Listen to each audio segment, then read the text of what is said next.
All it takes is one glance, and I am taken back. I am under a spell every time that you are near me. I tried not to give in and let myself fall again, but I'm under a trance and I can't deny this feeling. Watching all the people all around me finding truth, I can't help but wonder, do you wonder too? Were we meant for each other, but it just fell apart? Could we last forever if we start over?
God knows that I've tried to.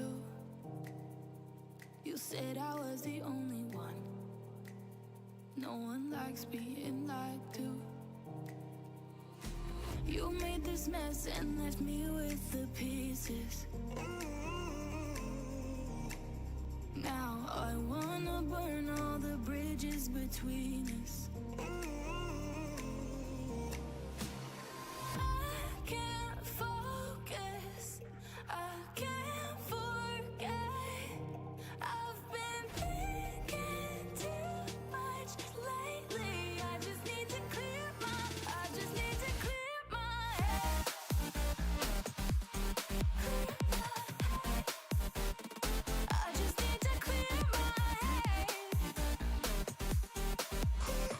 Oh, good morning, my dears. Wait, what's happened there? For God's sake. That's right. I no longer exist. GG, Scrubs. Now I exist. There we go. Not sure what that was all about. But hello. Happy Friday. Weekend upon you. That's right. You get to just degen game out for 48 hours straight, right? Soon. But we're going to be checking on the degens again.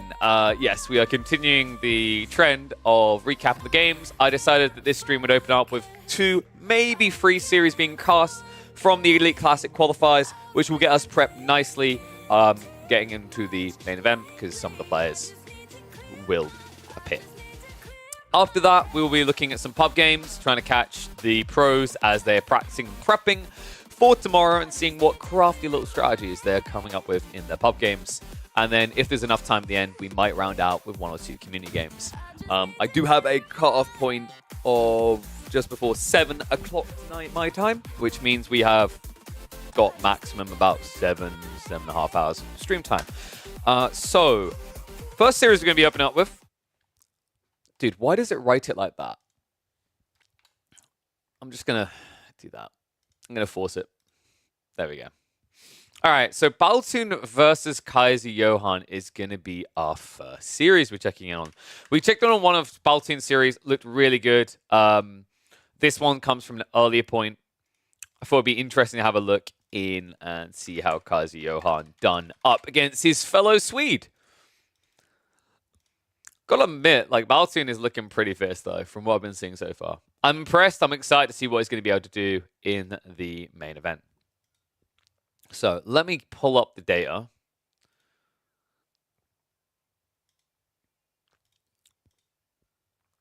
If the data is viewable, that's great. That'd be a great start to this, wouldn't it? Why is it scrubbed his data so early? All right. Plan 2. Don't worry, I had backup plans. We can't watch the Baltoon series, but we can watch the Divine DFP versus Kaiser Johan series. 1 second. Let me update the title. Sorry about that, folks. I probably should have checked this data beforehand, but like I was so busy looking through stuff before we hopped on. I was pretty adamant it would be there. But Baltoon is privated, and KJ has played too many series. So we'll go through to the second qualifier instead, where Divine DFP and Kaiser Johan face off against each other. So let me get their data, and that should hopefully show.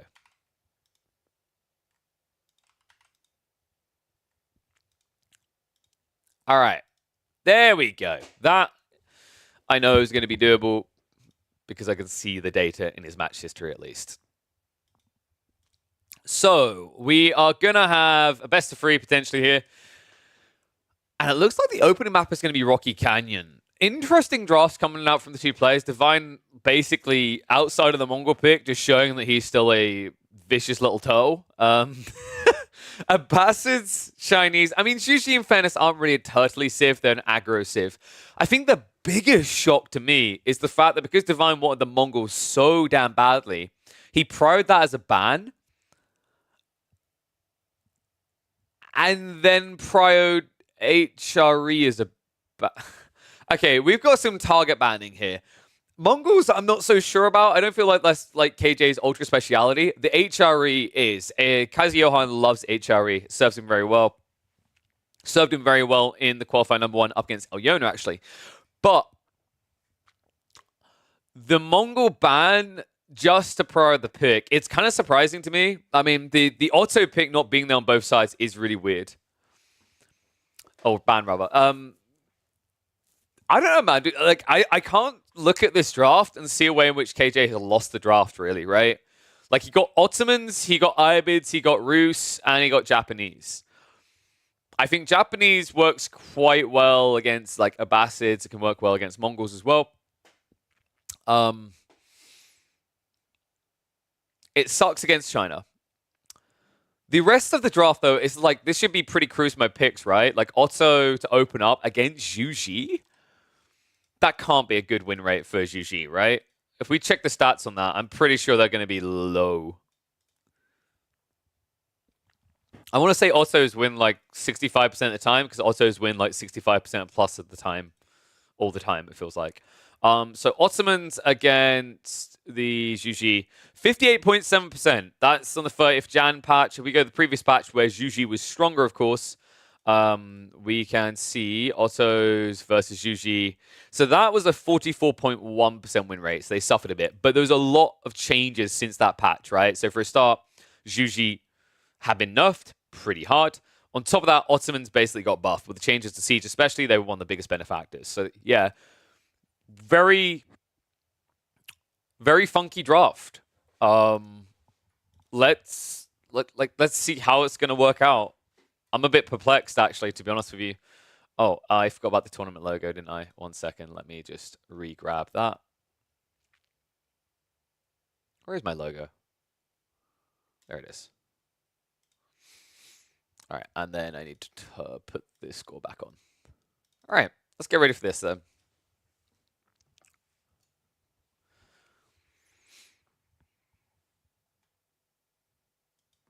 Welcome back to the Elite Classic 2 qualifiers action here, folks. We're here for a series between Divine DFP and Kazuyohan. One of the weirdest series I am going to cast, actually. The draft is mind-bogglingly odd. Kazuyohan got his hands on the Ottomans, Ayabids, and the Rus. Doesn't get much better than that. The only thing I had to forfeit in return was the Mongols, because Divine DFP had a very odd approach to his banning phase. He banned the Mongols to guarantee that he could get them himself. That allowed the opening of Ottomans for Kazuyohan. And he banned the HRE as well, which is another target to ban specifically at the Swede over here. But it opened the way for this. A showdown between the Zhu Ji and the Ottomans. And the Ottomans truly are the broken S-tier sieve of competitive and pub games alike. So I'm curious to see what the answer is going to be from Divine DFP, because going for the Zhu Ji, surely he must have anticipated that this was going to be the opening pick. The interesting thing is the win rates. You go to the previous patch, the one before the start of 2024, Zhu Ji were favored, actually. They were like a 56% favored matchup. But it's not that way anymore. It's pivoted the other way, where it's closer to 60% in favor of the Ottomans in pub games alone. And in tournament play, I believe the Ottoman win rate overall is probably like 70%-ish. It's very strong. So I'm a little bit worried that Divine let this through. Hopefully he's got a plan in mind. It might be something as simple as Mass Chuge Nu forcing it all in. And I'm curious to see who wins that, because I feel like if you play your draft into a full feudal engagement, Ottomans can beat that, right? They just scale into mass archers, they get the meta attack speed, they assist it with Sipahi, and easy peasy Bob's your uncle.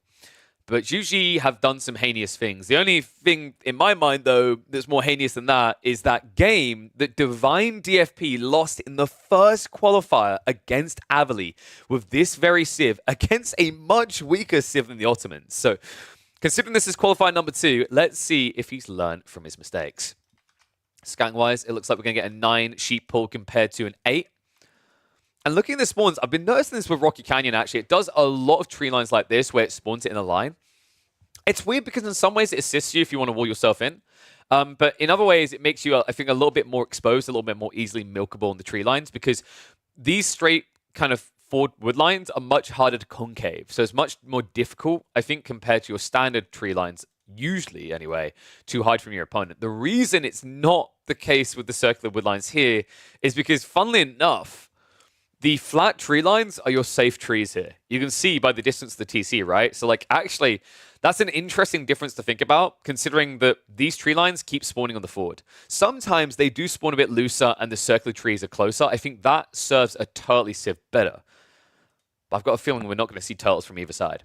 Let's hit the 2-timeser as they get into their age ups. We've kind of introduced what's happening on the map here. Meditation Garden is going to be coming in from Divine DFP. It looks like he is going to get all the berries as well as the gold and not go for much else. There realistically wasn't anything that much more desirable around him, anywhere near anyway. And you don't want to be playing too far out to the flanks to secure a little bit more food. Minimap on the other side is pretty standardized at this stage. You could actually go for a Sultani trade network, but I think it would be a big mistake in this matchup. Honestly, I think the Ottomans can get away with the trade network when you're up against the Chinese. It doesn't work against Yuji, though, because Yuji don't tend to lean towards greed straight away. They tend to lean more often towards Shuganu Mass at this point. Well, Shannon is going to be dropped, so maybe we're not going to get that? He hasn't moved out for Stone yet, so we'll see in a second. Shift across now, and it's going to be an outpost on Stone. Yeah, we're getting 2 TC. Okay, so, wow. I mean, I don't know what else I expected here, folks. For those that don't know these two players, who haven't seen these two players, Divine DFP and Kaiser Johan, they are a glutton for the late game, I think is the polite way of putting it. One player just thrives being in that messiness, and that would be Kaiser Johan, and the other one just gets there because of his playstyle being Divine DFP. So yeah, a pretty interesting one here. I think I can see that when you get late enough in the game, there's a window of opportunity for Juji after they TC boom into granary transition, but it's a bit tight. And shout out to Kuda. I just saw you come through the sub, my friend. Thank you very much. Appreciate the 3-month support. But yeah, this is the interesting thing is like, if the Ottomans go for their Imperial Age and they get there, sure, they're going to be stronger, but it takes a little bit of time. And I just realized the audio is not playing, so let me fix that for you guys. I just don't think you want to go into that mid-castle timing, though. I think that's a point where, actually, with this 2TC build, you'd be playing into your opponent's advantage. So I like these actually fielding troops, going into archers, going into the Sipahi. I would prefer to see just a priority on getting Sipahi out with the stables. I guess the thought process here for Kaiser Johan is that he's up against to see if this is probably going to play defensive. This, by the way, I'm going to be offensive because I'm offended by this. This blacksmith is painful to look at. I am a little bit perplexed. Like, there would have been better room here on the forward. I guess you want to keep it retracted, but that is horrible due to the berry bush location. He can, slot one more building in here, and then he's out of space and has to set up another blacksmith, which is pretty expensive at this stage, being 150 wood. And considering that if you're going for an all-in timing, you typically go, like, double archery range, triple stables, or double archery range, double stables, rather, plus the military schools, you're going to have to waste additional wood when you're trying to optimize that early timing. It's not great. Do love this, though. KJ playing out actually onto the 4 deer. I like this play. He's actually splitting between the two. Divine DFP is not going to contest him. We can see Divine is literally just going to wall up. This is I don't want to call it peak Divine. I think that's the wrong word. This is a typical Divine DFP gameplay. All right, we're going to hit the speed up because I've got a funny feeling that neither of them are going to be too all in here. Oh, Kaiser Johan actually pulled the Imam point at an insanely early phase of the game. And I'm a little bit confused as to why. I mean, he's probably going for the Castle Age build, but this early, there was a risk with that, right? What if you were up against Shuganu and they came out? You would have lost these very valuable units. But instead, it looks like it's going to be Castle Up from Ottomans, and it's going to be Juji going for the... Wait, what? Dude, he's already in the granaries. This is so atypical Divine DFP. He does this like every game. It's crazy. We watched him in a series versus Kazva literally just wall himself in at his starting point and play fully condensed. We're talking like he had a ninth of the map to himself. He's doing the same thing here, man.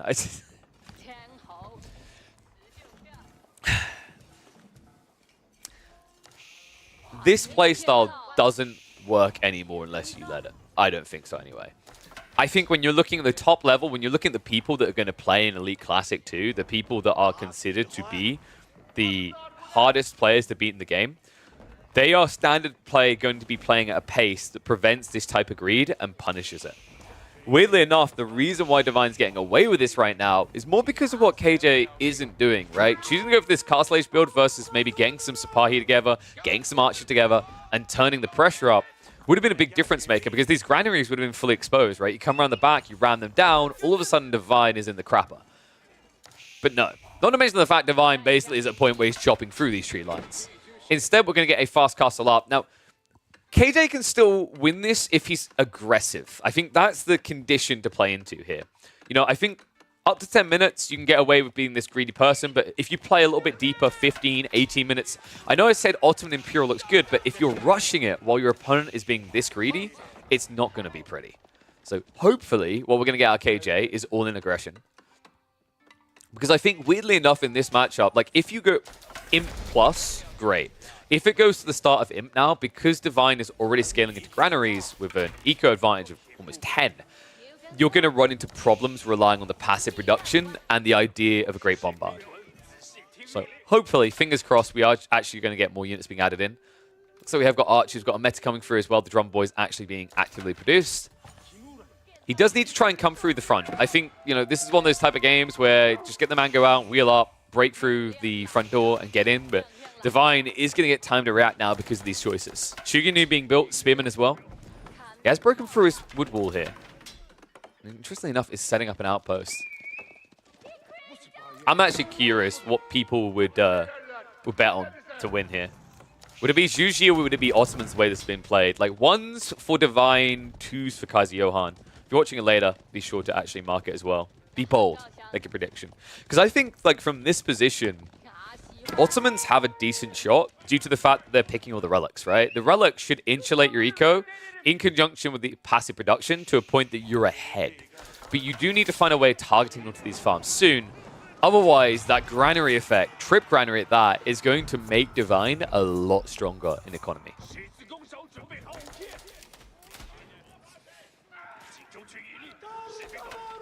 KJ, what are we looking towards here? Like, Archer plus Sipahi. Surely there's something better you could be going towards. Maybe Men-at-Arms could have worked quite well here.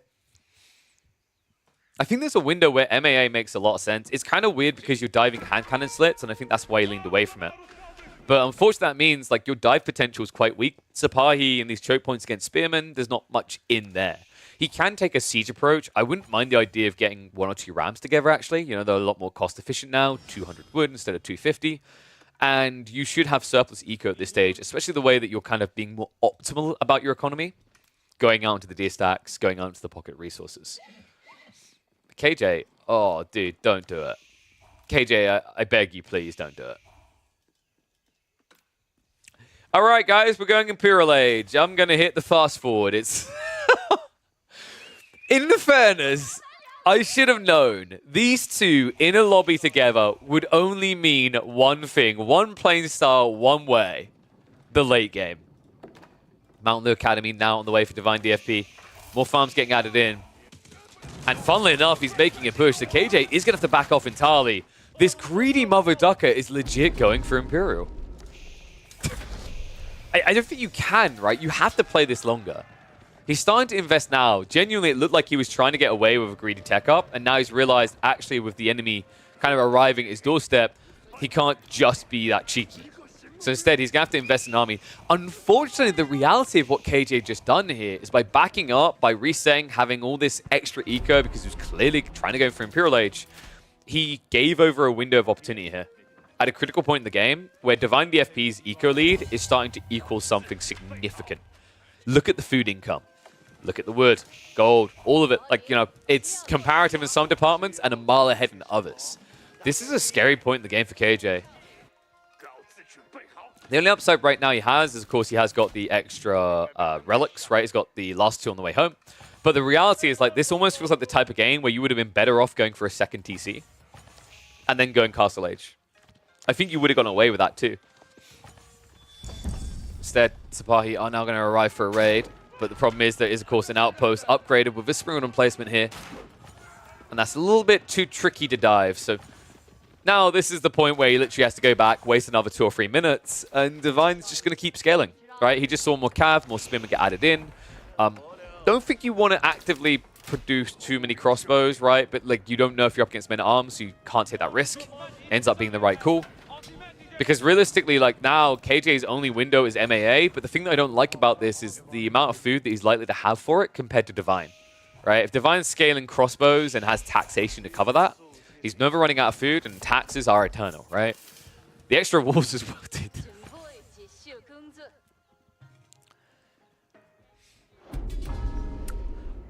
I'm just going to hold my tongue on my opinions on this playstyle.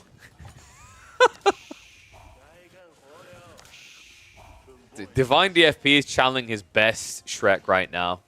It's got many layers. I mean, this is... this is typical Divine, isn't it? Kaiser Johan rotating on the side with the cab, but the problem is wall after wall and just a few of these emplacements makes this very difficult. The other reality is, like, Divine... Dude, wait, what? Is he legit rushing Imp before Kaiser? That's so odd, man. What? Is he just planning to spam Palace Guard? I think he is. Wall's going to be broke through, though, so Divine DFP needs to react to this quickly. Spearman in line formation moving across. And Sapai are in, but they won't be able to stay here. So in, out, and shaking all about. And all of a sudden, we do get a choice out of Divine. He's not going to look to rush out. I was about to say, I'm not going to lie, guys. This game is scrambling my brain because like there's a lot of questionable macroing going on from both players for different undisclosed reasons. Like, both of these players have had moments where they looked like they were going to sneak Castle Age, Imperial Age rather, for no reason. Right, like KJ had control of the game, an option to close it, and he decided he wanted Imperial, and then he got forced to reinvest. Divine looked like he was going towards Imperial before panicking with the Sipahi mass, but now with the gold massing as it is, Army is arriving and might force more of a commitment, but I think Nest of Bees might be good enough. Springwood will also snipe the Mango across the tree line, so we'll keep an eye out for that. Nest of Bees moving in. All about to be broke. Wait, what? Wait, what? What's the Nest of Bees doing? I'm so confused right now. I don't... Divine. Oh my god, what? Well, Nest of Bees is going to come back by now. Springwoods are here to counter out the Mangoes, and Spearmen are going to push them back out through the choke point. KJ has the double Mango. He has a problem. The Springwoods are not counted. He's going to lose his siege here. And the Nest of Bees can it do enough damage? Janissaries on the backside are not going to perform well against this. Springwoods chasing to keep it away. Nest of Bees reloading for another shot. And it looks like KJ is not going to have enough to break through this. Second flurry comes in. And even though he's breaking through the line, keep in mind this is now just mass ranged units with 2 or 3 men at arms. He has nothing to kill the Nest of Bees. Oh my god. And don't get me started on this outpost. This Springwood emplacement has done what it needs to here. KJ gets absolutely butchered. And wait, please tell me that was the Janissary point, wasn't it? Oh my dear god. I am in pain for KJ right now. This game is... my mind, like, honestly, I've watched a lot of Age of Empires 4 in the last month.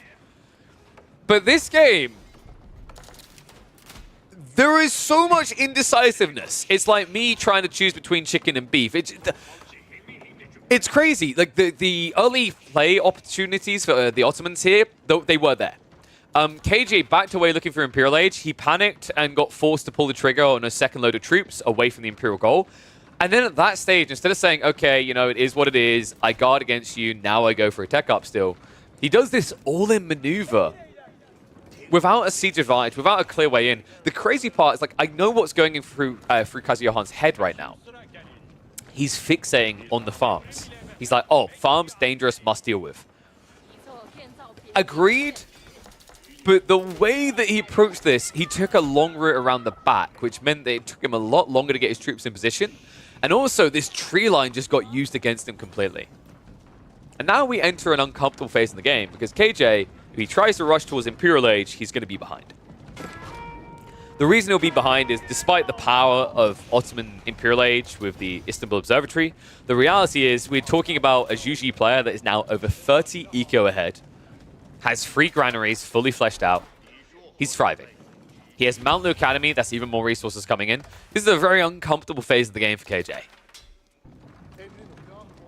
And I think he knows the only realistic choice he can make is to go Imp.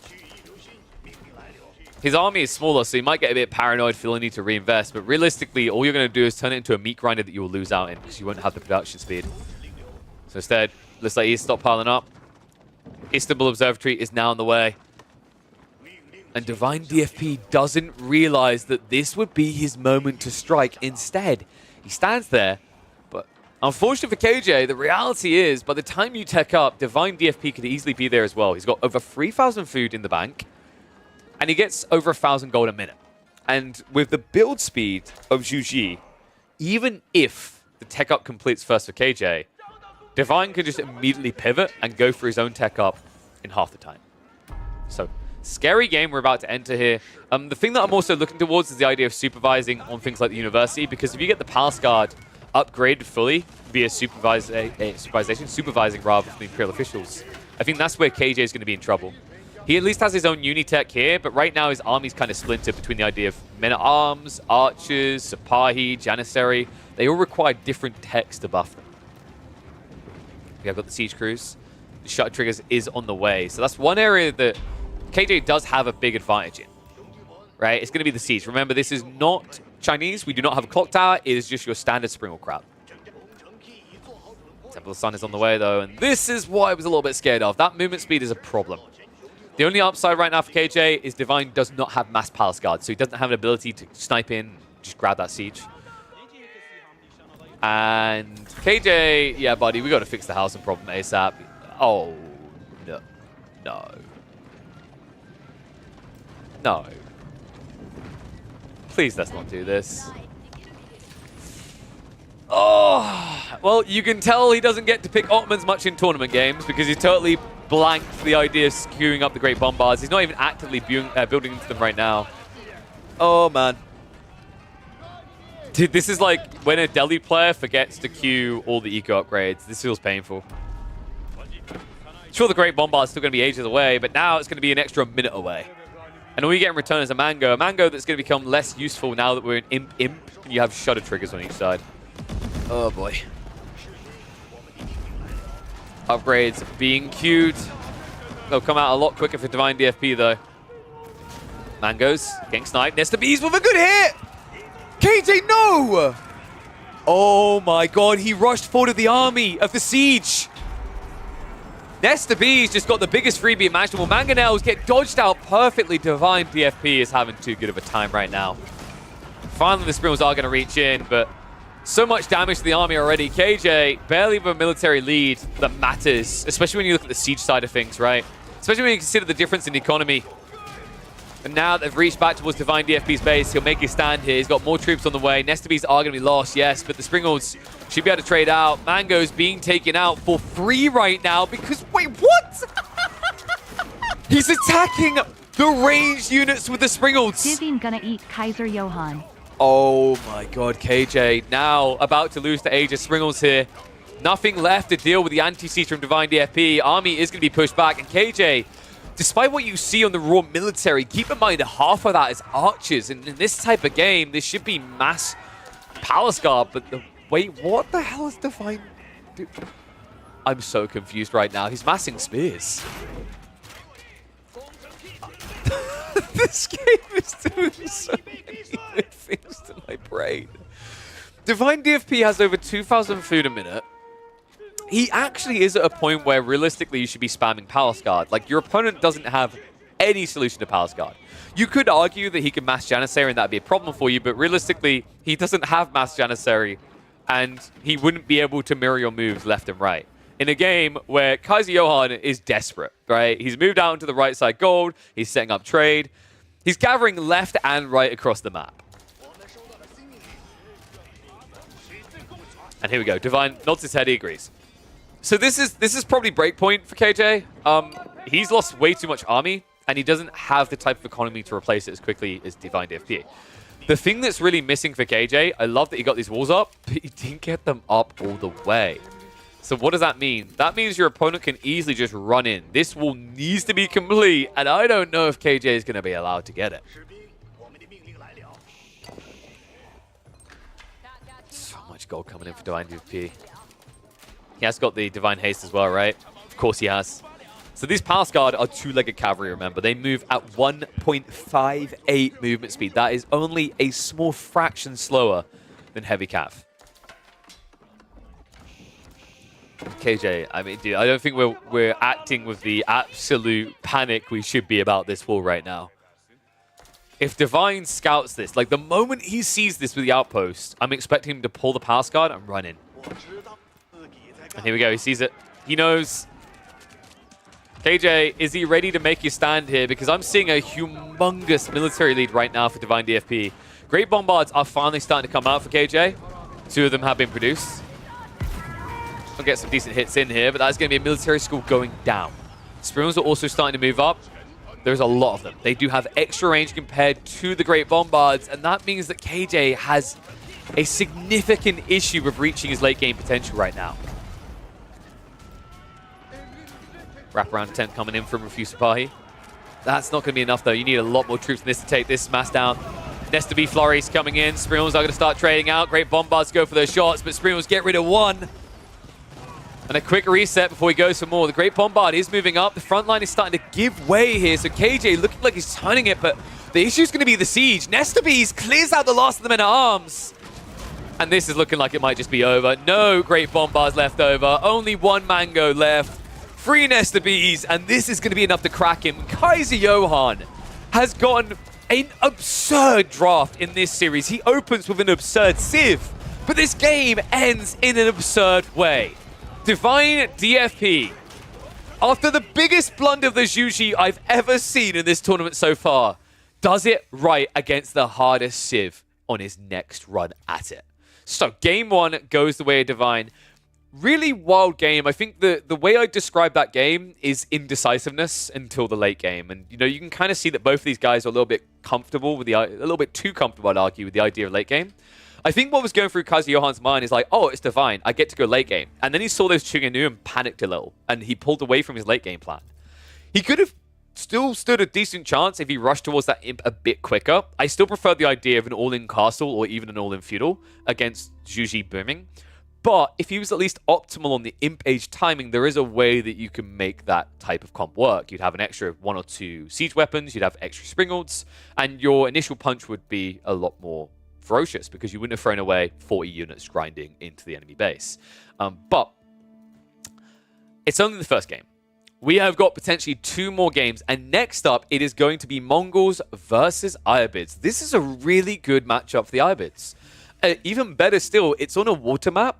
I don't think you necessarily need to play water. It is cheaper to drop those docks, but the issue for Ayabids is it plays into the Mongol hand of spamming spears. Realistically, you can go up an age and then come into docks later, but basically, unless the Mongols rush towards fishing, you can just treat this like any good old land map as the Ayabids, and Ayabids are pretty heavily favored there. We've been seeing them just dominate the Mongols in recent times with these still fast castle builds that prove a bit too strong against Keshik pushes. So let's see if it's going to work here. Ignore that score. Despite the fact that he was given the strongest Civ in the game right now, he did indeed lose the first game. Divine DFP leads as we hop into game number 2. Mongols on the right in the purple. Meanwhile, Kaiser Johan going with the tried and true Ayabids. Still a very powerful pick, I'd say, in competitive. Not as golden as it once was, obviously. It has been nerfed a little here and there. But realistically, even those nerfs, this is still a very strong Civ for that castle age timing that many Civs can't deny. And I think even the Mongols are going to struggle to find that denial, especially if they can't scout the goal quick enough and move for it. We've got the Uvu drop. Divine isn't... I don't know. Is this going to be a Rax or is this going to be... It has to be a Rax. With only 5, 100% Rax. And it's going to be Doc on the other side. Okay, so this is interesting in a way because although you may end up giving over the Doc, this now means your Ford Gold isn't vulnerable because realistically, if an outpost rush happened here, it's kind of GG, right? Like all of his gold, except this one, they're too far out. So in a weird way, this very cheap investment into a Doc is worth it because now if your opponent doesn't go for spears, you get it for free. If he does go for spears, he's going to invest a lot to shut this down, and realistically, the Doc itself was only 75 wood. And considering he's already starting to gather with the village over here, he's returning any expenses quite quickly. By the time this would get burnt down with 2 ships from the Doc, I think it would be a positive play. It sounds weird to say, right? It's like, oh, knowing you're going to lose it and knowing you'll at least get back your investment, you think that's a bad choice. But Age of Empires 4, RTSs in general are a game of choices. And by making the choice to shut down this dock, Divine DFP will be unable to shut down the gold. So, pretty smart play. There is an opportunity still to defend this, by the way. What you're going to see from Kaz Johan is an advancement wing. Whenever you see IBIDs on water maps, they always go advancement wing first, because it guarantees the optimized tech timing, which is very important against this particular play, because it means you might be capable of shutting this down with a Dow ship in time. Just got to be quick about it, though. And here we go. Look how much cheaper that was. 250 less. Just think about the savings there, right? That's 350 resources being paid instead. So Tech Up's on the way. He's going to need, what will this be? It'll be just under 2 minutes. And in fact, this is a good start. KJ, if he walks away with a villager and distracts the spearman, he might buy himself enough time. And Divine knows it. He turns around the spears immediately. Okay, so good read there. I think if Divine had chased that, he just dies here. It's a very bad game at that stage. This still gives him an opportunity to burn this down. It's going to be tight, though. Do you guys remember when the docks used to have 2,000 HP? That was one of the most absurdly over-the-top changes, right? They went from 1,500 HP, they said, oh, those are dying too quickly. They put them to 2,000, and then they brought them back down to 1,750. Good lord. Those were the days, the dark days. Things are about to get a little bit dark for Kaz Johan. I would have loved to have seen him sneak out a second dock here. It's difficult because the Khan, you need to know where he is. But realistically, if you want to reclaim the water, you need to move for the dock now before your initial one goes down. Otherwise, Divine's going to split the spearmen up and down the map and block you out. You can just build an archer range and come back in, but then that plays into the Mongols' next step. Because what they want to do is they want to go Keshiks because there's trade on this map. 9 spearmen is a lot. You can see how much respect he gives to this advancement wing because it's about to complete now. If he hadn't gone for this many spears, he wouldn't have killed it in time. So Tech Up completes, and there will be no galley coming out in time. There's just simply not enough life left on this. But we are getting that extra dock. So here we go. KJ does sneak it out, and that is going to be the bad news for Divine. The Khan even scouted it, but he can't do anything about it. KJ, well played. And here's the funny part, like, you could just stay here, get an archer ship out, and then if these guys dive you trying to kill the villager, you're going to lose a lot. I love this. KJ, even going for a follow-up dock, I think you need to run further upriver for this. Oh, no, the wolf, no. Well, the villager is barely going to get away. I don't think they're going to get away, dude. This is too far to walk.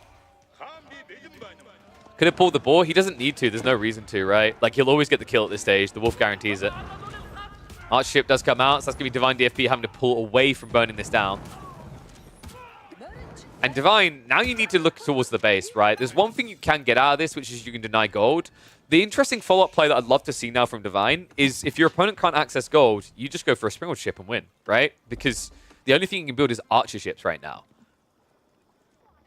Needs to, I wonder if like you could try to play a villager upriver to drop an outpost. I guess the issue is like getting across the crossing without being killed by the archer ship. But right now, considering he needs to keep this archer ship here to defend against the spears, it feels like the winning play for Divine would legit be to go for an outpost drop on the gold. Wait, am I seeing this right? KJ did... Oh yeah, because you don't... Yeah, what am I about? Yeah, you don't need that much gold, right? So he only... Like, he didn't even drop a mining camp. That's pretty cool, actually. I think most IBID players have been doing that. I just haven't noticed it. Actually, no. I think a lot of IBID players have been sticking to the gold because they want to invest in extra ships. But that's a very creative approach by Kaz Johan, saving himself 50 wood there. That's what allowed him to get this dock up much quicker. More dock attempts are going to be on the way from Divine, but so far he's only got one. And funnily enough, he's not rushing into a Springald ship. That's a bit weird to me because, and this is going to sound even weirder, realistically, KJ could keep spamming Dow ships to the point that he can beat a Springald. No cap. It sounds weird, right? But realistically, Springals have their limitations. He's still Dark Age? Yeah, okay, yeah, fair enough. But like my bigger issue is like, why are you even producing fishing boats, I guess is the point I'm trying to get towards. KJ. Oh, God.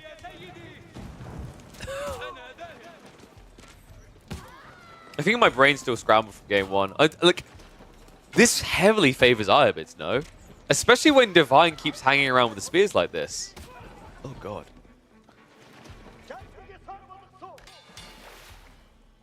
Okay, so Sprawl's now on the way. I wonder if it was even worth building the fishing boats in the first place. Because, like, realistically, it's almost like Divine didn't think Kaiser Johan was going to keep spamming archer ships. But I got to give it to him, man. Playing north and south side now, he's got a very big advantage. Kaiser Johan is going to chase down south. But the problem is there's already an archer ship down here, right? The spearmen are heavily injured. And now, because of this play, KJ gets access to the gold. So this is a pretty cozy position to find himself in. Can't believe my brain fried and I forgot that he was still in Dark Age. I think he would have been up sooner, but it's like, if you think about the wood he invested, I almost like registered, oh yeah, at this point, every Mongol player should be up. But he went for, what was it, double dock, then he went fishing boats. It almost feels like that got KJ back into the game. Dude, now the demo's coming out. This is kind of problematic right now. Divine's pinched between north and south.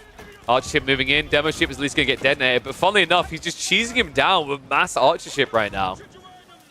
The issue right here for Divine is Divine just has to keep building military. Meanwhile, KJ, because he has double dock, he could add in a few fishing boats as well as military. Land is looking great even for Divine. Only 6 spears and they're not healthy. Archer ship needs to be a bit careful, KJ. Min-maxes it to get away just in the nick of time. Really needs to cancel this fishing boat, though. It's a bit weird that he's not bringing out additional boats from here. Like, a demo ship could just deploy and insta-detonate on the Springalds. Instead, though, KJ. So he's going to move upriver now on a delay. Builds more docks on the south side. More on the north. Okay, wait. I think KJ forgot that he had a fishing boat queued here. That's problematic, because that means the dock is going to be set on fire. You might not even get the demo out. In fact, you're not. Oh, dude, no. I can't believe that. If he just actually prioritized the demo. I mean, funnily enough, like, look, he almost still gets it out, but it shows you just how easy peasy it would have been otherwise. So instead, 2 fishing boats come out. They're going to die. Springal ship, in the meantime, is trying to dent the dock, but there's a demo on the way.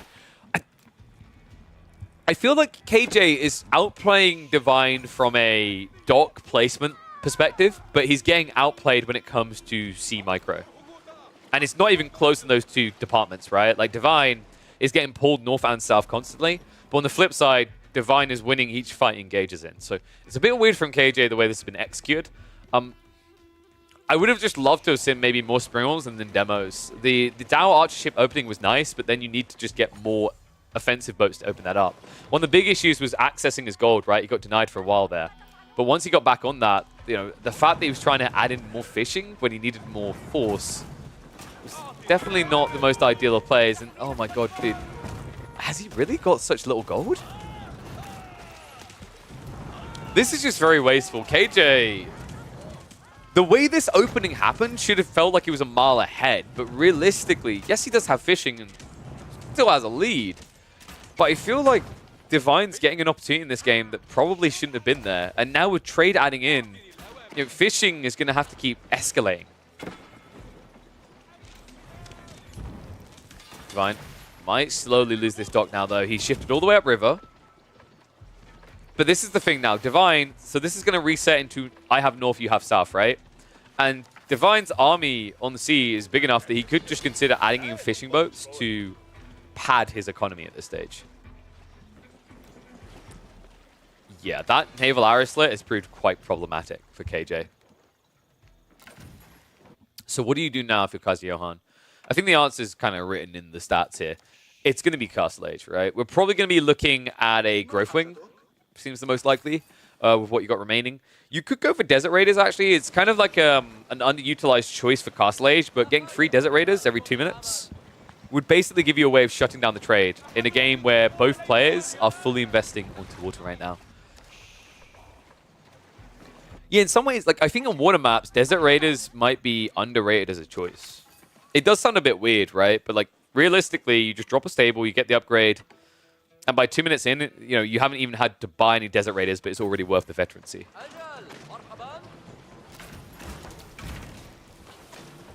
Pushback continues. KJ is going to get the time he needs here, so stockpiles the resources. And yep, okay, dude, I'm a big fan of this. I like it. Kazuyohan, if you're up against trade, it makes 100% sense. In a game where neither player wants to build land military right now, it's smart.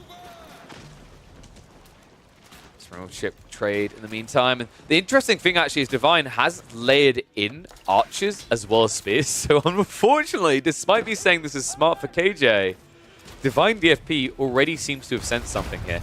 Demos are going to come out to start detonating the docks. Fishing is happening behind this for Divine.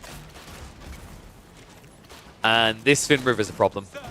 Archer ships can at least get rid of any demos coming in. You need to pump a demo right now. If you can get a demo out here and pinch this, you can take everything away from Divine DFP. Because Johan, instead, is just A-clicking into the fight right now. More demos are coming through from Divine. Another hit to the dock, but still no demos being queued up by Kaiser Johan. He's going to need to push this back, though. The healing aura as well as the archer ship mask, good enough in that choke point. But it only temporarily resets the issue. It's going to come again. Divine also now ready for his own tech up. We should be looking at a Kurultai here. He's got traders after all. You don't really need to go step read out. I think step read out is unnecessarily greedy and it actually makes you weaker. A lot weaker. KJ. Just 30 seconds away. He's got the double stable drop already. So he should be looking for the veterancy, right? He's only got the Golden Age 1.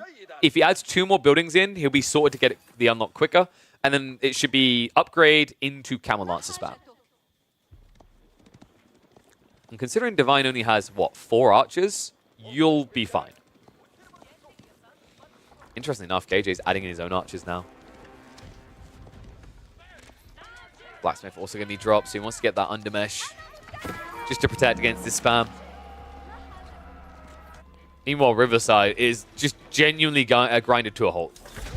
No one's trying to push anyone here. Tech up is complete, so Castle Age reached first for KJ. Divine DFP only a few seconds behind, so well played by him. Let's kind of thread the needle on that. Make sure he doesn't put himself at disadvantage. Kaiser Johan now with an insane amount of food. Needs to get some more production. Archer Rangers aren't really going to help with that. I feel like you just need more meaty things. Gooms would be a good shout at this stage. It's something that Divine isn't going to have a quick answer to.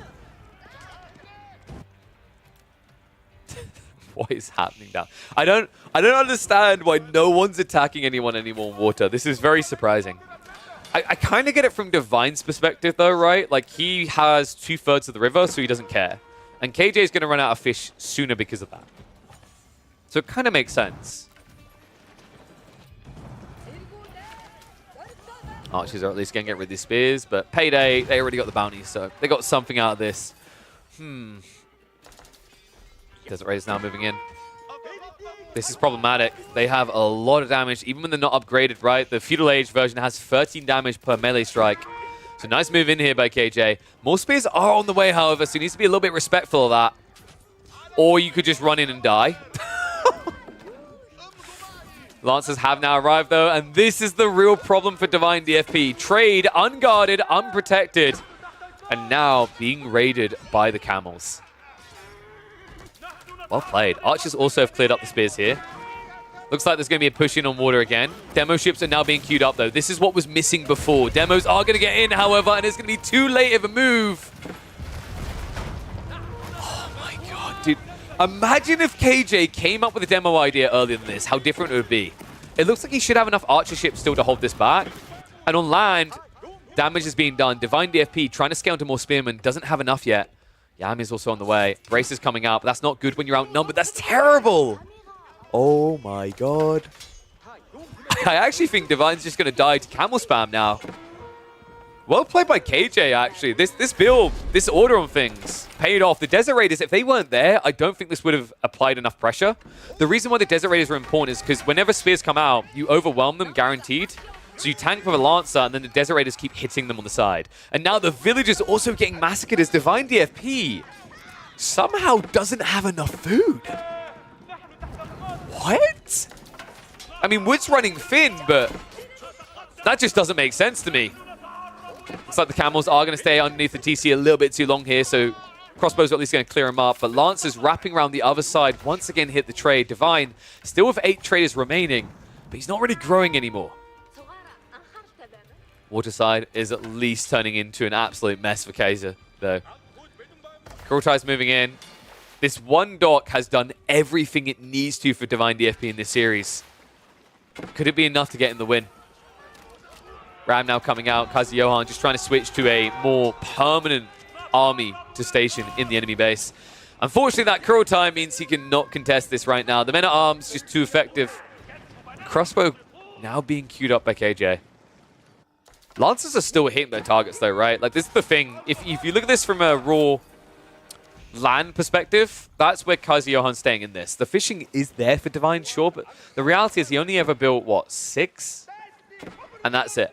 So he hasn't boomed it up to an insane degree. And these costs to the traders, the losses here are adding up.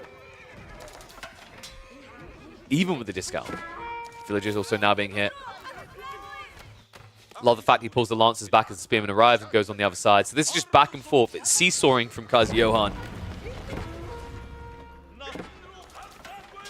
It's like there is going to be that final push in to get KJ off the water in its entirety. But in a way, the fact that he's just kept this going is good because right now he has a good thing going with the Camel Lancer Desert Raiders. And if Divine has to keep investing in Navy to push you off, it means he's not investing in land forces to defend his real win objective here. Lancer's a little bit ambitious. Yeah, so one thing that KJ's not doing with these Lancers is a bit surprising is if you want to take these charges when you're up against the same number of spears, there's a little trick you can do where you get close enough, then you cancel the charge.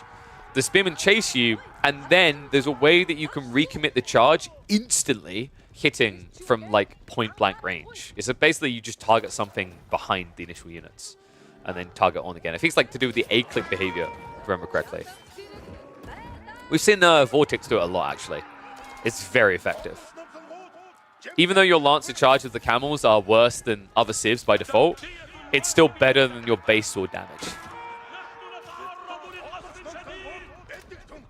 Dude, I'm starting to struggle to see who's like winning this. It should be obviously Kaiser Johan at this stage, but one risk with his army is it's mass archers, right? So like if Divine gets into mangoes, everything changes. The worry I have is I'm pretty sure he doesn't even have siege engineering improved, right? No, so no ability to build into mangoes and springholds. This is a humongous edge for Irobids and Bassids in this matchup. Archer upgrade has also finally been queued up. I actually think he's just going to lose to Archer Mangoes. He needs to transition away from what he's building. Spears, crossbows is the worst thing you can build against this. Oh, man. Is gold also turning into a problem? It might be. Big idle time here. I think the issue I'm seeing for Divine in this game as it goes on is he's not setting the pace, he's not dictating the flow. And what is the one thing I say about Mongols every day of the week? If you're defending, you're losing. I can't think of a single Mongol game where that's not the case. Not in 1v1s anyway. We can talk about team games and spamming all the towers and Implos. That's kind of different. But this, no, this is quite one-sided. Also, apologies, I just saw Zubi Zeratia. You did subscribe earlier. Shout out to you, buddy. I appreciate you. Mwah.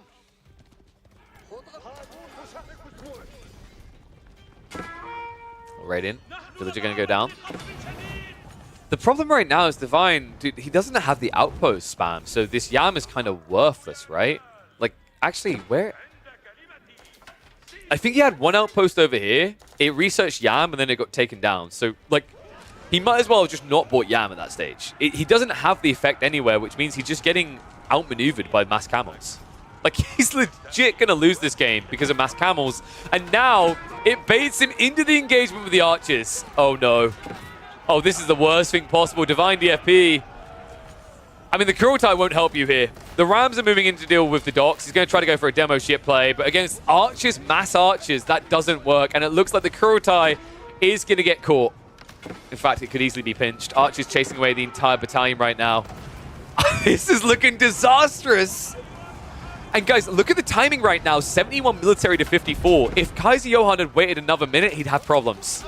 He chooses the perfect moment to go for this. Lancers charge in. Spearman count. Not that scary, right? You can easily tickle this down with mass archers. And Divine DFP is spiraling. Oh, Dude, this is crazy. It shows you the importance of timing, right? Divine DFP won water in this game. He had trade. Everything was looking great, but KJ timed this attack perfectly. He hid his hand until it mattered most. And now Divine is scrambling to find the answers. Sprinkles are being built, but they may be too late. In fact, he's building them on the front line. Wow. What a timing attack out of KJ. I think we're getting a game 3 here. I think this was pitch perfect. Mango's coming out, but you need another Springald is the issue here. Archers are just going to camp this area. Divine DFP, he doesn't really have great food anymore. Kurultai is at least going to keep him alive a little longer, but the problem is he just doesn't have the fishing. Doesn't have access. The Rams are taking out the docks, and there's no more food coming in. Divine DFP has no way of building an army.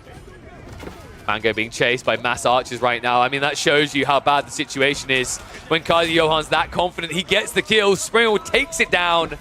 And I think he's going to be taking this game as his own. Kaiser Johan able to get us to a game 3. A game 3 where, remember, he still has the Rus and the Japanese to pick from up against the Chinese or the Abbasids. I think we might be looking at a favorable position for Kaiser Johan in game 3. Divine's going to make his last stand, right? Do or die by the Kurultai itself, but the reality is that this is not recoverable anymore. You have no food income, no way. GG gets called. We are getting a game 3, and I'm excited for it. I'm going to predict, I can't remember which map it was, probably Dry Arabia, it tends to get through a lot of the time. Probably going to be Japanese versus Chinese. The goal there for Divine DFP is to survive long enough to be a real faction. That's the way the Chinese works in that matchup. But it's very difficult on a map like Dry Arabia because Dry Arabia is a lot more open than things like Cliffside, for example, where maybe it's a bit easy to wall yourself into a slab. So we'll quickly get that data loaded up. Camian says, the merit of KP casting all these games we otherwise wouldn't have seen can't be overstated. Oh, thank you, man. Appreciate it. Yeah, dude, it's like there's so many games. It feels tragic not to do. And yes, it was a smart play to go into the Camel Raiders, Johan. I don't think it works in every game. I think it requires like this type of game where it's water focused and you're against a trading civ, because a lot of other games would involve a range comp. If the range comp is there, the Desert Raiders are useless, but what it gave you in that initial phase is enough troops to break those fights, where otherwise you wouldn't be able to. It looks like it is Cliffside, so funnily enough, it's going to be Chinese, but that means Kaiser Johan has an even better pick. Remember, he's still got the Rus. We're about to have a red on red. Rus versus Chinese.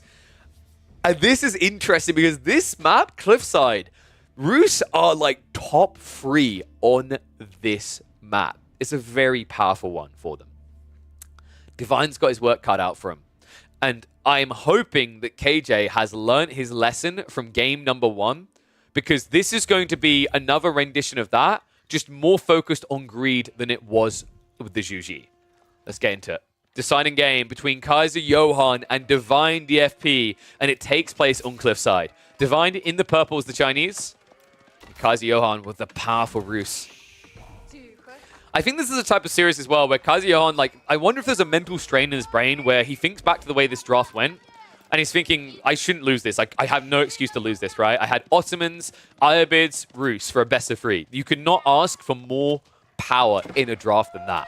Even Mongols, like I would say, you know, if the choice between Mongols or having Rus and Ottomans or even having Ayabids, I'd still choose them over Mongols. The only exception is maybe Mongolian Heights specifically. So Kaiser Johan, got to be feeling confident, but he's maybe feeling the pressure as well, because the fact that he slipped that first game might creep into his mind. I'm hoping not. I think like one of the things that really echoes out experienced players versus ones that are new to the competitive scenes are those that can shift away from the previous game and focus on the next. Learn what your opponent done there, take that forward, but don't take the doubts or the mistakes. Take what you need to do right. KJ, looks like we are going to get the right call in the opening. Kremlin towards the forward. This is a very powerful play because it blocks the short route. Really highlighted that it doesn't matter that he hasn't got it here. This would be better because it blocks everything. The reason why he wants the Kremlin on the right side of the tree line, though, is to buff his primary wood line. And the reason why he gets away with it in this game is because the Chinese aren't going to play all in. I think if Kaiser Johan was against, and he's kind of alluded to this in chat, if he was against another player who would play Chuganyu all in, he'd drop the Kremlin on the left. Divine DFP is not going to do that. Divine DFP is going to go Imperial Academy, he's going to go 2TC with Song, and he's going to boom up because that's what Divine DFP does every game of the week. Looks like it's not going to be IA on the opening though. Instead, he goes for the Barbican. Which is weird to me because you have enough time. We're going to keep it on the 2 times, but you genuinely have enough time to get a Barbican down before Stables comes in. This is a weird choice to me by Divine DFP. It feels even worse considering they recently buffed the Imperial Academy to give a discount to your tax workers being produced. So it's even more valuable because your ramp timing is so much quicker. So yeah, not the greatest fan of the way Divine done that. I don't think it was a necessity. I also think if you're going to drop a Barbican, I know your gold's on the retracted point, but dropping a Barbican in the center stops your opponent rushing your base. Of course, in this game, he's not going to be rushing you. In this game, KJ is going to be going for the 2TC build, and oh my dear God, does your dad work at Microsoft? Are you kidding me right now?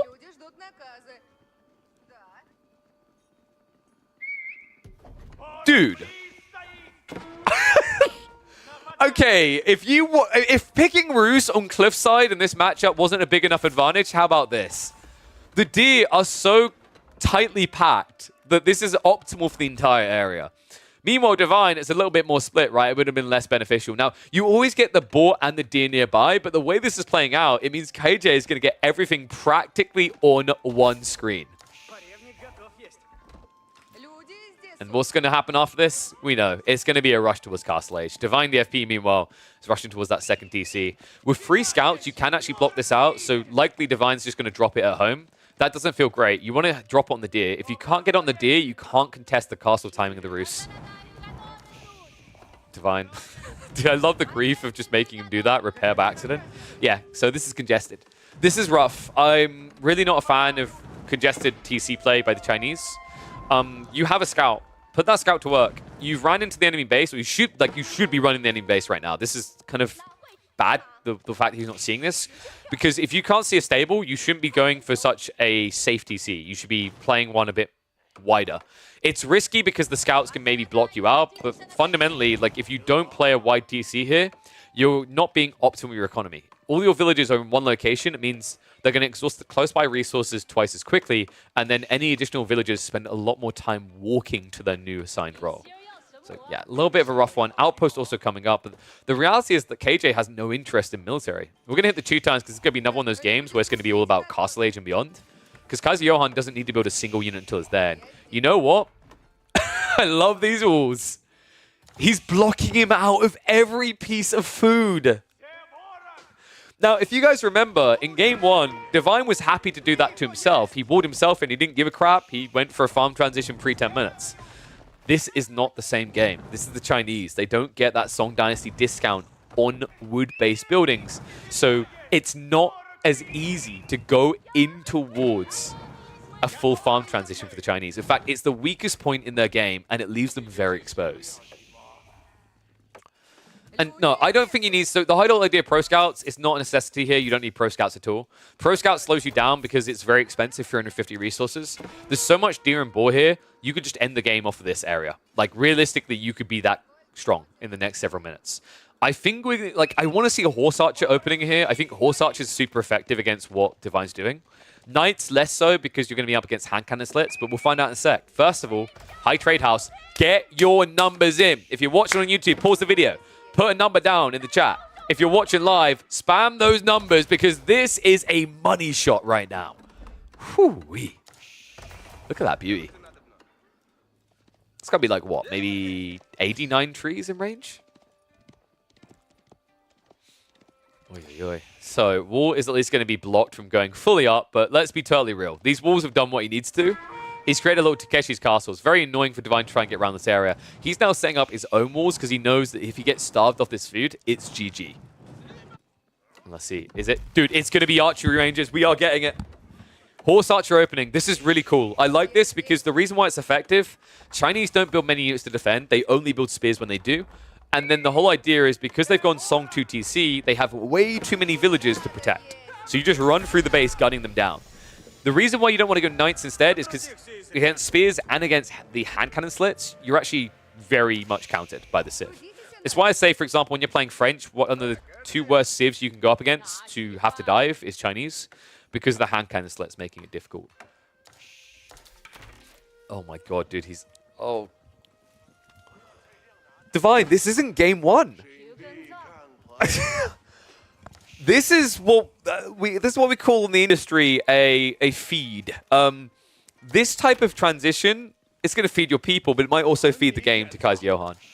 He's playing pocketed resources on a civ that actually uses these bounty systems much better. On top of that, you're now making a very expensive transition into farms at a way too early point. And it's crazy because the mills could have been dropped on the berries, right? The walls are up. He could have prolonged his life here. Instead, Divine has decided to make a farm transition while still in feudal age as the Chinese. And interesting. KJ's not even going to go for the horse archers. I guess it's the walls then. Like, he's a bit worried about them. If he's quick about this, he can maybe block it, but I don't think it's going to be fast enough. If this was any other civ, sure, right? But like the Chinese and Zhuji, they build so much quicker. He can actually block this with a scout, though. What do you think you're doing? Villager is not going to get the wall up. Divine DFP has a problem. And it's a big one. It's not horse archers. I actually think horse archers would have slapped a lot faster here. But these archers will get in. They will deny. And I love this right now. KJ is camping the deer right here. Oh, man. This is brilliant. It's so restrictive. It's so starving, right? Like, Divine DFP, yes, he's going for these farms. You can say, why does he care about deer KP? Because he still needs extra food sources to accelerate. Making a full farm transition keeps you in feudal way too long in this game. Archer's at least going to be contested in the end. So wall can eventually go up. Behind this, we have got Kaiser Johan now playing into relics. That's why his timing is slowed down. Remember, the warrior monks are very expensive. 40 food, 200 gold each, not to mention the 200 wood for the monastery. And it was a double monastery drop. I think we're about to see Rax play. I still do believe wholeheartedly there would have been a lot of value in a few horse archers here. Yes, you're up against potential Chiganu, but the whole logic is you would have been diving and moving through the back eco. Whereas with these archers, you could have easily got caught out, and that's what happened, right? So I think there was a window of opportunity here to use horse archers as an opening and then transition archers. But the fact that he's now going men-at-arms, he's getting all the relics behind this, he's even actually stockpiling up for imp. Okay, that I did not see coming. I don't think it's necessary, but it also does work, because here's the thing. By rushing into imp, he now can't be countered by Nesta Bees. He can legit just build archers and then build Springles. And it beats everything Divine's doing. And then you spam men-at-arms alongside that so that the Palace Guard can't beat you, right? And he has enough food for that comp. That's actually affordable. The reason why it's affordable is because of what your landmark does. It's going to be the High Armory. And the High Armory is going to give him that big, fat discount. This is a very interesting foresight coming out from Kaiser Johan. And the main reason it works is because of Divine DFP's playstyle. Divine is the type of player that will just genuinely spam spears and use Nesta Bees. A lot of Chinese players do that at this stage in the game. But Divine almost feels king amongst them. If there was a player that was going to do it the most, it would be him. Here we go. Read it and reap. Nesta Bees on the way. Crossbows as well. Basically, he's going to have nothing to deal with Siege. And KJ now getting that level 2 ranged upgrade. Crossbows and men-at-arms. It's a very affordable comp, right? Because a lot of knights come out at this stage in the game for the Rus. And think about the cost of a knight here. The cost of a knight is more than getting a crossbowman and a men-at-arms, right? It's the same cost in the end. But you get more flexibility. The risk, the sacrifice you make is that you move slower, but you don't care. Not with this. So, tech upcoming. Sacred Sites have been locked in. This is going to force Divine DFP to come out soon as well. Extra gold in the pocket. The high trade house in the end, by the way, was 183 gold. Pretty damn good. 66 trees, so a little bit less than I was expecting in terms of tree count. But still, a lot of gold trickle. And that's going to be important. Between that and the 20% extra wood, That's why High Armory is so damn powerful for the Rus. Because this is the Civ that can afford Siege already, and now they get it cheaper. Greased Axle's being queued up. Streltsy also on the way is kind of interesting. I don't think that's your win condition. I think Crossbows just works well enough here. You do have to be careful about your timing here, because if the Palace Guard spam gets strong enough for Divine, he can flood the map. But realistically, right now, he's Castle Age Palace Guard. He doesn't have the potential to go double Dynasty.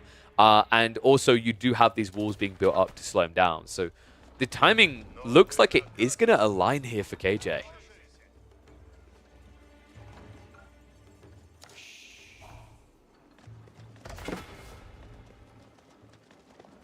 KJ. The funny thing is, if Divine went right now, Kaiser Johan would have some problems. But the funny thing is, that's not the type of player Divine is. And someone's highlighting Streltsy don't need to be upgraded. Sure, but they take so long to build. It's an extra 12 seconds. The reason why I think Kaiser Johan's done this is because it's Divine. If this was like any other player that's known to be more aggressive in general, I think KJ would have probably scaled more crossbows to be safe, more men-at-arms. But because it's Divine DFP, a player who genuinely is willing to just sit there for 20 minutes and not come out of his base, it means you can get away with building what's usually an army that takes way too long rather to mass. Bombard also being queued up, Springles. Honestly, just missing one or two Mangonels and then you're sorted. You're full Gucci. How does Divine hold this? I think he needs additional gates. Right? Like, you need 2 or 3 gates here so you can flood out. Because realistically, what I could see Kaiser Johan doing is kind of moving up to the gate and body blocking with a small group of troops to keep you away. The problem I am seeing right now is the Nest of Bees count essentially has to be big enough that you're sacrificing some to push the Streltsy back. And we don't have that here. Bombard's now arriving. Outpost, not going to last long. Looks like the Sprung placement might get one of the villagers, but nice save there, actually, with the healers. Not good enough, though. Doesn't matter, however. Still has 1 for the build-up. And the Wooden Fortress is going to give all the vision he needs in the area. So you can see any sort of maneuvers around the back. You can see any counterplay ahead of time. Fine, dude. I don't think you can just rush up imp like this. This feels a little bit dangerous. Also, he doesn't have the gold, right? Okay, he has 3k back here. So, obviously he has the gold for the tech up, but the gold for the upgrades is what I'm wondering about. I think he should be fine to thread this needle, but he can't go into hand cannoneers, and that's very important. That's incredibly important here. Because if you can't go hand cannoneers, you can't counter Streltsy. That's your big edge. Remember, you get the pyrotechnics, you get 1.5 range, you destroy Streltsy. And this Great Wall Gatehouse, dude, I'm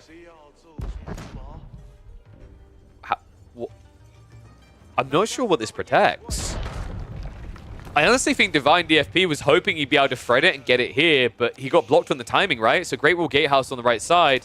Not in a great position. And also with 22 villagers, he didn't do the trick. There's a trick that allows you to build with mass villagers. Instead, he only has about 8 working on this right now. But he has 22 idle villagers for it. Outpost spam being followed up.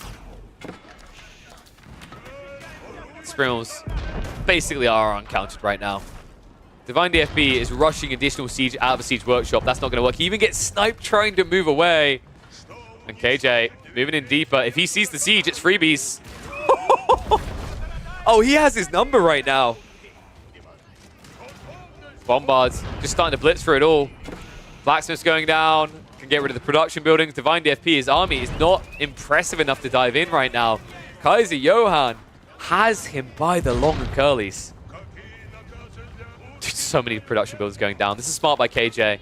He's stopping his opponent from basically remassing. Funnily enough, he's actually now targeting the TC. He hasn't got the extra tech, right? No, he didn't go for fine-tuned guns.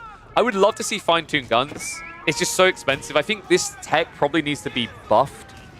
Not in terms of its stats, just in terms of its cost. It probably should be a 500 resource. Sprimmels diving in though, and that's going to be the siege getting traded out. Nest of Bees trying to move in range, but not going to get a chance. Here's Streltsy. It's the only way they lose. One flurry is not going to be enough to guarantee that though. Bombard's now being backstabbed. Villagers have moved out.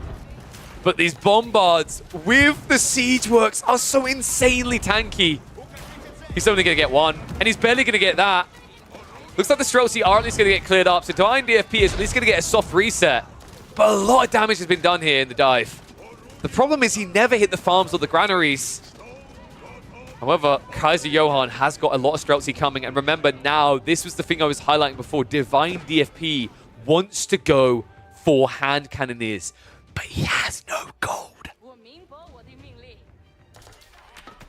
This is the thing that scared me. This is the point I was waiting for. That was a good hold by Divine DFP to mop up the first wave, but the reality is Kaiser Johan has been escalating his production rate. I think we should even at this point probably have Academy. I'd be surprised if we don't. Okay, we don't have Military Academy, so that's a big mistake by Kaiser Johan. He does have the gold for that. If he had Military Academy, he'd already have like an extra 12 Streltsy at this stage. That being said, even though he doesn't have that production, the reason it doesn't hurt him in this situation is the map choice. Cliffside is all about gold starvation. If you don't play out onto the map, you run out of a critical ingredient very quickly. And although Divine does have tax to get him some of the way towards this comp, he's now in a situation where his Palace Guard have not been upgraded. His Unitechs have not been grabbed, other than, of course, Gunpowder, because you start that by default. And although he's got these hand cannoneers, he does not have Pyrotechnics. He hasn't even queued it up. Oh my god. Sacred Sites are still locked in as well. I mean, this is the issue, right? Like, you knew you had to break out. And now, even if you go Pyrotechnics, you've gone for all this anti-siege. You don't have enough Bombard power to break a keep. I think KJ is just going to win this with a timer. Dude. Well played. I mean, you know, it was risky making that dive the way he did, but genuinely just a great read by Kaiser Johan to understand what would counter him in the late game and how it required so much gold to do so.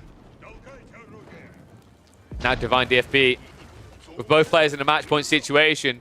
This feels like one of those inevitability Mr. Anderson situations. You know you're going to lose. You know there's no way to break through quick enough. In fact, your best hope would be to break the wall on the left side and rush the Sacred Site. But the moment you do that is the moment KJ is going to dive in. The Spring play, by the way, doesn't work at all. Remember, there's the Banded Arms. You've got an extra 0.5 tower range over the Chinese in this matchup. Bombard's going to break the wall. And this is going to be the backstab. KJ's moving in now. Chasing forward with the Streltsy. A lot of siege behind this. This is absurd. Now, here's the interesting thing, right? He can trade with the base and take a lot of this out, or he can backstab the army. And I think he's going to look for the backstab. Army's moving up now. And Divine's returning to this area, but you can't. You need to go. Wall's going up. Kaiser Johan, if he gets these up, it's all over. Divine DFP has to chase this away. He has to react to the Streltsy with the backstab, but the Mango's hitting the main mass here. And what is going on? Mango shot. He's going to get it onto the hand cannoneers. If he gets the follow-up, it's going to wipe them out, and that will be enough. Wall on the side. Just quick enough. KJ, just one final tap, just one little piece, and that's all he's going to need to slow this down. More villagers need to be on the way. He needs to get to the north side wall. Divine, does he even realize this right now? He must. He's going to walk around, but the problem is happening elsewhere. Divine DFP. He may have got the decap, but he no longer has an army. And you can see KJ's going to hold him honest here as long as possible. Dude, this is done. Divine doesn't have the gold for a reboom now. 20 Streltsy, 12 men-at-arms, and enough Spring Walls to make sure that Nesta Bees can never counter you. This is over.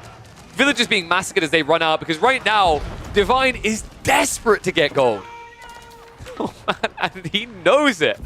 This is the thing, Kaiser Johan can just rally reinforcements now to the gold, and that's exactly what he's doing. Streltsy moving across, so this isn't even going to be for free. This is going to be shut down before it can begin, and that should be the killing blow. Divine DFP is not going to be able to sit here on gold right next to the base of Kaiser Johan. That will not be allowed. And even if it was, who's defending home? Dude, crazy game. Well played by Kaiser Johan. You know, the The first game had me doubting everything I was going to see in this series. I think that was a critical blunder, and he'll even happily admit that. In fact, he put his hands up and admitted it earlier in chat. But game 2, I think, was fantastic. And game 3, he had a very clear game strategy. Going fast Imperial Age with the Rus was the correct call here. The map design and also his opponent guaranteed that. Not his opponent in terms of Civ, his opponent in terms of player. Divine DFP is a turtle. He loves to thrive that way. It's sickening, actually. But the read by KJ to use that against him, to go for the greed first, was perfect. Now the house is being burnt down. You can see that Divine is trying for one last Ura, going in for the Mass Horseman for a landmark snipe victory, but the chances of this working are slim. And with the houses being deleted, it's nigh on impossible. You need to spam more houses behind this, but as you're doing that, we can see Men-at-Arms are now wrapping right around the back towards the farm location. Most of the base has already been erased. I can't see this working. The amount of horsemen you need here, you basically would need 100 horsemen for the amount of landmarks you have to get through, especially pushing into production. So it's very unlikely. I mean, I appreciate that Divine's trying this because honestly, his game is scrambled at this stage. He's even trying to build additional landmarks. Unfortunately, the keep sees it. Oh dear. This is why I hate China, by the way. Oh no, it's time for a landmark race. Let me just build more landmarks. I just don't think they're going to be quick enough. Love the fact he's going off the granaries right now, because if you turn this into a true landmark race, trying to snipe them all down, you might allow enough horsemen to be built up, but this guarantees that can't happen because Divine is not going to have the food income to tick that box. Oh, it's fine.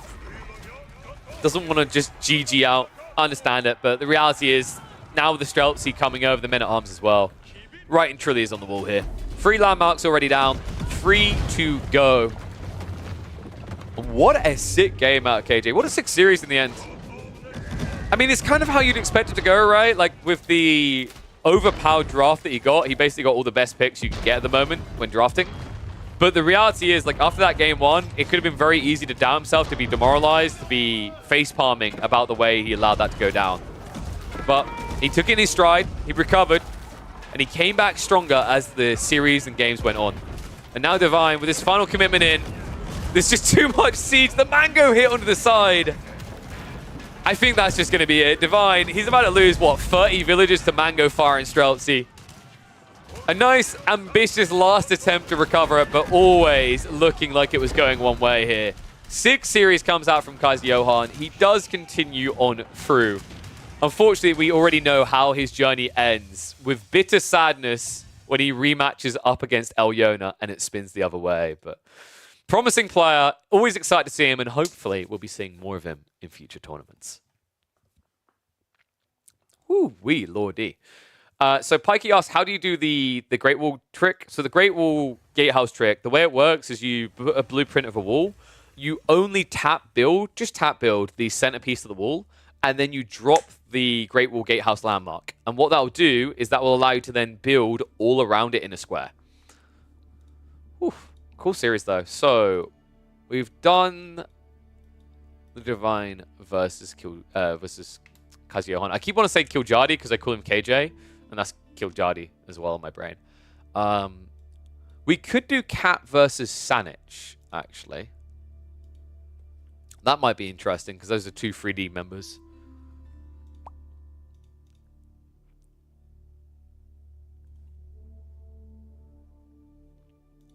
You don't get it? You literally place a wall, but don't build the wall. Tap builds the centerpiece of the wall, so you only have a half-constructed centerpiece of wall, and then drop the Great Wall Gatehouse on that. And that means there will not be a wall built to the sides of the Great Wall Gatehouse, which will allow you to walk around it and build it from every angle. That's how you do the Great Wall Gatehouse trick. I haven't seen many high-level players do it so far, though, and I'm not sure why. I don't think it's considered an exploit, at least not from my understanding. So yeah, it's a bit weird that more people haven't been doing it.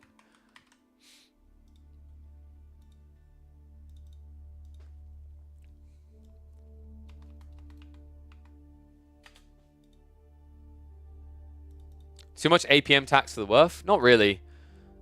It's really not if you think about it. It's literally you drag a wall, then you click once more to have them like tap the wall, and they should be close by, and then you just click away, select landmark, build. It's really not much more work. Okay, so we have got another series though. Boom. I think we check in on Sanich and Cat. Cat been looking pretty fierce. Sanich is one of the members of the team, but I think Sanich, if I remember correctly, does he play the coach role now? He has less time to commit than other people, I know that much. He's also the guy who came up with the new tournament ELO system, by the way. So that's where you might also notice his name from. So let me get Cat's data up, and we can prepare to hop into that. But yeah, shout out again to Zuby0T for the sub. Totally forgot to react to it when it came up.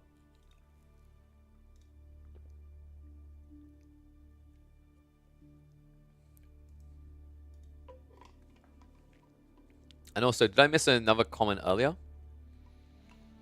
Be awesome if EGC TV could give some shouts to your channels, the official place to watch series that can't be casted live. Good way to actively address possible discontent about many series. Maybe. I mean, you could flag it with them on their Discord. I don't mind. I'd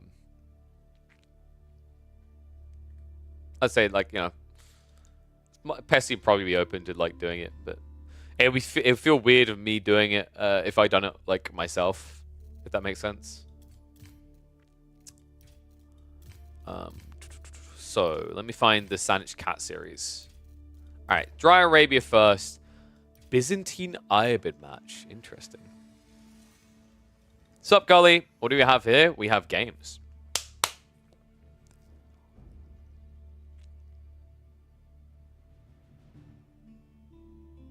You think it's stupid you need to build a wall for landmark placement in the first place? I think it's stupid you could only kill that landmark by using siege.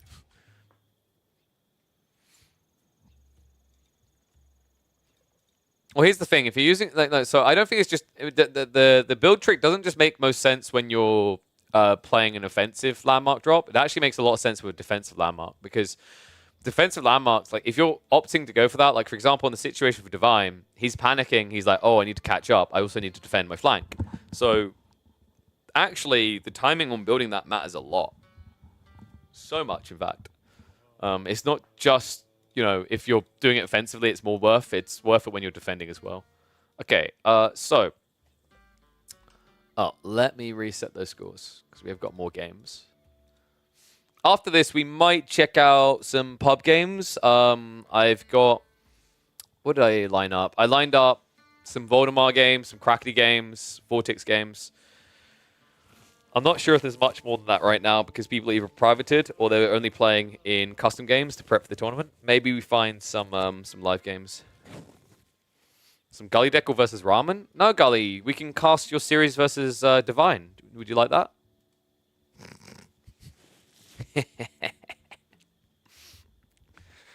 Give you a little bit of PTSD.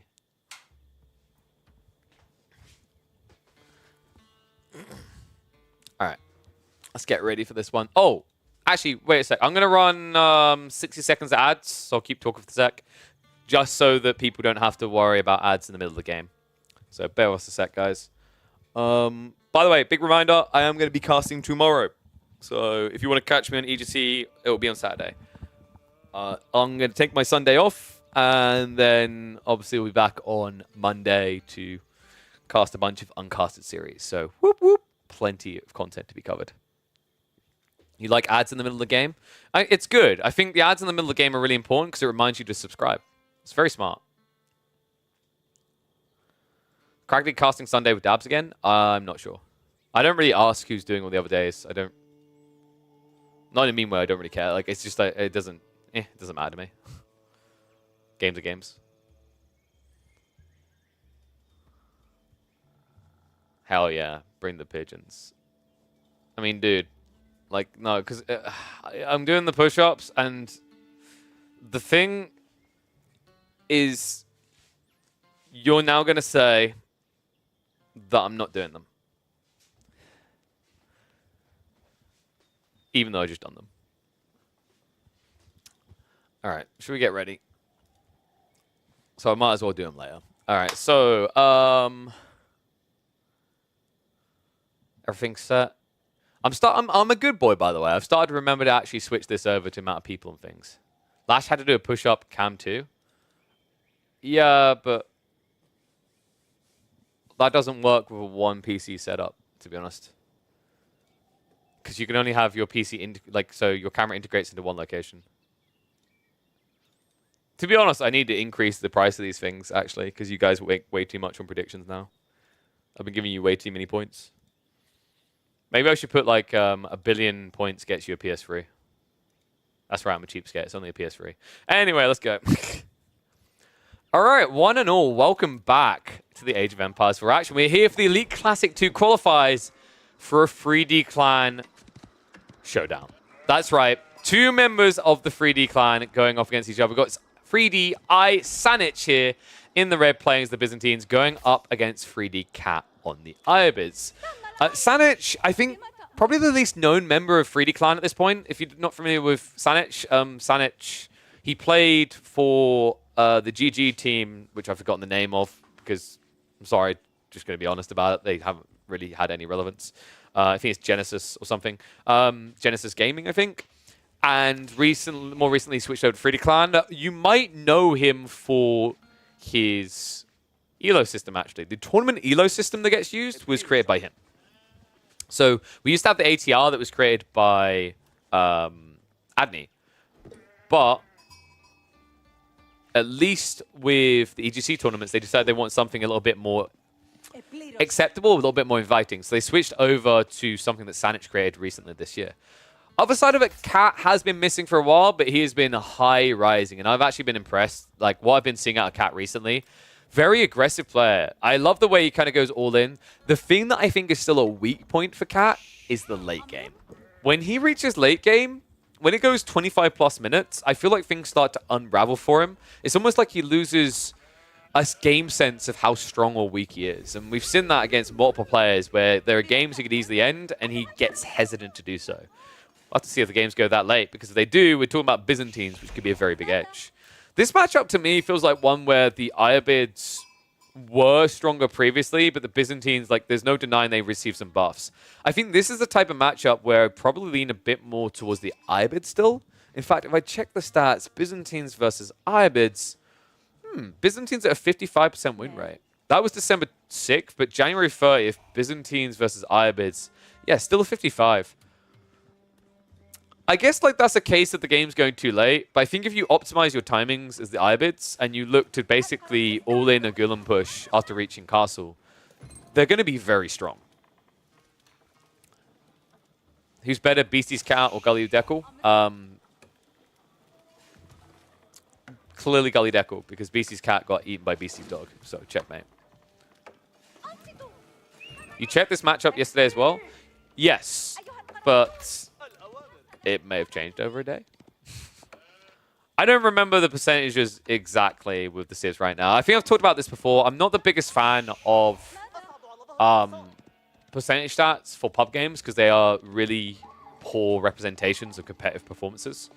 For a start, someone might be a prolific spammer of X and they might be actually contributing to a lot of the losses or a lot of the wins. It doesn't equate for a difference in skill.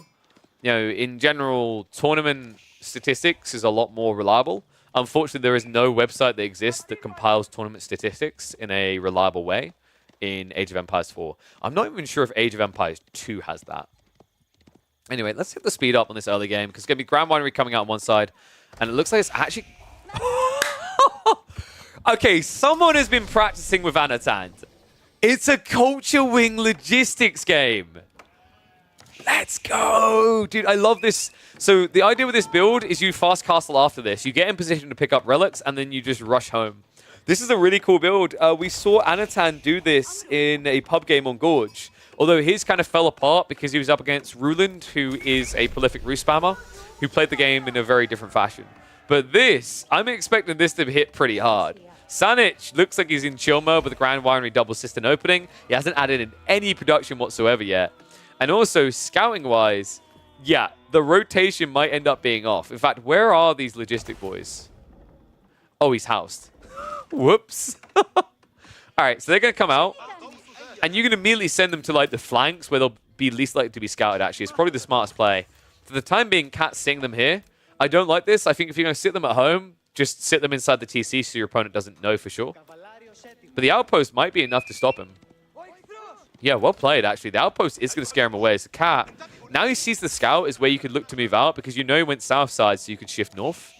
It's probably going to be a case that Cat doesn't want to come out before 7 minutes, just because he doesn't want to give an opportunity to react to this. Sancho on the other side. Let's hit it the 2 times. I want to see what his reaction to this is going to be. Merc House is being dropped. Honestly, if this is not Keshik, you're not going to hit this. If this is Lombo contract or this is Jav contract, you're going to be too slow, and those are more likely than Keshik here. So this looks like a play that's going to work for Cat. The reason why Keshik is a no-no is because you're against Irobids. They have Camelora. So your Keshik won't hit that hard, so you have no logical reason to go into them by default. So naturally, it is going to be the Western contract, the worst possible contract against this play. Now, one thing I do not like, if I'm being honest with Cat here, is the fact that he did go for all the berries. This means Growth Wing would be terrible right now. What would be interesting would have been Military Wing, but I think it's the wrong matchup for that. Because you're going to be up against Lombos or Javs, right? So it's just not a good contest for you. Maybe Trade Wing? I don't think Trade Wing makes sense, though. Trade Wing Bazaar has been looking very underwhelming recently. Let's just say that much. In fact, I've cast no less than 50 Irobids games since that nerf, and I've seen no Irobids games whatsoever. No Irobids Trade Wing games, anyway. Wait, is Cat playing Delhi in a weird way? Oh my god, he is. And look at Sanich's reaction. It's like the worst thing to do right now. He's just going fast castle as well. Lombos are going to move out, so maybe we'll be able to contest this in time. In fact, it looks like he might have scouted it. Okay, I do not know why Cat went for the hardest Sacred Site to try and capture here. Like, you're against Lombos, right? Flank Sacred Sites are doable, but Central is not. And instead, you've now revealed yourself. Oy, oy, oy. What a weird and wonderful game this is about to be. So it's going to be Growth Wing. Yeah, I don't like the fact he exhausted berries. It looks like he didn't have too many sheep, but he should have had enough to get him through, right? Yeah, actually, he's got 14. So you want to leave these so you have additional berries to gather afterwards. Arguably, your tech time is a little bit slower, but you can still get most of the berries. It's just you're not meant to finish off the patches. Rax is being dropped after this, so it's going to be Gulam spam. Golden Horn Tower up. More Lombos coming, of course, because that's the way that works. If you've got the contract unlocked, it means you only have that. Other side of this. Okay, it was Rax's. He's switching into stables. I guess that makes sense, right? Like, Gulams... Longbows tend to fare better against Gulams than normal archers. Remember, they have a higher base damage, and they have extra range. But Lancers really quickly gap close you, so... Not the worst of ideas. More villagers now working on the gold. And tech is now complete. So here we go. Dervishes, funnily enough, oh my god, dude, please, go around the back and wallow his ass. I need it. I need it so badly. This Dervish is going to get blocked out, unfortunately. He needed his gold a bit too badly. So well played. Sanich has just parked one of these relics here. There are still other ones that can be grabbed there, right? Like, there's 5 relics on the map, and right now Sanich only has 2 groups of Lombos to guard these. So realistically, you shouldn't be able to stop him entirely. Mosque is also being dropped, so I wouldn't be surprised if Cat adds in an extra Dervish. And so someone's asking about getting free Dervishes immediately if you go Castle Age. You do, but here's the issue with the free Dervishes. If you go for free Dervishes, they spawn here at Castle Age. If you go for feudal logistics, when you reach Castle Age, your Dervish could be on the other side of the map. And that's exactly where he was, walking home now with the goodies. This Dervish can easily yoink the one on the right side. First Camel Lancer is coming out. These Lombos. Okay, I think one critical error Sanich made here. He's sitting still. He basically is at stand ground point here, but he didn't place Palings. That's quite the big mistake. If Cat wanted, he could just walk in with one Lancer and kill 5 right now. Funnily enough, it looks like instead, though, Cat's heading for the enemy economy.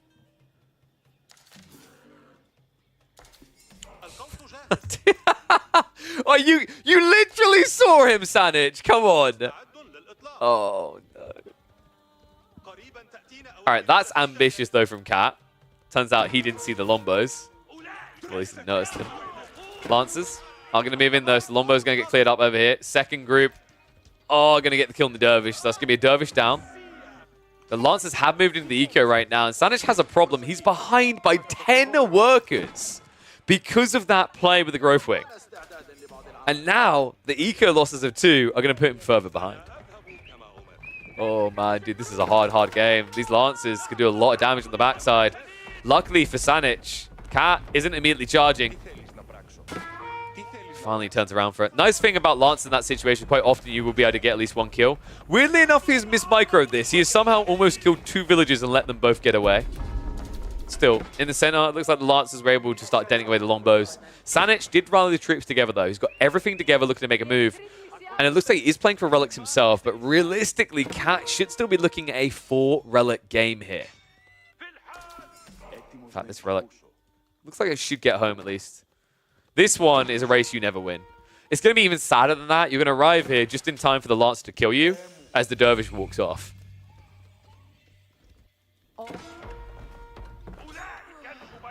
Wait, what? Oh my god, he survived. 7 HP Lancer. Oy. And the Lancer numbers are getting kind of spooky, right? 8 of them already. Archer's being added in behind this. Sanich, he needs to force a fight soon because the eco's kind of swinging against him. By quite a bit, actually. Villager kills now up to a total of 5. All of them are going to run back from the exhausted berries here. But now you don't have great food access, right? The deer being blocked south side. North side's not safe. Is he really going to have to do mass groves this early? He might. In fact, it looks like he's going to try to run out to the other side at the worst possible time. Lance is in. Sanich. Dude, this is over. You're behind by 20 villagers. If you can't strike back now, you're never striking back. In fact, he reacts so late. He loses all but 1. Made that every villager on the gold line. Oh, man. Northside also being hit. Funnily enough, Cat actually could have just dove onto the builders. Instead, he's going to go deeper. He looks for the workers. He looks for the priests. Takes both of them out. And he'll just cycle past the Limitane. Second wave is coming in. But Cat, I mean, he's doing a good job of actually dodging this out. Meanwhile, he's also got that secondary group of Lancers. Looks like the wall does go up. There is a movement in the berries. But folks, if there's more Lancers coming, it would be an absolute devastation. Luckily for him, there isn't right now. But this is grim, man. Trailing by 20 eco in a game where your opponent also has 4 relics. Oh my god.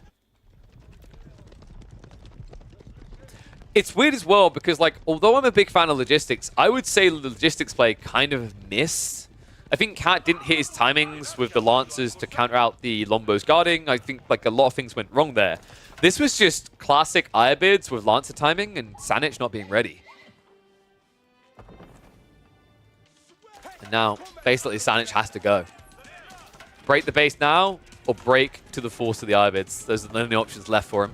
The problem is, one Manjanique is about to ruin everything for him. Archer's also moving out. And that is level 2 ranged armor coming in for Cat, which means these Longbows are not going to be a solid solution, and they're already counted as well. Golems are going to hold back the Mass Limitane. And I think this is going to be Sanich's one opportunity that is going to quickly fizzle out. Game 1 looking like a firm start to this series by Cat. And I think the impressive part is, I don't even know if I'd call this draft. I wouldn't even call this unique strategy execution with the Irobids. I just call this raw outplaying on a tactical level. The timings, the rotations, where Cat was when he chose to strike, were all superior to what Sanich was able to achieve here. And although Sanich hasn't GG'd yet, we are basically at like a 95% probability of Cat winning this. The Manjanique is uncounted. His eco isn't big enough to easily solve all these issues. And also, he hasn't even started sorting the Golem problem. Right? The Golems are literally just uncounted in this. Big shout out to Halicon with the resub, by the way. Appreciate you, buddy.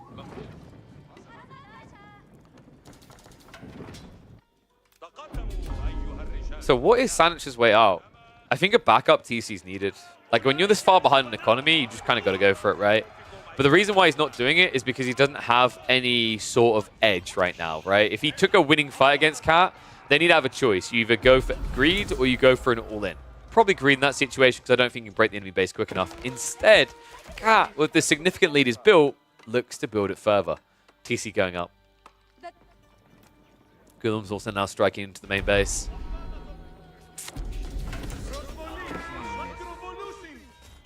What else does he have in this series? Sanic. His draft wasn't bad, actually. He has Malians and Delhi are his strong arms. Other side of it, the cat does have English, and he also has Japanese. Which, if you get the matchups, like, for example, if you get Japanese versus Malians, that's an easy win. If you get English versus Delhi with things like Cliffside, can be an easy win. So, could be a rough series for Sanic if he doesn't get the guess right on the next game. He's probably going to put Delhi forward because it's actually genuinely the best civ he has left to play with. And that might make him a bit too predictable up against Cat. That all comes down to whether Cat can win this game. Well, right now, it's looking very difficult to lose. Let's just put it like that. One-man Janique to just genuinely hold the entire army hostage. Sanic, this deer isn't going to last for long. Flash coming in. Decent mango hit to open it up. He's not going for the siege, though. The Ghouls are going to back off because Cat just wants to guard that to guarantee it. And now, the Mango could just clean up the rest of this. Yeah, good start step by Sanic. I like the way he splits the line. The problem is you just haven't got enough crossbows here, right? The Ghouls are barely getting tickled. This is game. Tough one for Sanic.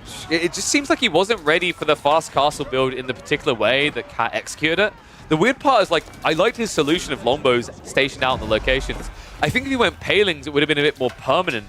And that might have actually slowed down this escalation, but can't take anything away from Cat. Great execution of the Ibids. Still proving to be a powerful pick in competitive settings. But only the first game, folks. We still have at least one more game ahead of us. And as I was highlighting, because Sanic's back is up against the wall, realistically, he should be going for the Delhi now. Delhi is probably his strongest option to try and claw this one back. Marlians, unless you are guaranteed certain that Cat is going to play English, it's too risky. In fact, actually, no.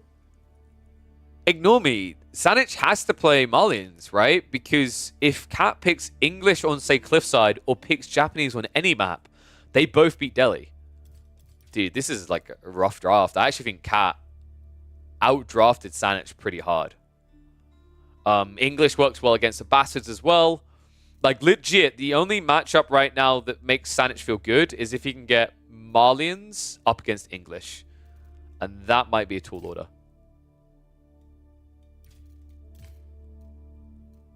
It's Delhi versus Japanese. I think we've got a quick 2-0. Why does Japanese beat Delhi? Two different builds. You can rush Castle Age, and it's quick enough that you can contest the Delhi. Or you play an all-in feudal style where you go like Horseman Onabagisha, and you eventually scale into Bannerman. Like, they're just very strong. This is a civ that, remember, can match the eco-escalation of the Delhi, but also has safe eco at home with Kura Storehouse. It's a very big problem right now. You can see it in the win percentages. I think it's like 65 or 70% favored towards Japanese. Let's see if it's going to play out that way. We hop into what might be Sanic's last chance to make it to the Elite Classic 2. Game 1, of course, went the way of Cat. Game 2, by draft alone, looks like it will also. So Sanic is going to have to pull out a miracle. So one interesting build that's been experimented with to try and counter this idea of fast castle from Japanese has been Dome of Faith to prep yourself. But the reason why the Dome of Faith builds are also not giving much confidence to Delhi players is that if you go for a Dome of Faith build, a Japanese player can just all-in you in feudal. And then you don't have a stronger army, right? But they have a stronger economy. The reason they have a stronger economy is Tawara plus Takazaiku makes the gathering rate on berries superior to Delhi. And if you get into an Uma Bannerman plus the extra melee tech, your horsemen are actually better than Ghazi Raiders. It's ridiculous because, remember, you start with 9 damage, you go up to 11, and then you add 15% in. Ghazi hit for 12 base. So you've gap closed them. The only advantage they have at that stage is extra health, but they're paying extra resources for that. Doesn't feel great. So yeah, kind of a tough one. We'll see which way Sanic wants to go. Cat. The interesting part to me is how no one does the stone trick anymore to try and actually get like a quicker time in the daimyo. You don't really need it in this situation. You can kind of slow roll it. Another interesting thing actually is if your opponent goes Dome of Faith, that also opens the way to go into Yumi plus Horseman, which I'm a pretty big fan of. I think the only comp I don't like in Feudal Age for Japanese are ones involving Spears or Samurai. I think those are the worst ones. Everything else has mobility to be offensive. I love this opening. Straight away, this gives you that flexi to go Yuumi quickly if you want to, but it also saves you 50 wood on a lumber camp and guarantees all of your farms are going to be protected by the TC. And yeah, the stone trick, you can gather a little bit of stone. You can send like 5 workers out here. I think one build that I like is the idea of sending 5 workers out here straight away, or even 3 to 5. You gather stone and then build the farmhouse if you have a nearby berry patch. It's a reactionary play, but if that's the case, then it makes a lot of sense because remember, you can drop off when you build the farmhouse and then you have workers on berries with Tawada coming in, which is so much better. So Kuro on the way in one way, and it is going to be Dome of Faith. Yeah, we're going to have a fast castle attempt by Delhi. 4 farms in the gate because the TC's too close? Sure, but here's the thing, Yadrian. You ever played one of those games where someone tries to point out to you that you need a defensive item, like in a MOBA or in like an RPG or something? You're like, I'm just going to one-hit everything. And then you realize you can't one-hit everything and you should have got a defensive item. This is the equivalent of getting a defensive item. It insulates you. You sacrifice some farms so that you can have all farms, which is very important in a matchup against a civ like the Delhi. So, tech up's complete. Takazaiku is already in the way, so this should be a rush out into the berries while he has time. Sanich, meanwhile, is going to open stables, but his follow-up play is the problem now. By going Dome of Faith, you've essentially weakened your long feudal plan.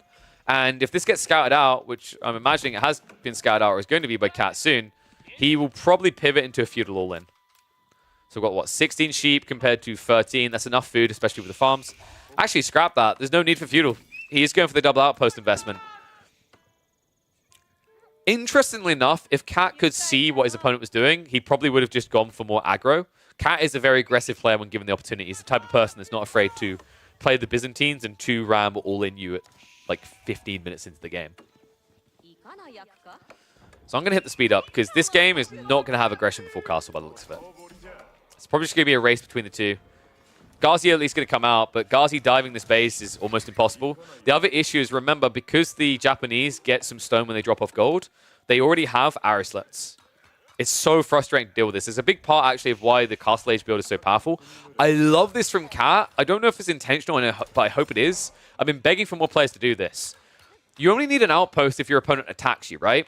So why not just build the outpost almost full and leave it there? And then later on, if you ran out of wood, you can delete it to get the full return. And all of a sudden, you've kept that flexibility. I think it might have been a misclick, because I noticed some players have been having this recently with the like switchover. But I'm hoping it is what I was highlighting, because I think like that is an optimal play that will come into the picture in the next several months.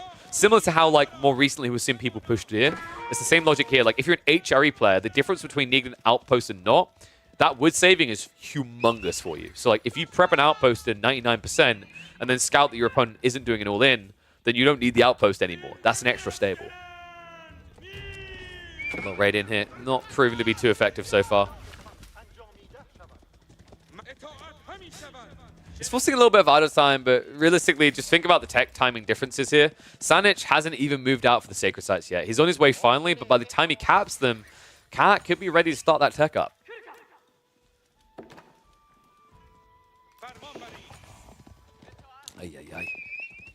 So keep the speed going. Sanich is scaling Ghazi, but I just don't like this. I've been on record saying Onobigi should beat Horseman, and it's still the case with Ghazi.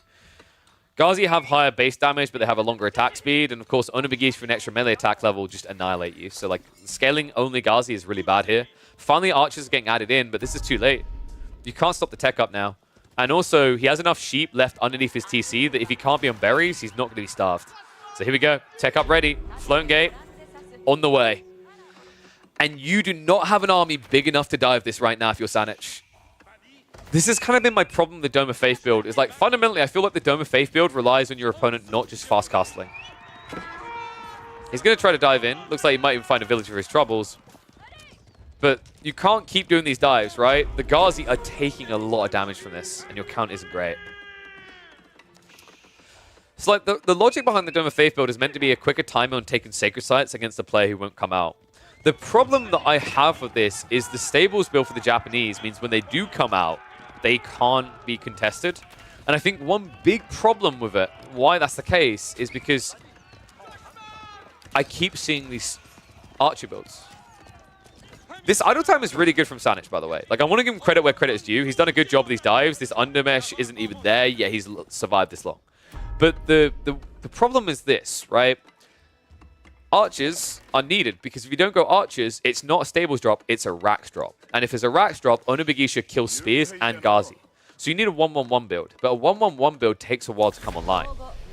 So the issue is that the Japanese, against the Dell in this situation, between the stables and the Rax, has the omni flexibility to counter either one of your 2-unit comps. The only solution is to go Spear Archer. But then, once again, Samurai, right? It just comes out of Rax or it comes out of stables, and it solves all the problems. And it's going to be stables in this situation. Cat hits the field with the first. Mount Samurai. He could easily just contest these right now. The Ghazi count isn't great. The health bars are also atrocious. Like, realistically, he shouldn't even be attacking the Archer. He should be attacking the injured Ghazi. Cat, come on, buddy. Not ideal the way that he microed the first of his Samurai. Weirdly enough, he's aggroed them underneath the TC, though. Okay, Sanic got played like a fiddle there. And Cat wants that reset, remember, because if he resets, he gets deflective armor back. The raid coming in on the north side, but the health bar's looking terrible. This new Samurai will clear this all up.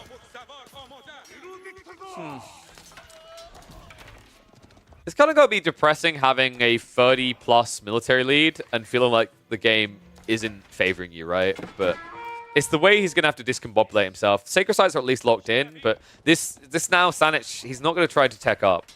I don't think he can. He has to all in. One upside is you have all these scholars, use them as healers, right? Like, if you actually scale Spearman right now and rush forward into the base, you can probably just chain heal to get in. You have to be fast about it, though, because every minute, it's bringing more of this. Second Yoroshiro is about to drop, and that's going to be in the Rax. That means Onibagisha versus Spears, or even just Samurai here could break everything. Samurai is a bit more risky because of the food quantity required, but I think Cat does have enough, and a big part of why he does is the power of the Kura Storehouse. Just makes that farm transition smooth. Make sure you don't run out of food. Now, considering he's getting Hizukuri, this keeps the Onibagisha option open. Looks like it's going to be Samurai, though. Usually I look Hizukuri a bit more over the Daimyo Rush when you go Onibagisha, but the reality is he had enough stone for both. Looks like he just mismacroed a bit, because he should have gone for the Daimyo mana earlier than this. And now we're probably going to get what? Katana Bannerman with Samurai, Adachi follow-up. Tough game right now. Sanic. I'd love to see Rams here. It's difficult because you're up against mass melee, and it's going to feel difficult to even defend those Rams. But realistically, like the way Cat's playing this, he doesn't have many farmhouses. You could catch him and pop block him. That's the way I think you start to starve him a bit here. Great find on the left side here, though. Mount Samurai outnumbered. Not ideal from Cat the way he took that engagement. Yeah, I think Catch needs to calm down a bit. He's rushing the decap because there is a ticking timer, right? But that ticking timer has 8 minutes to go. The only way you lose this game is if you rush it. I'll give credit to Sanic, though, man. I mean, I've seen a few different builds to try and counter this thing that the Japanese does. This is probably looking like one of the more effective builds I've seen. He's still on the clock. It's weird, right? Because, like, you think that Japanese are on the clock, but actually, no, it's the other way around. Sanic is on the clock to keep taking fights like this, and he needs them. The unfortunate reality is there's also now Shintos here to heal, and the Samurais are tanking so much of this. It's going to be a breakout. Mass Skulls as well in trouble in the retreat. You could lose a bunch of them because of the Mount Samurai. Sick fight from Cat. Love the heal detail, and now the Skull is getting massacred. That could be the beginning of the unraveling of the Delhi here. Samurai now just tank the remaining spears. Mount Samurai once again go in, and I believe we are about to see a full breakout here. A good hold by Cat and a good push out. Sanic, it looked like for a moment he might be able to do this, but unfortunately, he sent half the army in while half the army was on a coffee break. Looks like the Skulls will at least get away, but right now these are terrible trades. This is before Adachi, by the way. This is before level 3 melee tech. Once that melee full army has that, this isn't even going to be close. Like, what just happened to Sanic there is he just lost control of Sacred Sites. You can already see Cat now moving out for the decap. There's going to be a mirrored move, but now a break down the center. Second wave of Samurai, and this will break it. Mount Samurai also just find their way onto the flanks. I think Sanic, he just sees the entire game of flames before him. There's just nothing left. And yes, the Scholars do count as military units, but remember they do matter in this game because Sanic's strategy was to use them to heal. So they actually matter in terms of military force. The problem is he just didn't have all his military in one location for that engagement. And that's what I meant by you think you've got your opponent on the clock, but you're on the clock. Yes, there's this clear ticking timer. But you know what the timer is on the other side? It's the military count. He can't allow Cat to reach 20+ military units heavily armored, or the game is over. And unfortunately, in his rush to prevent that, he lost his cool, he lost his head. And now, it looks like dear Sanic is dead. TCAP on the way. I love how he just sits the Katana Bannerman here, because the Katana Bannerman has less effective DPS, so he just wants to use him for the decap. And mass villager migration. Basically, 2/3 of Sanic's eco is just not working. And the rest of it is dying. Yeah. Oh my God. And that, folks, is why the Japanese destroy the Delhi. Yeah, it's all about timing. This is the thing you have to realize. Like, for people wondering why is it such a strong pick? Why can't I just punish him for going fast castle? It's the floating gate. The floating gate, if you think about a big part of why Delhi is so strong, it's their surge point in feudal, right? It's their ability to garrison scholars and double production. So they ramp an army really quickly. What do the Japanese have? Well, they have a really good timing. They have really good uses of the follow-up Yoroshiros. And also, those Yoroshiros give them huge surge points in their production wave. That's the problem. All right, so I think now we probably look to do some pub games. In fact, maybe we'll get lucky and we'll find some interesting live ones. Let's have a look quickly. Oh, I also need to respond to a message, so one sec. Need to actually check something quickly. Also, guys, I've been wondering, does my audio, like, in-game audio sound really low? I swear, it sounds like it's low recently. Sup? Forever Tired? Are you Forever Tired? Try insert energy drink sponsor that should be sponsoring me. How's it going, buddy? But yeah, I wonder if the in-game audio is a bit too low. Bump up to 18.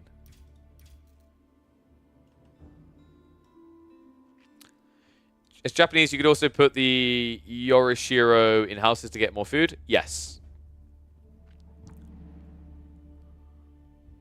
Well, I'm not saying... Why are we bringing up wood, though? I wouldn't say put it in lumber camp ever. Usually the choice is production buildings or forges, is what most people go for. I just need to check, because I've got a TO saying they've paid out, so I need to make sure it paid out.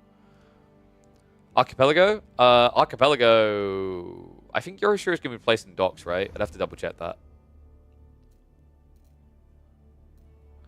Putting in production is basically wood? No, that's like a one-dimensional way of thinking about it, Gully. It's not. That's not why you do it. No, you don't just save wood. That's completely untrue. It's all about surge points. It's all about surge points. So the reason why the Delhi is so strong isn't just because they save wood and they spend gold instead, and it's a little bit cheaper. It's because what they're doing is they're getting more troops out at an early phase. It's the real reason why the surge timing of Yorishiro is so strong. You push your first knight out 12 seconds into Castle Age instead of 35. That's a mile of difference. It's why I've highlighted before that White Tower is actually deceptively stronger than people realize, because White Tower allows you to push knights out in 17 seconds. So, like, never underestimate the power of production speed. It's insanely powerful. Think about when a Chinese player, like, supervises and gets the extra out. All right, Gully, dude, all I'm going to say is that's why you lost to Divine, buddy. I know you're memeing, but I got to meme back.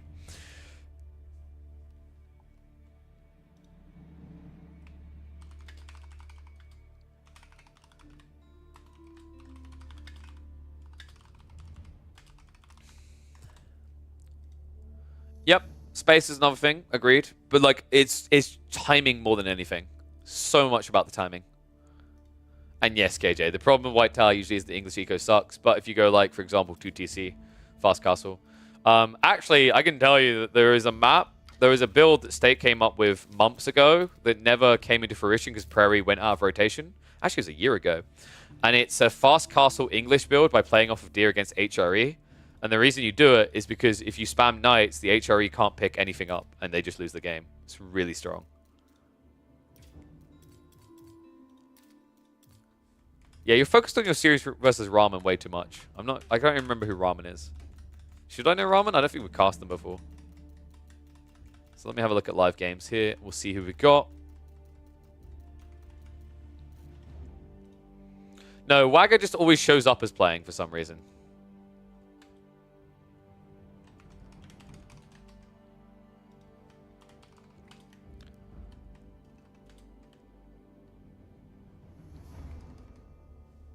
Dude, my head is actually killing me. I don't know why. What the hell? Oof.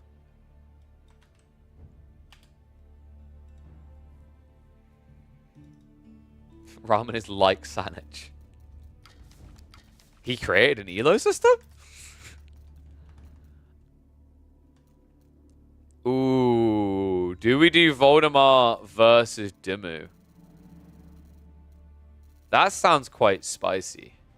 I do like the sound of that.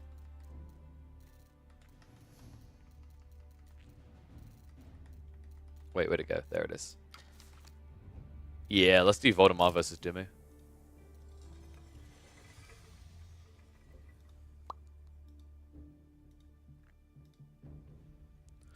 Alright. Enjoy your food, Gully. Do I need a bit of caffeine?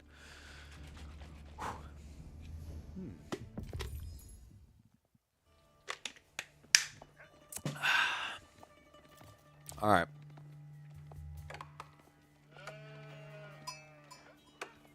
In fact, have I... Oh wait, I need to turn the UI off, don't I? Yes. 1 second.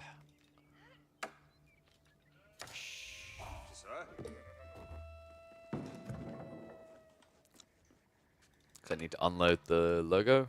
Boom. There we go.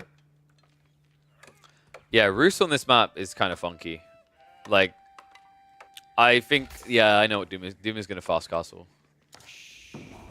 I think he's going to fast castle Horse Archers here.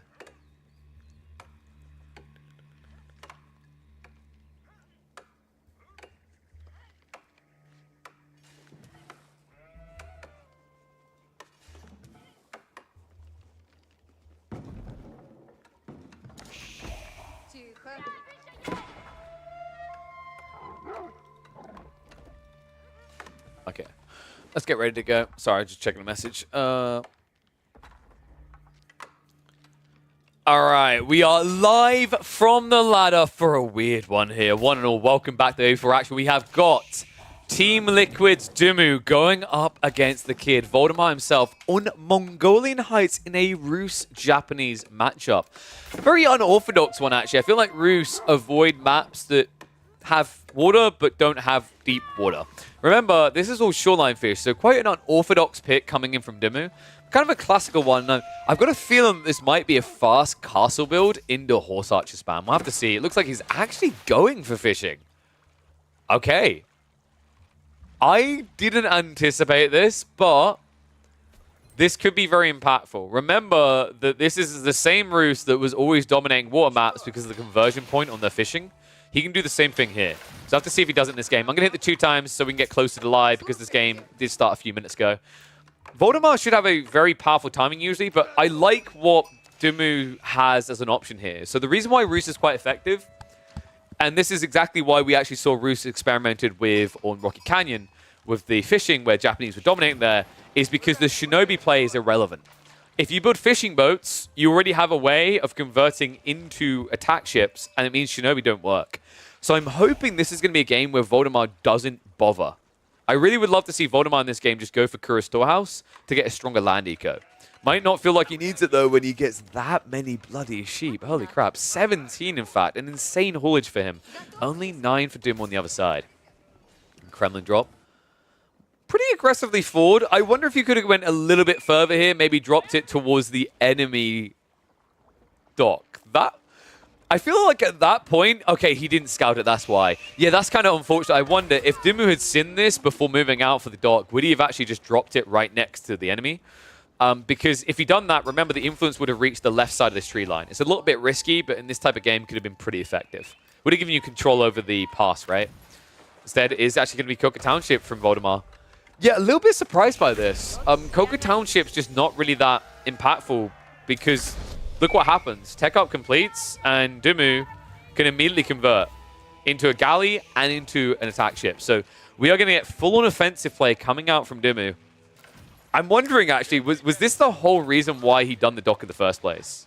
Because if you think about effective tools for dealing with Japanese fishing, this is like the #1 way, right? And look how it catches Voldemar off guard.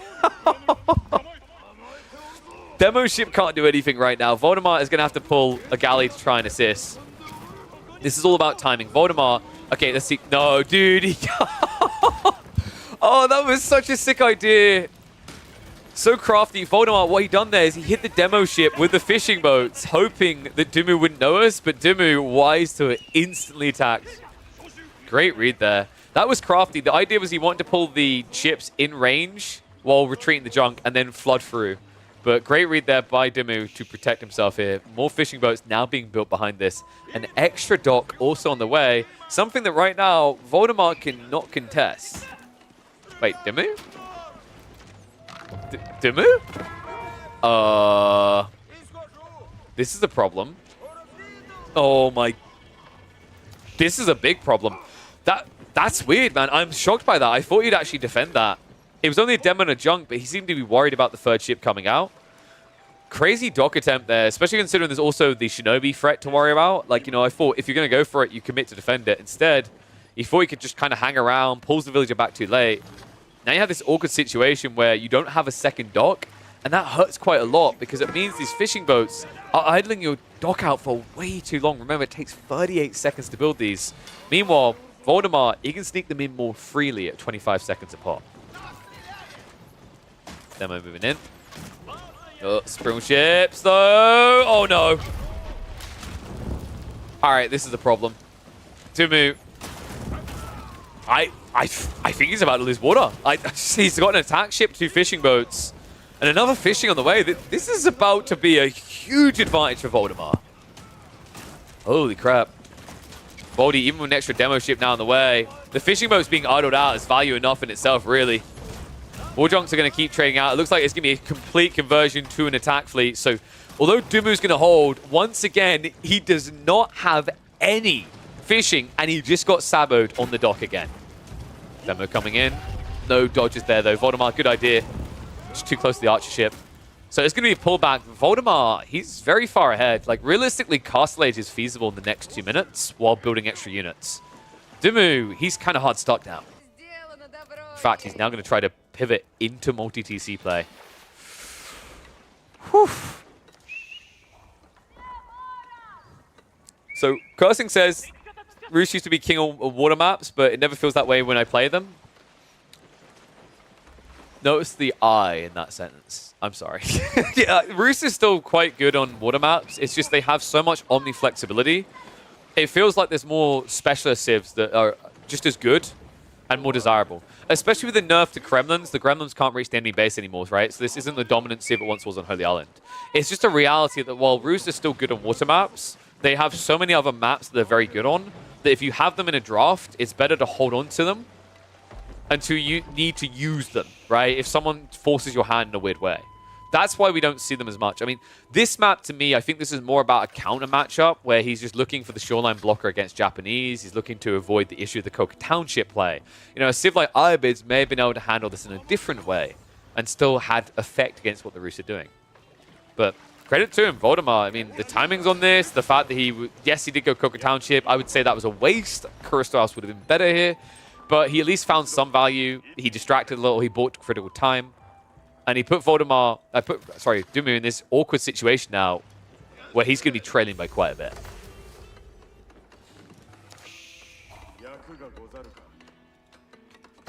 All right, Float and Gate on the way. This is probably going to be Mount Samurai, right? because even if Dumu rushes a tech up and tries to go Horse Archers, then they have great base damage, but they aren't quick to escalate in this type of format. I think it's just naturally going to be the choice to go Mount Samurai so you can aggro, especially now with this confirmation. He does see the TC, right? Yep, he gets a glimpse of it. Okay, so Voldy, knowing he's against 2 TC, there are 2 choices, actually. You understand now your opponent's timing is going to be slower, so you could either go for Mount Samurai, which would raid your opponent to death, or you go for Mass Samurai, which will kill your opponent outright. And considering that Voldemar now has 4 docks, I think we might be looking at Mass Samurai. We are. Rax is on the way. Okay, this is about to be sick. Okay, hear me out, guys. How different would you feel about Coca Township if you could drop a Euroshura in it? I'm just having a thought now, because, like, I think one of the big issues with Coca Township is you just never see it out of feudal that has no purpose, which is kind of a shame. I wish, like, maybe, I don't know if it would be OP if in Imperial Age you could, like, build Shinobi out of keeps. I don't think it would be. Kind of has that Jean's champion feel to it. But anyway, let's focus on what's really happening here. Mass Samurai is going to be on the way, and he is going to have all the fishing he needs to get it up and operational. Dumu has at least got some fishing going on, but this wall means he cannot break in and interrupt his opponents anymore. And the 2TC has slowed him down quite a bit. Still not ready for that tech up yet. Samurai numbers already scaling.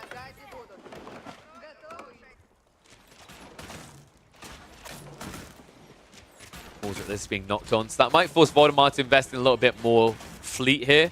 I think I like this more though. Double arrow slits is cool. So the one downside is with the 2 docks this close by, demo ships can kind of be effective. The upside is because he's placed them like this, when you're in range with your ships, you're in range of both, right? So it's actually a very effective way of creating like a double tower coverage in a single area. And now the docks upriver, he has all the safe eco behind him. High Trade House on the way. Get your numbers in, folks. Looks like a pretty standard one here, so shouldn't be anything too crazy on the gold income, but probably about 2 relics worth, I'd say. So not too bad.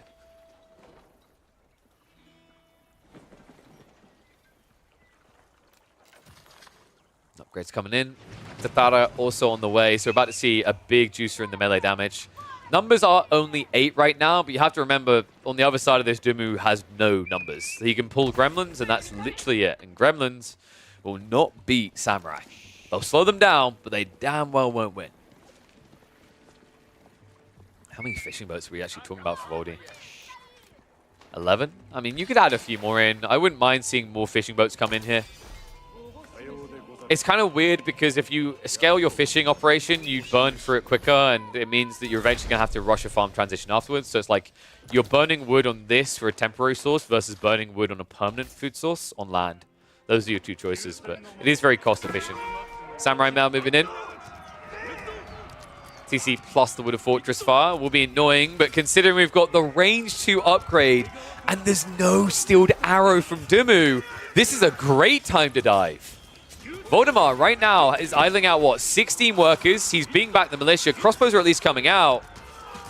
They need to hold for quite a while, though. It looks like the first wave will be held back, but Voldemar, he's doing that classic 1-2 switch.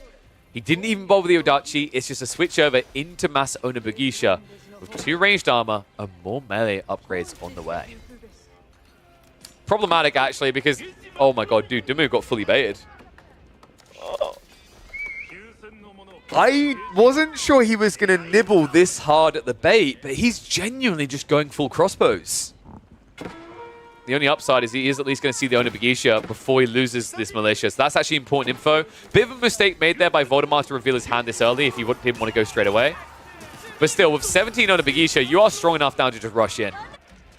And Dumu only has these crossbows, nothing else right now. Love that he gets the extra ball, just for the extra bounty. And it's going to be 145 gold on this in the end.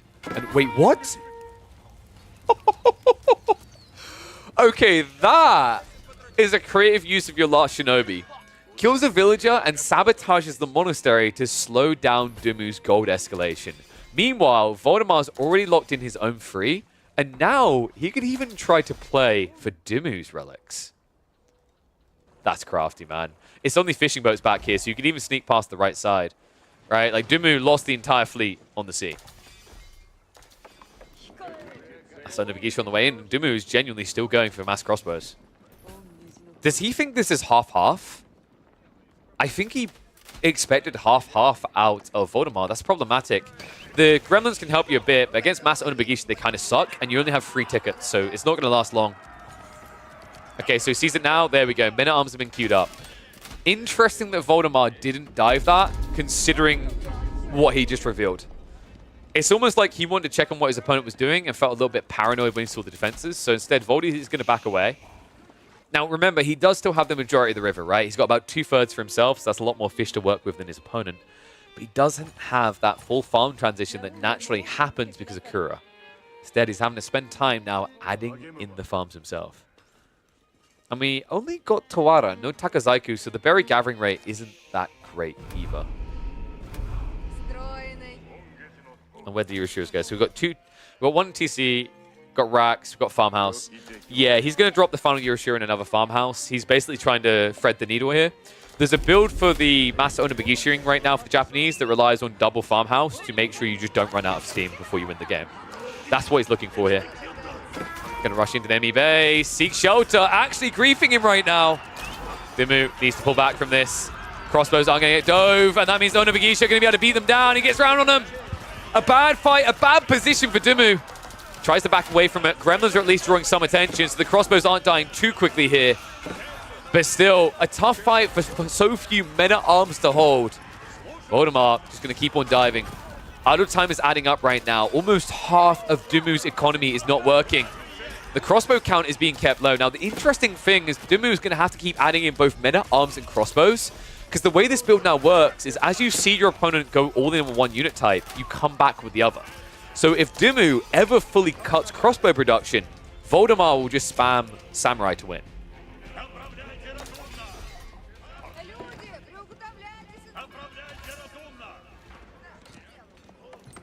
How many farms? Dude, only 3 is a little bit worrisome to me. How much food have you really got left here? You've got 2, 3... you've got about, what, I'd say like 3,500, 4,000 food you can access. And then maybe you can test this area. Oh, wait, hold on. Uh-oh. Yeah, big mistake there, Dimmu. So he can't access food on water anymore. This is problematic because these men-at-arms, these crossbows, they cost quite a bit of food. So this is the arms race right now, right? But the arms race, it's not as much an arms race as it is a mutton race, right? The food is what matters here. Or should I say hams? It's definitely a delicious ham. So Dimmu, going horse archers is a way of being a bit more optimal with your food, but it's still the same issue, right? Like, you don't have a permanent food source, and if you have to play wide on these flanks, it's very hard for you to defend, and I think that's why he's queuing horse archers now. Is men-at-arms and crossbows can't react on the flanks to Onibagishi. Horse archers can.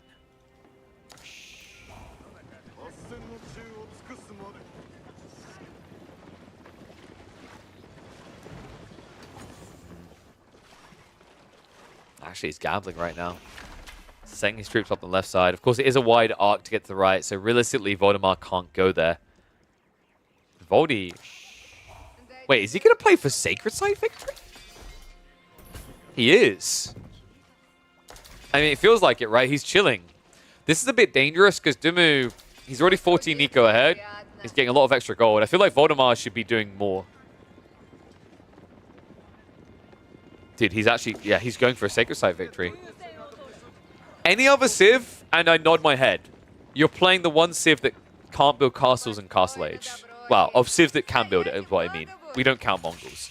But like the issue with this play is that you don't have a strong defense to guarantee the lock-in for that long.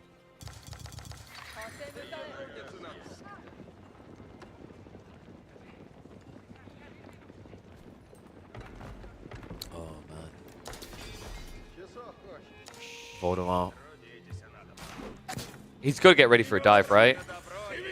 Like, to his credit, the value of waiting this long is that Dimmu has a lot of economy now. Like, he has 93 eco. There's not enough room for everyone to hide. So Onibagishi are going to find some, but goes in for a lick.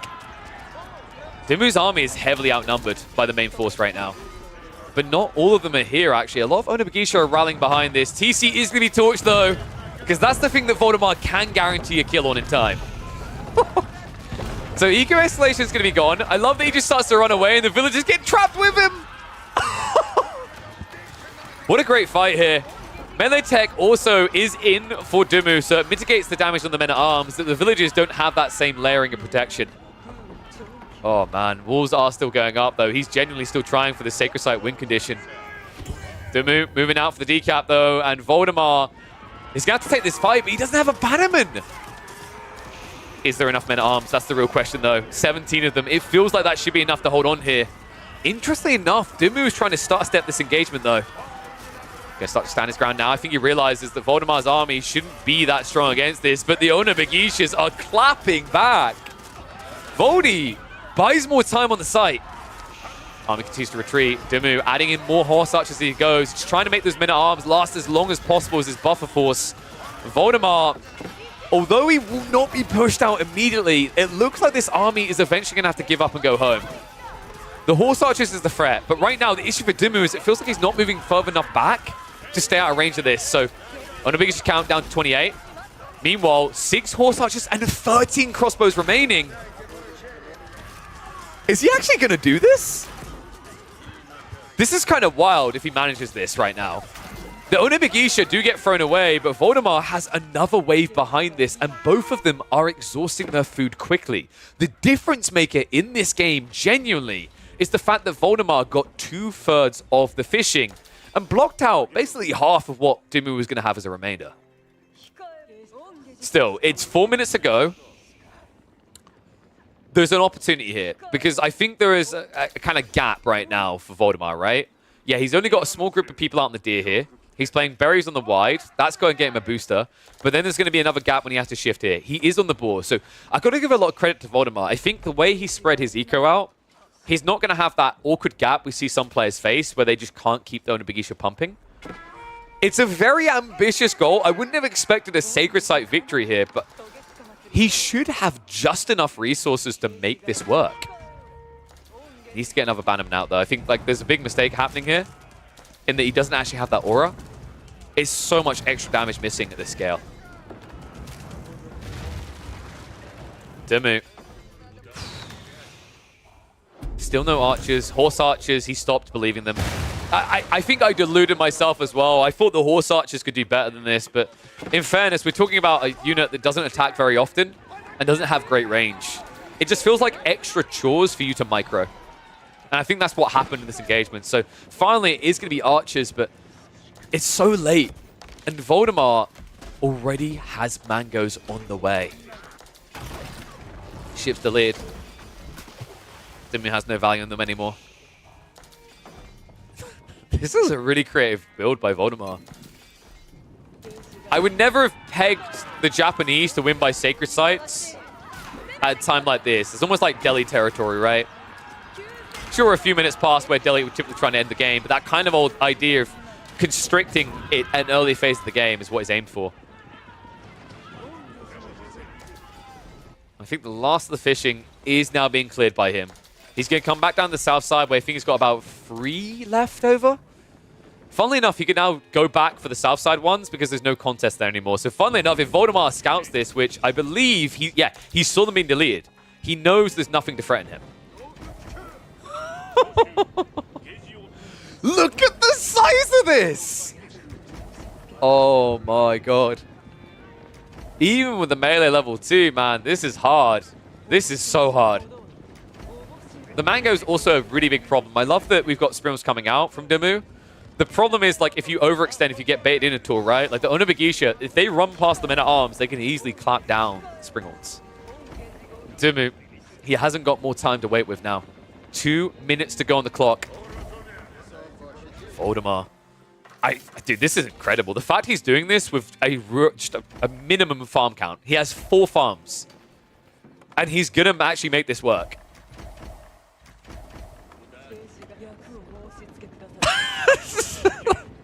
This has to be so tilting. You're like, he has to run out of food soon, right? He went Coca Township. Nope. Not with the way he played the map. Mango now coming in. Springles is going to arrive to counter that, but the Onabagisha go around the back. Springles in trouble, and they've ran in range. Mango doesn't die. Oh no. Voldy clashing with that front line still. Men-at-arms count has already been halved, and the Mango now can clear up the rest. This looks to be it. Militia Pool is not going to be good enough. Second Mango on the way. And And that slight overextension of the Springald looks like it may have cost him everything. Dimmu does clear up the first wave of Onibagisha, mostly, but the problem is the second wave's on the way. The Sacred Site timer is just a minute out, and Dimmu has got nothing left. Whoa, whoa, whoa. Is Don complaining about unit diversity? Bruh, have you not watched that Tom Cruise movie, Last of the Samurai? They died off years ago. You don't build them. Onibagisha, on the other hand, I never saw a movie called Last of the Bugisha. They're still around. Bugishas and catapults. What a way to do this. And now we're going to see Dimmu just try to trickle troops onto the site, right, to buy time. It's all he can really do here. That means you're staying in range of the Mango, and it means you're just dying to it. Another Springald does at least come out, but one Springald is not going to be quick enough here. What a cool build by Voldemar. Really interesting game. We never see the Rus on Mongolian Heights at the moment. I don't think this is necessarily an example of why. This is just all credit to Voldemar. Clean execution. Love the double dock which create the defenses. And I love the ladies coming out to secure the win.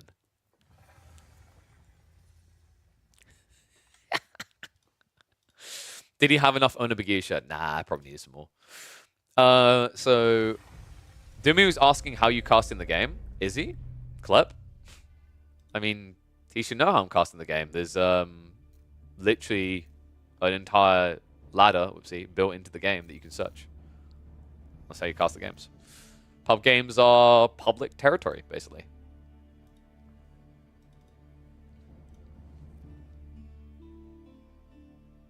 And Chaddock, yes, I'm going to be casting tomorrow on EGC's channel.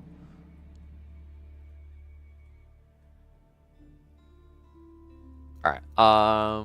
Let's see. Have we got any other players live on the ladder? Let's give it a ganders.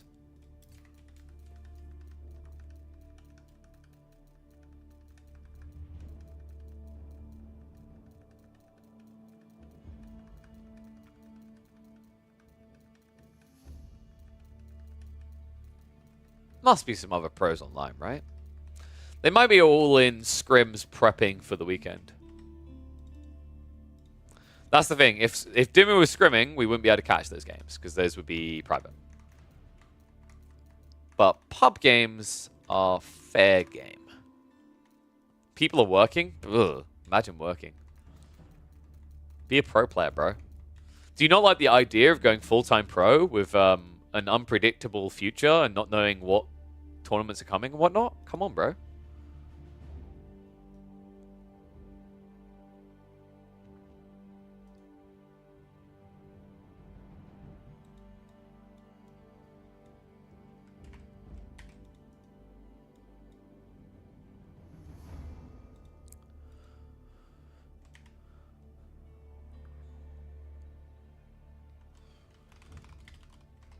One sec, just need to send a message quickly.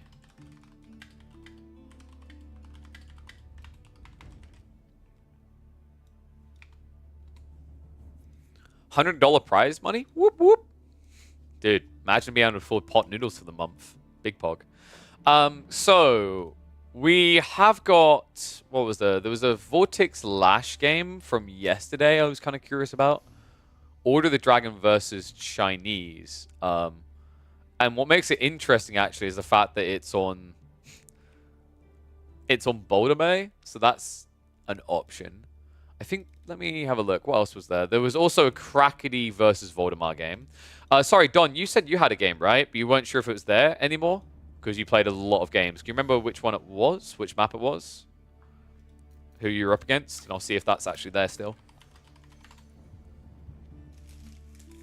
Here in Hungary, we can feast on that. Yeah, but the problem is, like, most top-level players are from expensive countries, if you think about it. Spain, I guess, a little bit cheaper, but that's still quite expensive. Swedish players, oof. UK, oof. Germany, oof. America, oof. Need I go on?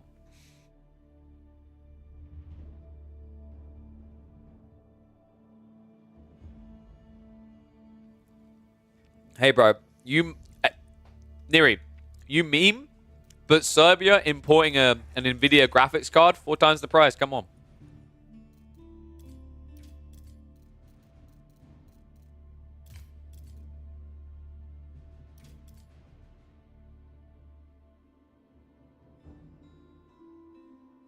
Is Don still here?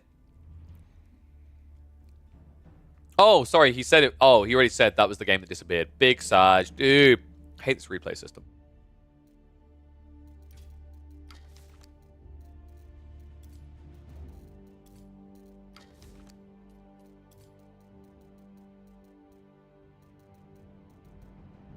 So, let me have a look.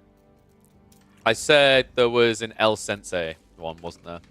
So there's one with Vortex done with Lash we can check out. Give me a sec.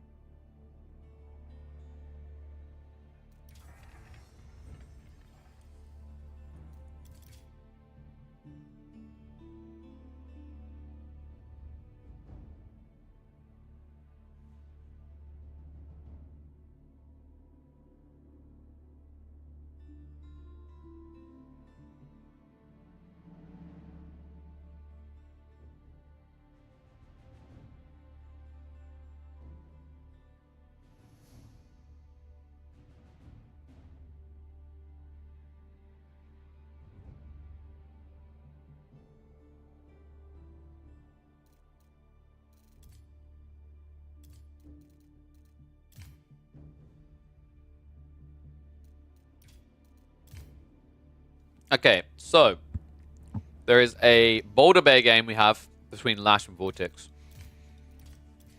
Were the charity games done yesterday by Warman cast or just played in? I think she cast some 1v1s and they had like... Didn't they have a 2v2v2v2? I think they had like a 2v2v2v2. And they also had... had something else, didn't they? They had... was it a 1v... Like, was it Noobs versus Pro or something?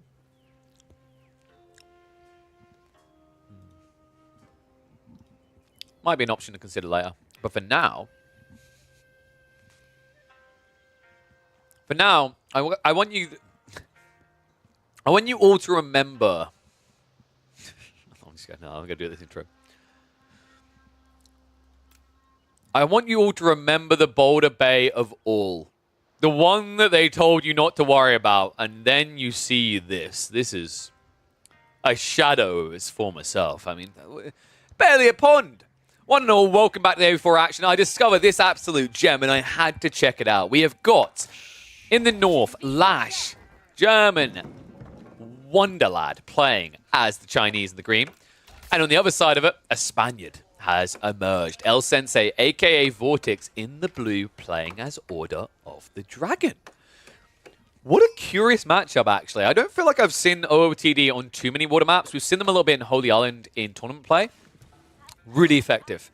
And it doesn't even revolve around the idea of going on to water yourself. You basically look to just shut down your opponent away from water. What I'm curious about is whether it's the same case in Boulder Bay. It looks like it's not. Vortex actually goes out for a dock drop. Lash is going to mirror it. So this is interesting because these two civs have different advantages, right? For the Order of the Dragon, they tend to produce a lot more ships in terms of cost, whereas the Chinese produce a lot more ships in terms of speed, right? They have the better production speed versus the better gathering speed here. So this turns into kind of this weird race between getting extra docks up. I gotta say, I feel like OOTD should be favored there. And the reason is that, quite simply, they have a very good build speed on their villages that competes with the Chinese even, to the point that they can escalate docks very efficiently with just one guy out here. The other thing that I quite like about OOTD is the impact that a single extra unit can have on land if they get to that point. Now, should this game go late enough, it is going to be that classic China too strong, China kill you, haha, you dead China. But I think the interesting thing about the way that things ramp on water maps in Feudal Age is you can play a very long feudal. And that is an advantage for a civ like Order of the Dragon that has all the best peaks in that early age. So we're going to hit 2 times speed here for the early game. Chub Bay does seem appropriate.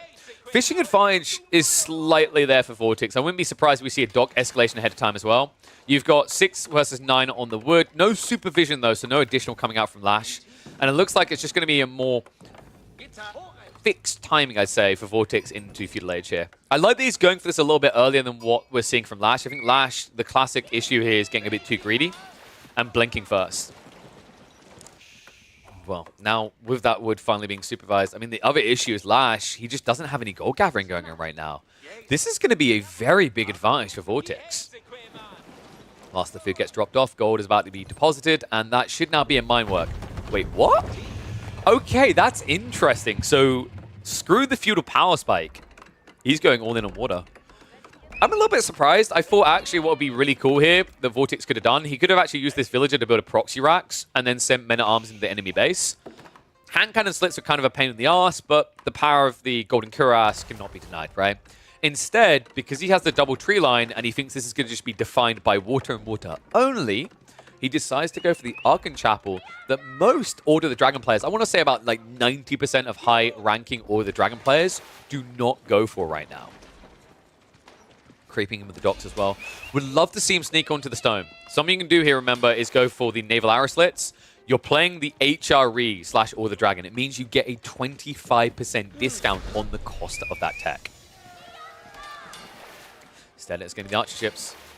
So tech up complete on one side. Lash now rushing is up. Make no mistake about it. When you see 8 villagers rushing up the Imperial Academy, it's a rush. And just a reminder to people, because I'm seeing comments about marching drills. Not going marching drills equal GG. That would mean every Dragon game is a GG, because they do not have marching drills, remember. Mine work is all about golden cuirass to make your men-at-arms insanely tanky. But archer ship moves in. Vortex. Going to start to harass the eco. I should highlight that this is literally one of the best players in the game at playing Navy. Lucifron and Vortex, in my opinion, are still the best 2 players at playing on Holy Island, which is the competitive standard for water maps right now. So Lash has an uphill battle. In a matchup that, if it stays feudal like we talked about, I have to lean in favor of the dragons. Springle ship's at least going to come out. Galley does do some damage though, kills a fishing boat, idles some out and moves away. Springle is on the way, but Vortex needs to be a bit careful about this. Demo ship already coming out. Land has no aggression on it whatsoever so far. And Springles are going to start trading, but archer ship will get the quick repair, so able to stay in range here. Vortex, I feel like his production's a little bit faster here, right? He's a ship ahead. He's remaining a ship ahead. Big edge to have there. And I think also another issue, yeah, look at the numbers right now. The food income for Vortex is just better. The gold is better. It's a problem that Lash is going to have to fix. The good news is by having the Imperial Academy, you can fix it by getting extra taxmen out. But it takes a bit of time. And time is everything here. Junk ship being chased. Love that he's trying to snipe out the village. Unfortunately, the auto fire goes elsewhere. He has to shift away due to the double demo. A double demo that is not going to whack, but the one in return did. So 1 demo versus 1 demo, and he sinks, what was that, 3 fishing boats? Meanwhile, Lash gets nothing of it. Vortex is very far ahead right now. Lash is going to need to pull something out of the bag quick. Oh man, that was a rough trade. More Springles coming, so it looks like Lash is doubling down there. Luckily for him, Vortex is not adding in any extra demos yet. But he is reaching a stage where he could afford to add in a 3rd dock. So expect to see that in like the next 30, 40 seconds. You could even try to sneak one next to the enemy dock, at which point you could even think about going naval arrow slits to shut him down. Hit the speed up between these little raids. Mass Springles moving in again. Vortex a little bit outnumbered right now. That production speed is starting to pay dividends for Lash. Dive comes in, but fishing boats are going to be able to heal. Wait, what? I don't know what they were doing. Drawing fire, I guess. Moves in for the snipe. Not able to find it, though. He's pinching him. Demos are being queued up, but they're not going to be out yet. And it looks like the clutch heal of the fishing boats ensures that Lash cannot break this. That was a very good moment for Lash to try to do so there, right? Like, the edge he has there, remember, is the production speed. He's getting these ships out, for example, Hulks every 27. Meanwhile, look at how long it takes Vortex. Has to wait 30. Doesn't sound like a big difference, but in a matchup that literally is a difference of millimeters, it feels like it's everything. Demo ship looking for the connect! Big hit! Big hit right there! Vortex takes one to the center of the formation. And Lash may have just found his timing. Moving in. Needs to clear these up ASAP before the fishing boats can heal. Unfortunately, not able to do so, but sick play there by Lash. Just weaving the gaps in. And Vortex, you can see that moment of oh no, where the demo was literally between 6 ships, and he had no reaction. There was nothing he could do at that point. He knew he was dead to rights. Somehow, he does manage to pull away quick enough that he doesn't lose too many ships, though. That's the power of the man the sails, by the way. It just gives that kind of reset, that breather. Now, double demo coming out the other side. Vortix looks to overwhelm. Warjunk gets taken down.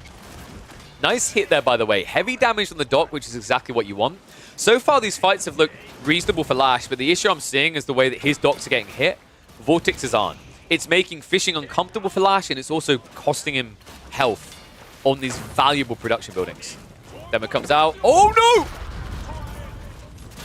no! Okay, that was about as good of a hit as you're ever going to get. Demos are going to be detonated on the other side. Nice hold there by Lash.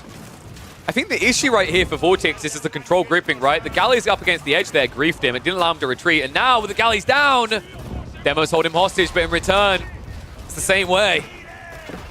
And it looks like it's a little bit better there. Vortix does get rid of the dock. But the tail end of that, they're both down to double Springald. And at the end of the day, this is now 3 dock, or about to be rather, versus 2. So Lash now has to compensate by adding in his 4th.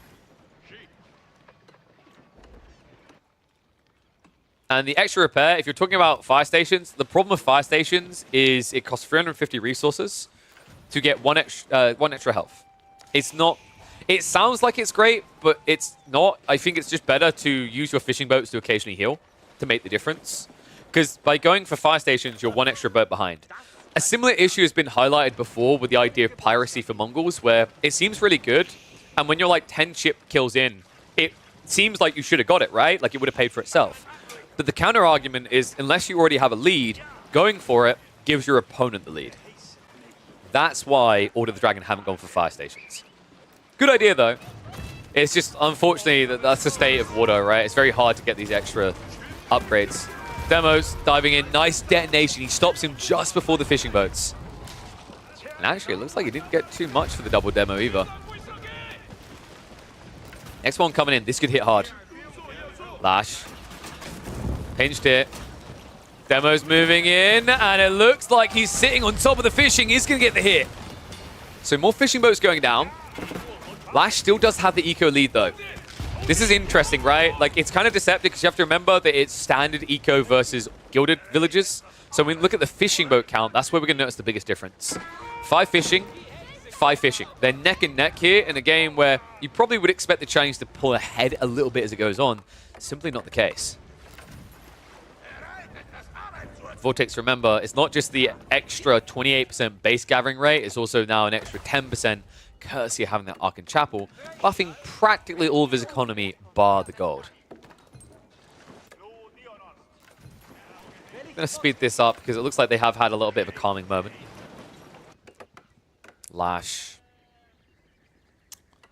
What does he go for here? Like, is there a way you could drop Barbican? Because if you could get a Barbican down here, this would have been huge. Feels like it might be too late for that, though. Triple demo coming in. Oh, and he's blocking his own. Moves in deep. He's looking for the fishing. He's going to find it. Chases for the Springles instead, though. That was a bit greedy. Wait, what happened with that extra demo? It done no damage. Oh, sorry, it's archer ships. I'm an idiot. Yeah, I think killing the fishing is a little bit more valuable at that stage and taking the dock as well. However, one thing I am noting is that Lash is a little bit skimp when it comes to his Springle count. Demo's at least going to make that a bit better, but unfortunately right now, Vortix has a lead where it matters most in this Springle count. And Lash seems to have some food issues. He has too much, right? Like, wood is becoming a problem for him. It just feels like he's not getting enough in here. So he's always floating a few hundred food. He could eventually go Castle Age with this, but I think with the way this game is playing right now, that's incredibly risky. If you're going to make that play, you need to be sure that you don't want water at all anymore. It needs to be a full switch away. Not a half switch, not I'm doing a little bit of this, a little bit of that. It just needs to be a, I'm now about rushing you on land. Demo's holding back for the time being. I think Lash has lost water. Like, he's pinched now. There's nowhere to go. Demos can't reach in, but guess what? Vortix can. He's going to move for it. I love that he goes for the higher value target here. Nice little dodge there at the last second from Lash, but I think it's too little too late here. Lash looking like he's going to have to go for that Castle Age play and accept the fact that Vortix will have the water all for himself. Yeah, fishing's now just being intercepted, right? Demo follow-up, clearing up the last of the fleet. Lash is going to go for a last pump of demos to try and recover this. But his real goal is just to distract while he goes for castle now. Demo. Oh, that was so close. Man, Vortex's fingers, dude, just too quick. So Lash, I don't think you can even afford to keep spamming incendiary ships anymore. You just have to accept this isn't working. The more demos you pump out, the later your castle age timing is, and I think Vortex is now aiming for castle as well. He understands that he's one water. He doesn't have to invest more here. So he's not going to hang around. So if you want to have an advantage, you need to pull the trigger now. How much fishing we got? Only 5. It should be a reboom now, though. Oh, boy. I'd love to see someone win on land without water, with their opponent controlling it. But without sounding too defeatist, I don't want to be delusional. Water on Boulder Bay is a very big deal, especially when you have no sort of prep on land to do something different. He has gone for double stable, so maybe we're going to see Lancers. Maybe that's one way you can potentially recover this, is by doing damage on land. The problem is the Lancer timing. Look at what's happening from Vortex. He's not too far away on his tech up himself. He has a lot of wood. He can basically set up triple racks and defend with spears. I believe we are going to be seeing a Regnitz, which means now not only can you just have to get Lancers into the enemy base, you have to then focus on the relics as well. Also, remember, this is not HRE. This is Order of the Dragon. So 11 villages is a lot of build speed, especially considering they have a 20% increased base build speed. Double stable. It's going to be Gilded Knights. Do you want to know how you know a game feels really bad? This is crazy to think about. With the difference in their economies we're about to see, Vortex can afford to pump Gilded Knights at the same pace as Lash. That's realistically what's going to happen here. Right? Because the fishing is booming. He's adding in, what, an extra 9 fishing boats? It's an insane edge to have here. First Knight does get queued up. More gold is going to be required for Vortex to add additionals in here. And the walls are going up from Lash. Have to be quick about it. Other issue with these wolves going up, you can't stay in, right? I love that he's taking the deer on the right side first. It means the boar in the back end of his base is still going to be there afterwards. This, by the way, is something I don't like about Boulder Bay. That's a stupidly inconsistent spawn. One player getting a boar literally in the back corner, and the other one gets it in what is considered to be the mid-map. Just feels very odd.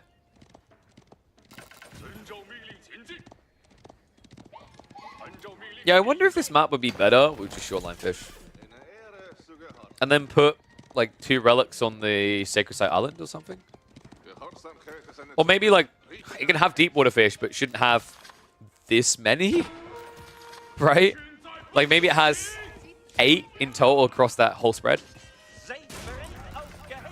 Lancers are going to raid in. Gilded Knights are there to match them, though. Relics are already on the way home for Vortex.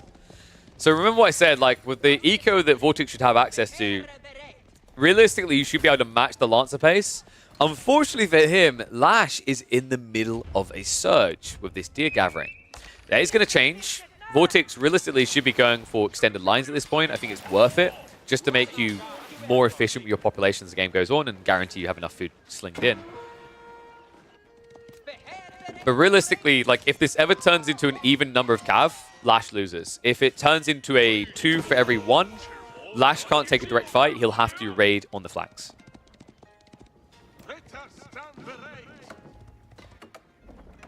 You are now getting the rack, so Spearman is going to be the correct answer.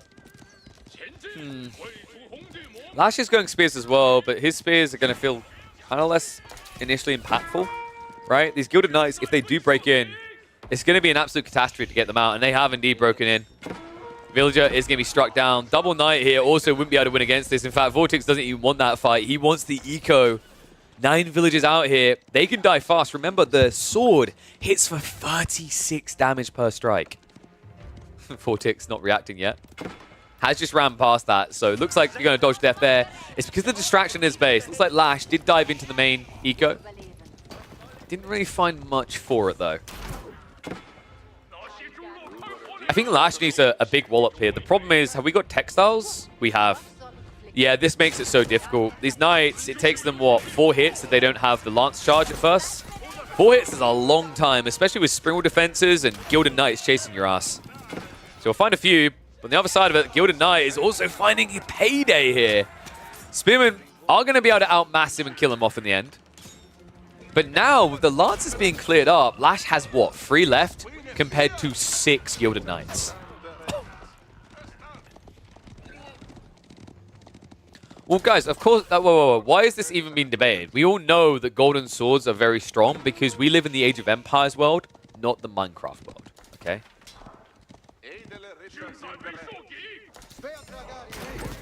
Spearman now here. I think this is the point where you basically have to fall back to Nesta Bees as a recovery mechanism.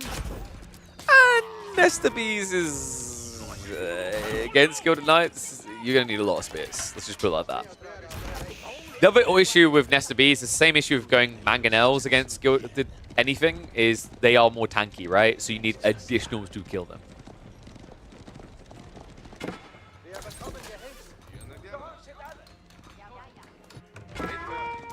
Nice looking roam around the back.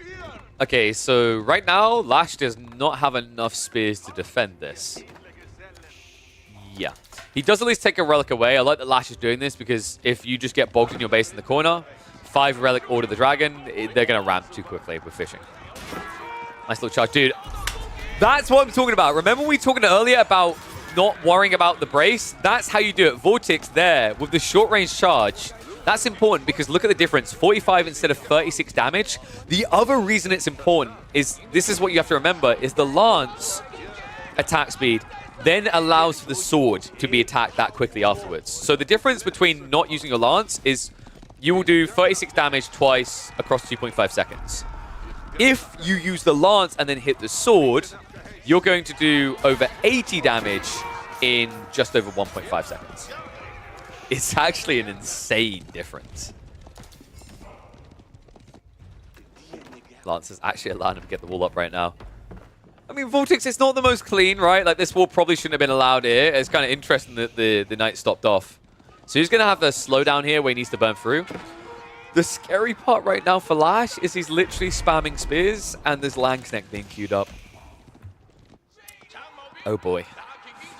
Another issue, you're going to have to come out, right? Because the relics are still on the map and you don't want to give them to Order the Dragon, which means you can't just sit at home. Oh, nice. He keeps the wall open. So the Sprill could actually break this down over time. Weirdly enough, he's just not doing it. And Vortex, where are his prelates? I'm a little bit confused. Okay, so they're going for the safe relic. This one on the left should be easily grabbable as well. It looks like 2 relics have been grabbed by Lash. Even if Vortex somehow only ended up with 1 relic, remember he has got fishing. So it sounds weird to say that it's okay to only potentially get 1 relic on this map as Order the Dragon. But the fact that he has got access to the sea, it is okay to only get 1 relic, weirdly enough. Wall break coming in. Oh, the farms also now have been scouted out on. This isn't just Knights anymore, remember. There's Langsneck in the mix. Vortex. This could kill Lash. Villagers need to move away quick from this. Weirdly enough, he goes for the Barbican. I mean, in fairness, that torch damage is insanely high, right? It's 24 torches. He's going to send the Gilded Knights around and leave these guys to torch. Oh my god, he's trying to force a fight. He realizes what this means to Lash, right? He's going to have to try and repair it. When he does, the Langsneck come in!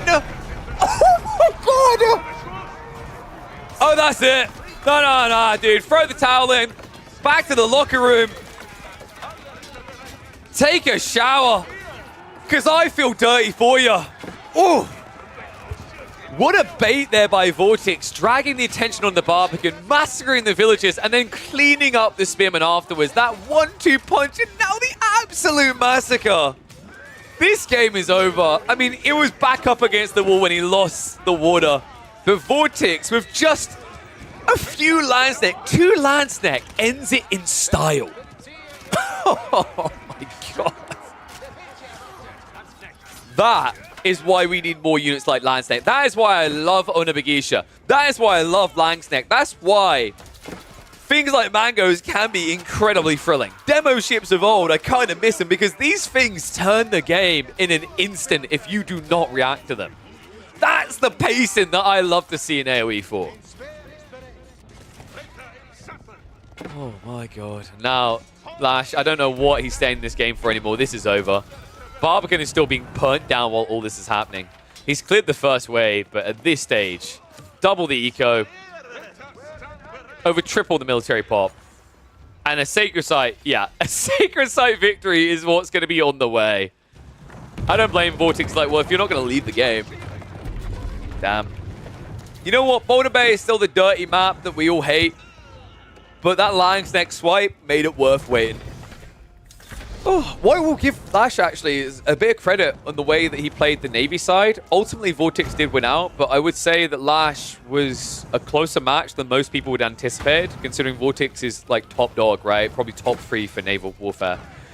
And the thing that I would also say, though, is this is a game that did not involve, or did not reach the point where you would have seen raids on land. That's still the cherry on top for the Spaniard bros that makes them better than the rest, is their ability to multi-prong. Didn't require it in this game, though. Just raw skill on the Navy front. And now this bleed through, no army left. That is going to be game. If you like what you've seen here, let me know down below. Let me know if you guys want to see more Boulder Bay. Do you miss this map? Are you sick of this map? Does this new version at least look more sane? Or does it just need to be taken out back and shot in the face?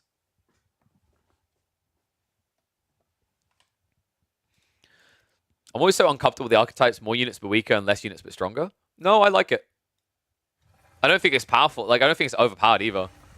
Because all it means is, like, you're actually more predictable. Because if you have an X unit and I get counter, I'm countering double the units, right? The other thing that you have to really remember is, like, realistically, you're talking about a Civ that cannot handle multi-pronged, multifaceted assaults. Because they don't have enough population to spread. We've said this about Order Dragon before. We actually saw Order Dragon lose to Aether in late game because of it. Because when you reach a certain phase in the game, if your opponent splits the map, you can't do anything. So OTD, like the thing is, like, the units might seem OP when they do things like that, but executing that on a regular basis is so difficult. Check out the Civ tier list that Vortex uploaded on his YouTube. It's interesting to say the least. I mean, it usually is with the Spanish bros. They have a very different opinion on what is or isn't broken. I've noticed this many times. So, like, I'm not gonna, like, watch the whole video. I think we'll just have a quick little glance. But yeah, if we go...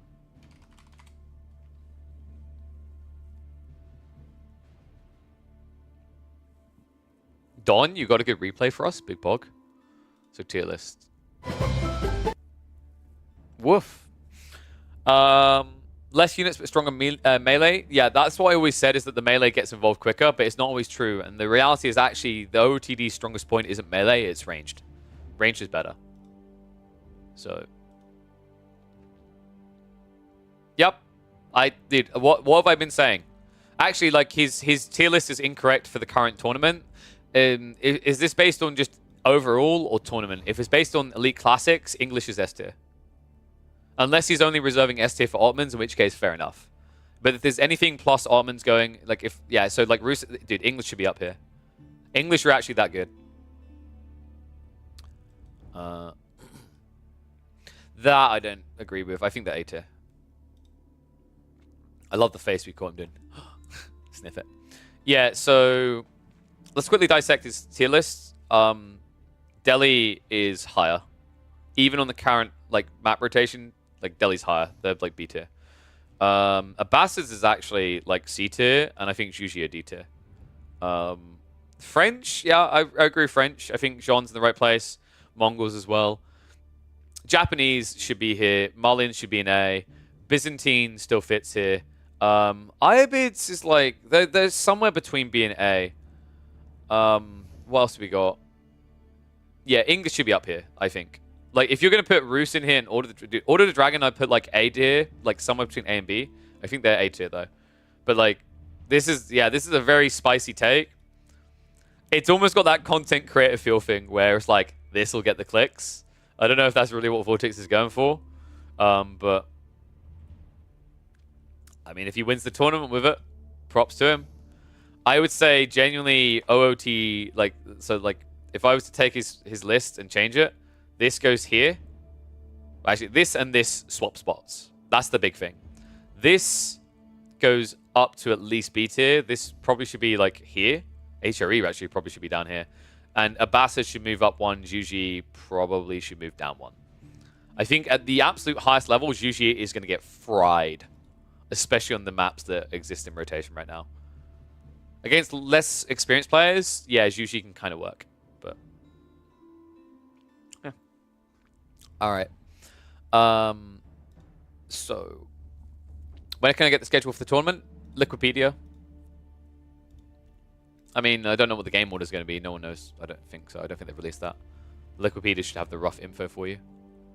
All right. So, Don, what game did you have this good?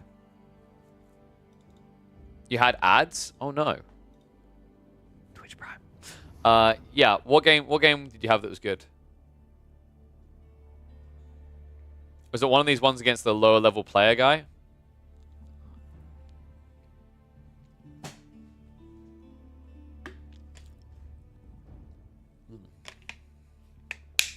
HRE versus English on Cliffside. Okay, nice. So, yeah, that should be viewable. Nice. Big Pog, thank you, sir. All right, let's get that game ready. So,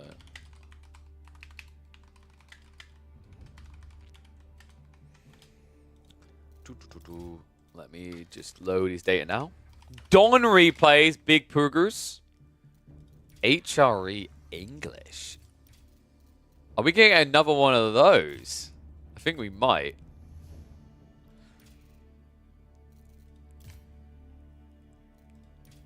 Yep.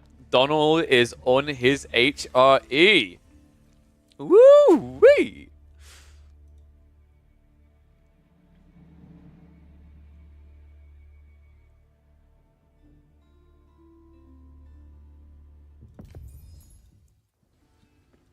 All right, one sec. Let me load this up.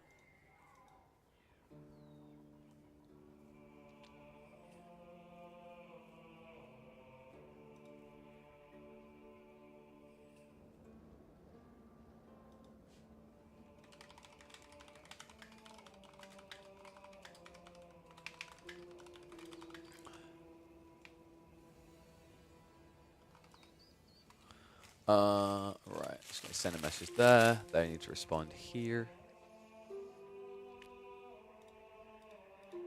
Okay, fantastic. Oh, very ambient, guys. Oh, shall I run ads now? Because people just highlight they were getting ads. Let's run. I'll run a 60-second ads now so you guys don't get interruptions. It's very important with Don Games that we have like ads ran because his games are usually like 50 minutes long and every second matters. It's what I appreciate about Don. He craps or he gets off the pot, you know? He's not like, oh, the first 20 minutes are irrelevant. I'm just going to macro up. He's like, no. I murder. You murder. We all murder. Hey. Oh, interesting. Complexity has been bought back by Jason Lake. Huh. Well, there were rumors going around that he was going to buy it back. Looks like he went through with it in the end. I mean, I guess I'm not too surprised. Like, these big companies come in, they buy all these companies together, and then they don't necessarily do anything with it, right? They just kind of stockpile... They stockpile things. As a guy who was like repped by an agency that GameSquare owned that literally like never got any value out of that agency. It's yeah.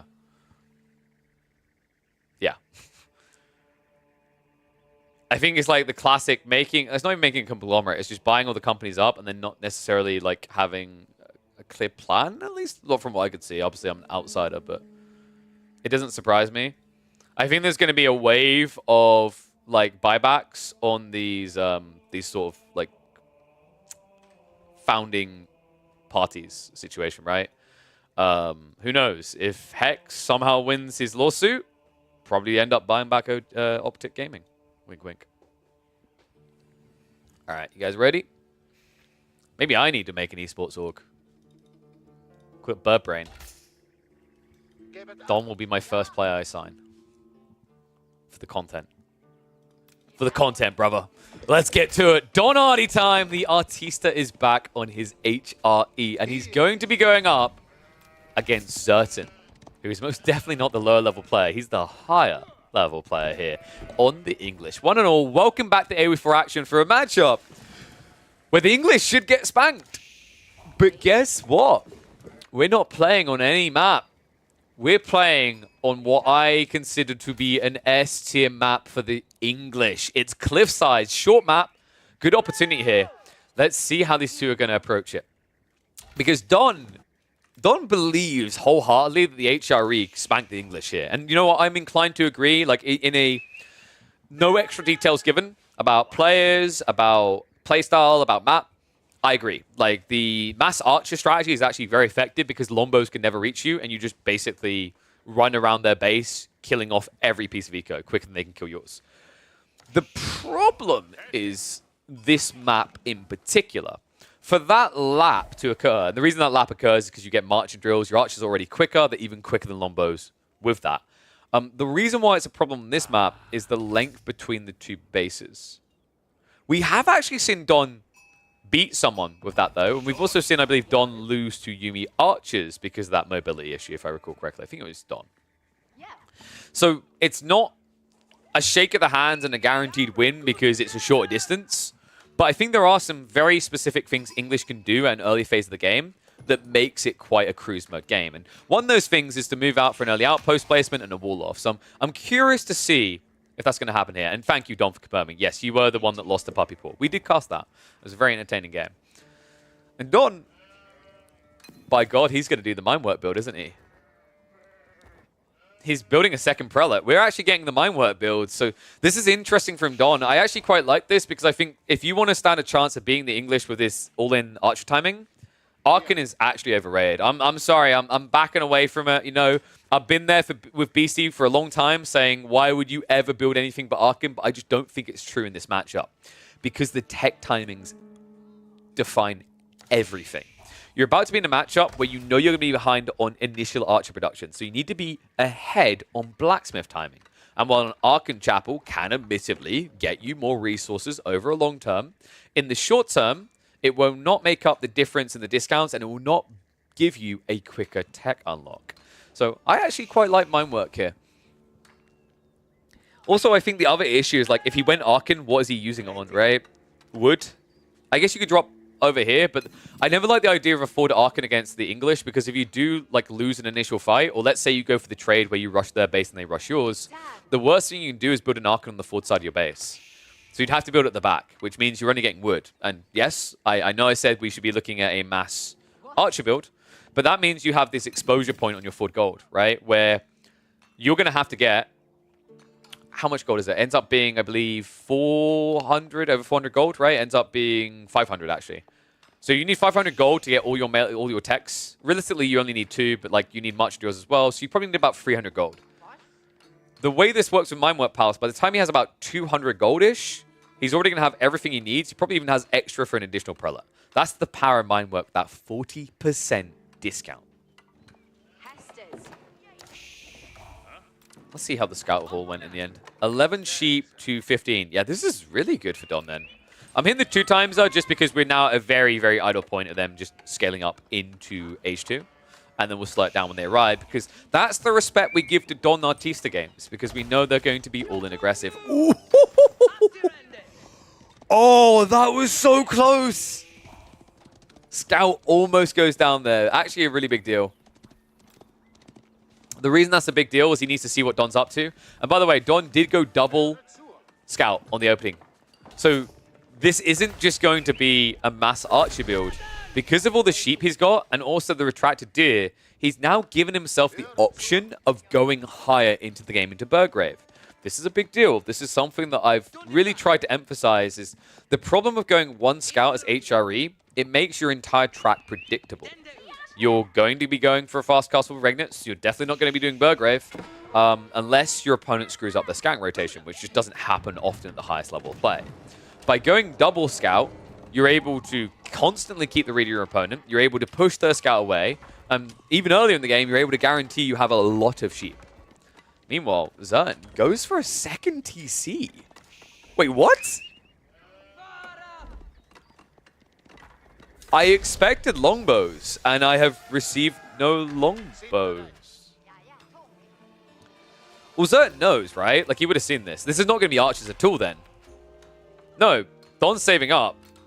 Don scouted the second TC, so he knows what his opponent's doing. There's no reason to play archers if your opponent's not going to join in, right? So instead, now you can pump marching drills in the middle of your tech up. It will complete at the start of Castle Age, and those men-at-arms coming out are going to be running laps towards the English base. Love the move out into Nadir as well. Really important that he gets here as quickly as possible. Okay, this game just got really funky. Does 2TC English really work against men-at-arms spam? I guess the upside is that because you're splitting your TCs, one will go idle, the other one technically like won't always be idle, so you can gather resources. But like, if you're going to build men-at-arms against this, you're going to die, right? Like, there's no way you hold on with bog standard feudal age men-at-arms. Because you don't have armor clad yet. Even with the attack speed buff, your opponent is going to have better stats, better health, better damage, and of course they're going to have things like the heavy maces. So, what is Zerton up to?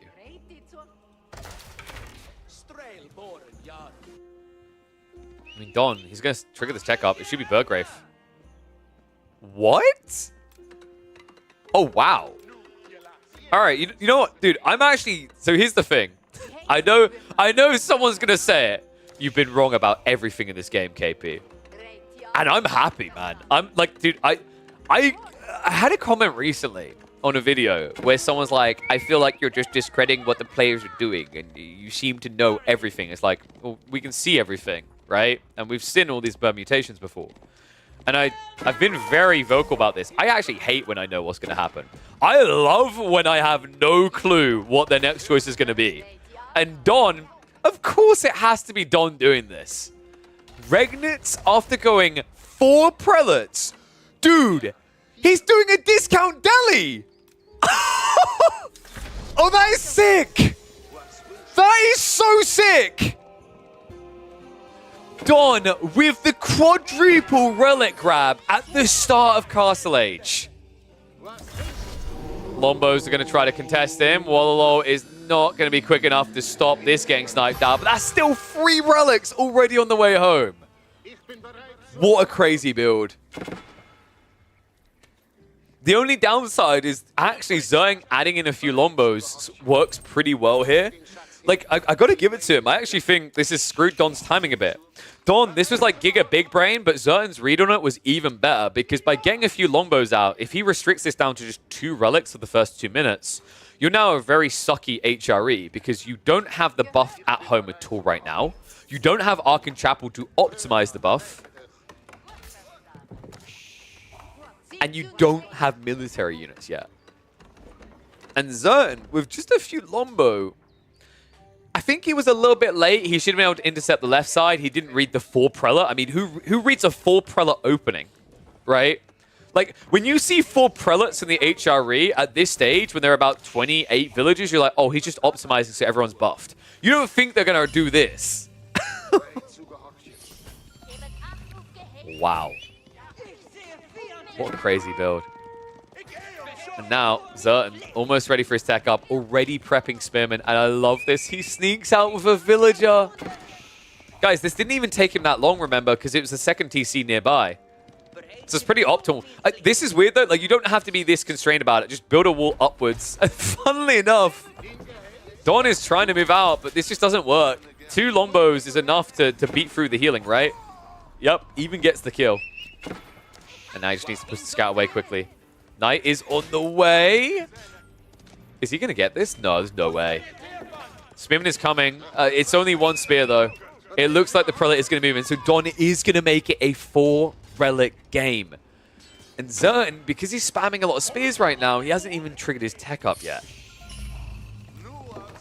This villager. Kind of surprised he didn't actually wall lull him. I would have loved to have seen a wall lull there. I mean, every villager counts, right, when you're behind like this on Eco. But I think he's worried about more Lombos coming. He can't see what we can see, which is that Zerton has pulled back entirely. He doesn't want any part of this. In fairness, he can see quite a bloody lot. This is insane, the power that a relic gives, by the way. Like, we always talk about the damage it does and the weapon range, but the sight range to me is just as absurd.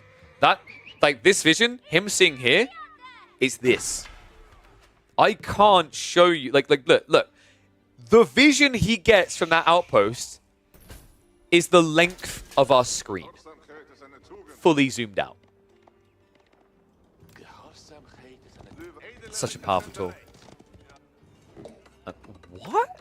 I thought maybe he'd need White Tower to recover this, but no, Zerton's going extra greed. I mean, it's 4th Relic HRE, right? So if you go only 2 TC, they're going to get an opportunity to get a pretty sizable army together. Whereas as long as you just hold back the first wave with spears, right? Like keep the knights at bay, if you get away with 3 TC, you're going to be miles ahead once the farm starts spreading out. Unfortunately, Don is already on his way into Men-at-Arms. No marching drills yet is a little bit surprising, though. There we go. Cues it up straight away. That's my Don. Doesn't take long, remember, with the Mindwork Palace, you research 40% faster. You don't just pay 40% less. It's a double benefit. Farms now being added in quite quickly. Deer is still available alongside the boar, right? So I think the last of deer is going to be cleared up, then you can plant a boar.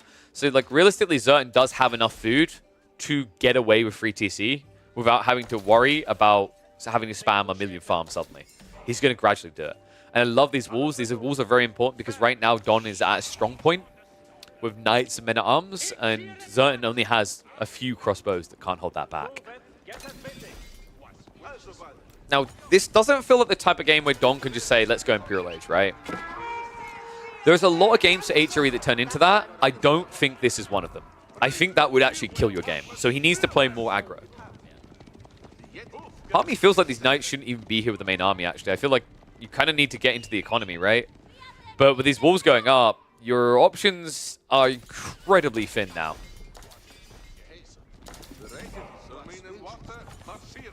Zerton's played this really, really well. Like, I always love when we got the player in chat who like submit the replay as well. Like, Don, at this point, like, what is your thoughts on Zerton's like build up to this point? Do you feel kind of handcuffed? Because it looks like if I was in this game right now with knights, men-at-arms, and all these walls, I'd feel incredibly handcuffed. Because you've already got the relics, right? And you haven't got Arkin. You haven't got permanent farms, so you haven't got permanent food source. So, like, your options are pretty limited, right? You have to find a way of ending the game now in Castle Age. For Zerton, the longer it takes to hit that timing, the better it gets, right? Because realistically, these knights need to be raiding constantly. But these walls made it now and impossible. They're going to move in now. They might be able to force some idle time.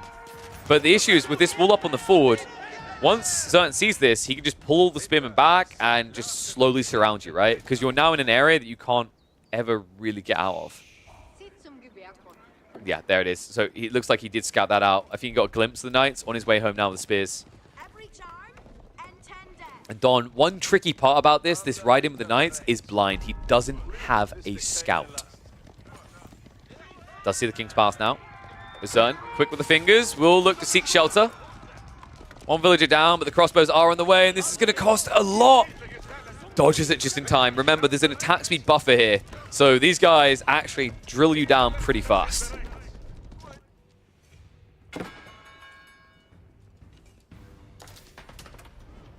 So he's going to move across to complete the wall. Crossbows are here to try and do some damage on the retreat. I think that's maybe the one whoopsie from Zerton is he saw that there was so few knights going in. I don't think you needed to like use the spearmen chasing with the crossbows. He could have cut off the retreat. But credit to him, Don will get away. It does cost him 1 knights. And yes, 4 relics do give you some tempo. I think the thing you're missing is siege, right? And that's, yeah, we can see it's coming on the way now. First man go out. It kind of feels like that fish for an eco snipe needed to happen earlier. But I guess you were kind of paranoid because the initial units coming out, you didn't have men-at-arms to protect your base yet.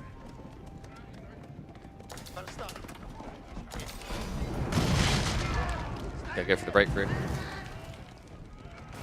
And I disagree. You can't, like, Neri, like, you can't go in. He doesn't have Arcan. He literally has no Arcan. You lose.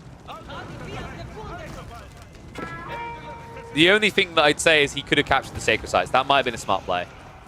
Because then you force Zertan to come out sooner, but this is a good break in timing.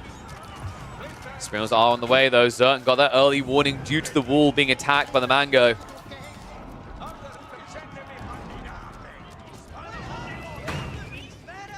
Zertan. He's going to wait patiently here. Council Hall is being blitzed. I mean, Don, is he legit going to try for this? The interesting part to me is if you're going to try for this, surely you take out the thing that can kill you, right? The TC is actually costing damage. The Council Hall isn't, but I guess he's worried about the crossbows coming out. So Council Hall is going to be targeted down. Army is marching in. And here comes the clash. Mangoes looking for the freebies. The funny thing actually is by fighting in this area, Don gets added value because the Mangoes hit the farms. So you're eventually killing Eco as well. Keep drop coming in. Don, he wants this done with. This is classic Don. Hour-long game? Hour-long game? No! You die or I die. There's no other way. 9 villagers in to build this castle up. If it goes up, it's the staging point he needs to get a full siege into Trebs in an endgame state. But right now, it's problematic. Trebs are already being built by Zertan. Villagers, 25 of them now. Oh my god. Wait, what? Don, please tell. Oh, thank god, he's got textiles. Yeah, he needs this ASAP. First Trevor's out. Shots coming in. Dude, he's all in. Like, he's pulled everyone.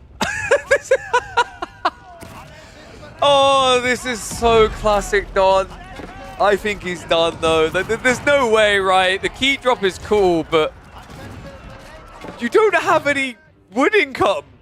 You don't have extra siege. Oh, classic Don indeed.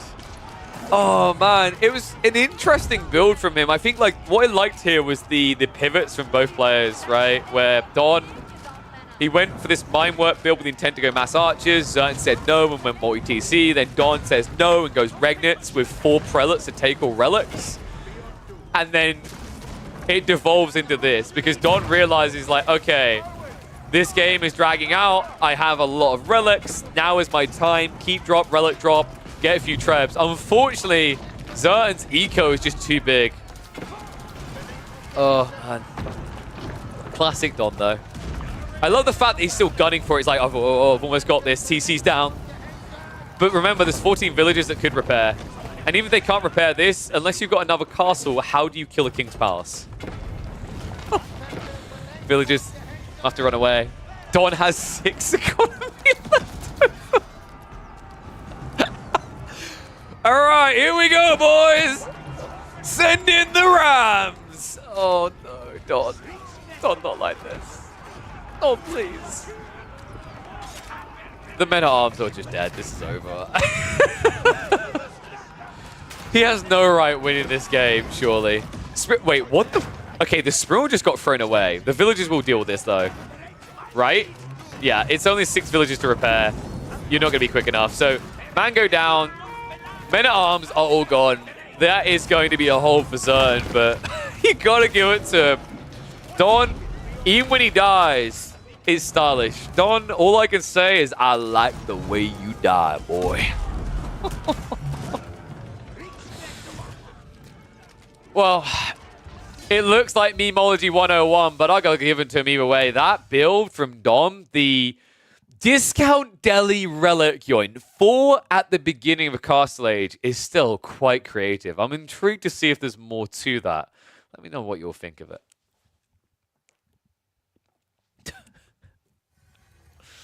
Maybe 2 Trebs instead of those Rams. Rams are just a lot quicker though, right? I think that's part of the logic. Yeah, it's still incredibly difficult. And also, Trebs cost a lot more. So...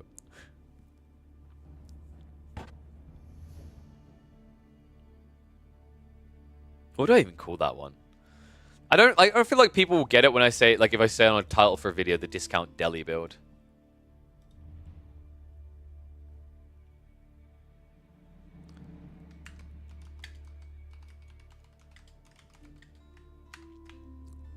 The Burgrave bait and switch? Probably.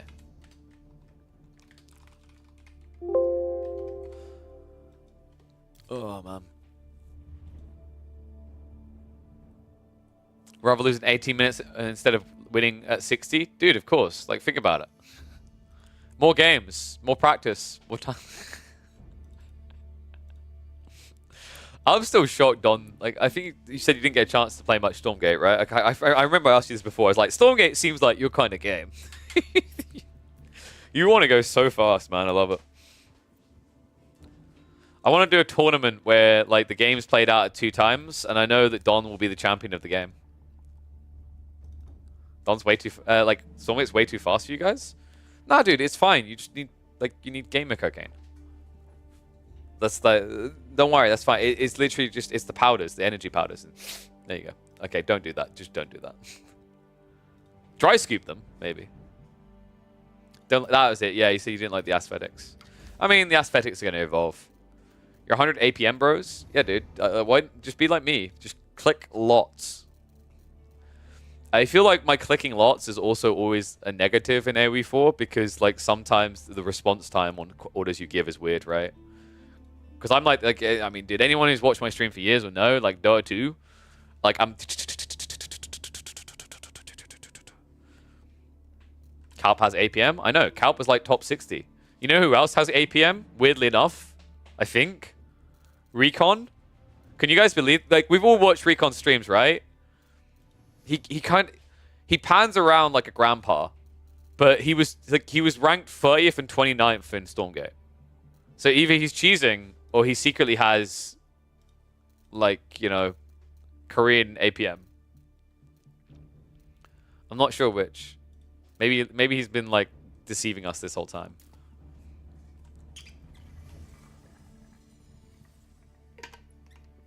So Killjadi's in a game right now. I don't know who Heaven's... Is that Quasar is? It's probably Corvinus, actually, now that I think about it with a name like that. Let's have a look.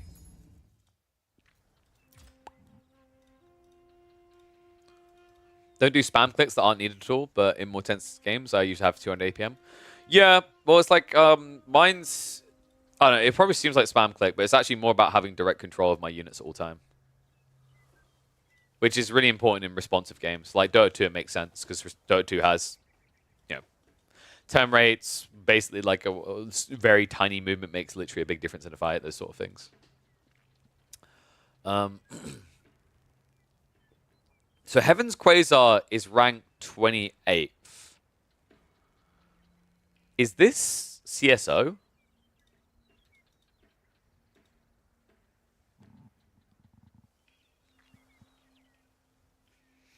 You like medieval times? Okay, that's fair enough. I mean, you know, like, demons are kind of medieval times. If you could just, like, play Heaven versus demons, or do you just mean you don't like anything that's not realistic? Is that what you also mean? Not just medieval, but realistic as well? Because I've got a feeling it's going to be, like, angel-y with the third faction. And then the demons are basically like, I mean, dude, it's like closer to Diablo than StarCraft with that element. It's interesting, actually, because I think you've got, like, so you've got the Vanguard that's very much very StarCrafty. Very StarCrafty with, like, the Terran vibes. But to me, everyone keeps saying Zerg, but, like, I don't see the Zerg as much with the Infernals as I see, like, Undead from Warcraft.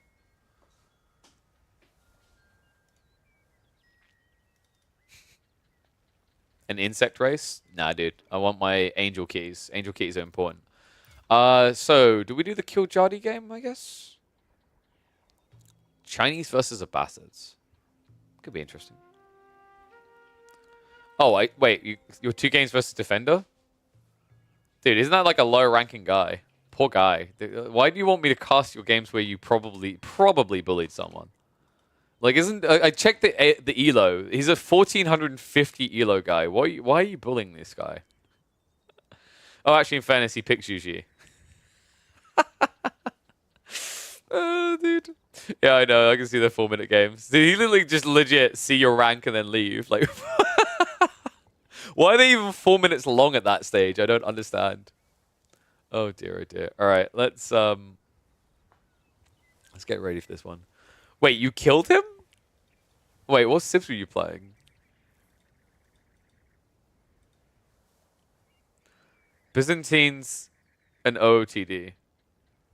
Did you wait? Did you outpost Sistan rush him? Oh, so let me check the AoE4 summary. Oh no. Nah, you didn't. Lame. Did you at least show up with Spearman in the first game? You did. You showed up with one Spearman in the OOTD game. I am disappointed that you didn't rush Byzantine villagers to build a Sistan and a tower in his base.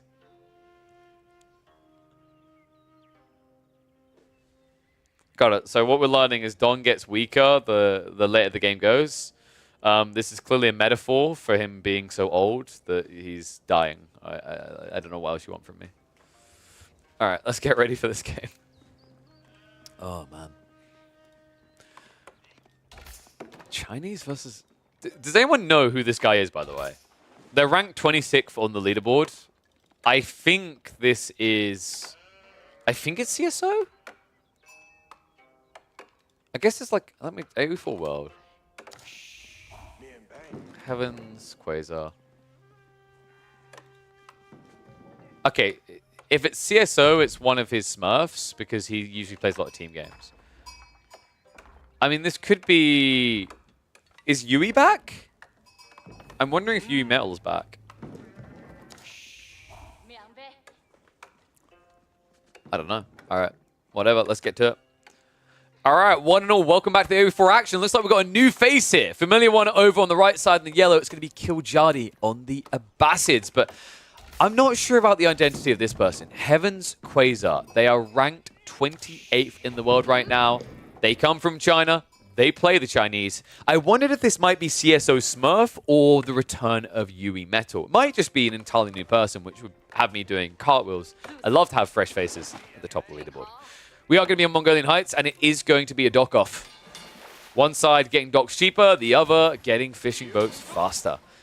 What is going to be better here, though? I feel like the Abbasids have some pretty strong plays around the emplacements, right? Like, I feel like when we used to see a lot of Chinese versus Abbasids, Abbasids started to cement some validity in the meta on water maps by going for the Influence Wing and getting the Arislets cheaper. So I'm wondering if that's the type of game we're looking at here. We're definitely going to be getting a dock drop towards the enemy base. And this is kind of the interesting thing about this matchup, right? The Chinese, they produce quicker out of their docks, sure. But the Abbasids, the interesting thing about them is that they can afford 2 docks for every 1 you build.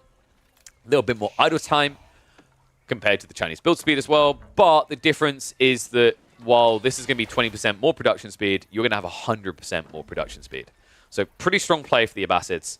The other interesting thing to always remember is at this stage in the game, the Chinese eco is better because typically they have a taxman, right? That hasn't come out yet. At this pacing, by the time you see the first IO added in for blue, we might be looking at Golden Age 1 for House of Wisdom, which means that actually the Abbasids almost even up the difference in gathering speed there, right? Chinese gives 20% more resources, whereas the Golden Age allows you to gather 15% faster. Oh yeah, we still got the Donati versus Zerton title, haven't we? We need to update that one.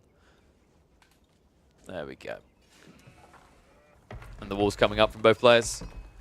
Okay, so whenever we talk about water maps like this, there's always a phase I call the negotiation. Heavens Quasar needs to get a better lawyer for this divorce because the negotiations have not worked out in his favor. Killjadi didn't just get the house, the cat, and also the mother-in-law. He also got your favorite carton of milk because this right here, it's basically 1/3 compared to 2/3. Killjadi got map control. So that's a really good start for him.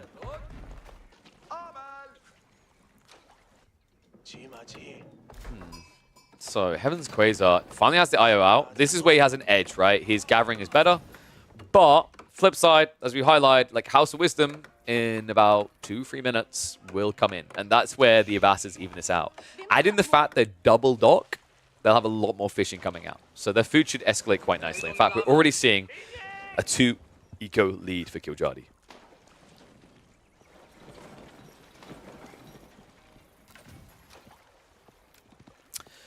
Yeah, that's kind of interesting coming from Kazi Johan, who is a filthy turtle.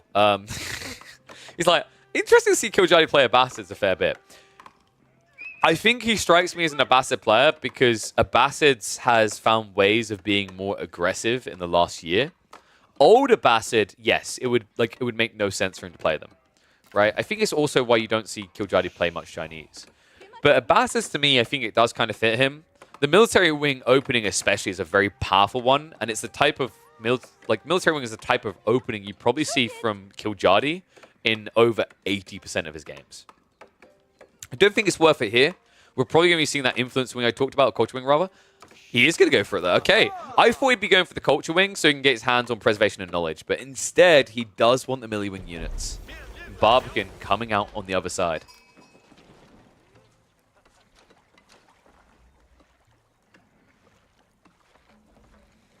Yeah, genuinely, like, to answer that, Don, like, I genuinely think Abbasids is a more aggressive civ than they're given credit for. They kind of have to be. Like, it's the idea of immediately getting 4 aggro units to go and do something with. The level of flexibility that you get from military wing is higher than any other landmark choice in Feudal Age. It just does things.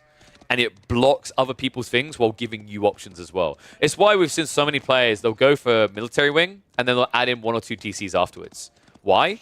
Because it allows you to do that safely. By getting this, it saves you having to drop double production buildings to get the same unit comps, which would have been 300 wood. That's already almost the entire wood cost of your TC. It's a very big saving. So, Barbican up, Killjadi. He could actually gather fish here, if I'm not mistaken. He'd be just out of range of it. It's this one that's the problem. He's just going to back entirely away downriver. He does still have the potential to get arrow slits in here, which would harass the eco for Heaven's Quasar. Unfortunately, this pacing now is going to be too late. So the shoreline fish are already being exhausted in range of the slits. So now this dock is more or less just a glorified outpost to scout. So melee wing about to complete. And we are going to get 2 CC, aren't we? Yeah, Killjadi's already gathering for it. I really like this build. This is a pretty cool build. 2 TC, and you still have like over half the fishing to work with. And on the other side of this, Heaven's Quasar has not gone for the Imperial Academy yet. So they don't have Song. They're not escalating. By the time they're escalating, you should have a second TC, right? No, he's actually going... Wait, what? So, the reason I'm not the biggest fan of this naval arrow slits, you might be able to block some of the shoreline fish here, but by the time you're blocking it, it's all been exhausted, right? Yeah, so these fishing boats will get pushed back, but there's like 100 food left here. And you can't reach this one if I'm not mistaken. Okay, nope, I'm wrong. I am mistaken, but that one's about to exhaust. So now you move upriver. It's a bit weird to me, man. Especially without the preservation of knowledge tech, because he went for a different wing. He does somehow end up getting a fishing boat out of it, but realistically, this should have been a second TC, right? He's still gathering stones, so it might be we're about to see one in a minute. I like the idea of a second TC because, you know, if you're not worried about long-term food access, you've got loads over here. That enables fresh foodstuffs then, and you can also be looking at horseman spam up against the Chinese spamming archers. Considering fresh foodstuff is on the way, it looks like we are definitely getting more ETC. What a weird opening there, though. Like, earlier it would have made sense to me. I love this, though. Holy crap. Dude, he got a ram. Okay, so there's 4 villages out here. That should be the thing that saves the dock. Archer ship's also here. Killjadi. What did I say about these military units, man? Like, you're wondering why does Killjadi like playing Abbassids? Why does he play them so much? This type of stuff is exactly why. Horsemen are now here, and that means that Blue is going to struggle to defend this. Needs to get more docks up. Needs to get more ships out. Horseman scaling. Second TC is going to be near the stones. So looks like we could have the flexibility to go into free TC. I'm actually a very big fan of that here. You're distracting your opponent. You're drawing a lot of their attention over here. And you're forcing them to invest in additional defenses, which keeps them in this age and also keeps them constricted to this area.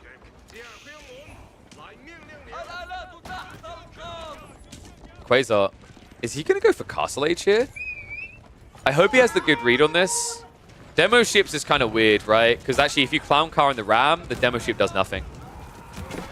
Instead, he actually might get baited. Killjadi going a bit deep. Oh no! Demo gets a good hit. Horseman should get cleared up now by the archer ship. Well played there. Heaven's Quasar. Baited him in just enough. Villagers are now going to be pulled to repair the dock. The horsemen are going to get cleared up, so archers also fired upon. Yeah, this is going to hold. I think Killjadi, it looked good for a moment. If he clown car baited that at the end, he may have been able to buy enough time and keep the horsemen alive. But now, although 1 or 2 villagers are going to go down, the ram shouldn't be capable of taking this out, surely. I mean, dude, you've got no horsemen left. The village is still repairing. This is it. Ram's going to fail here. Killjadi is only 2 TC on land. He didn't go for the third. So the fact that he's not starving his opponent out of food is kind of bad here because it looks like Quasar is targeting that Castle Age.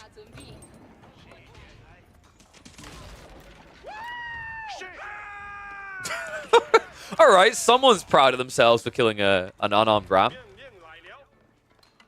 That was a very over-the-top cheer.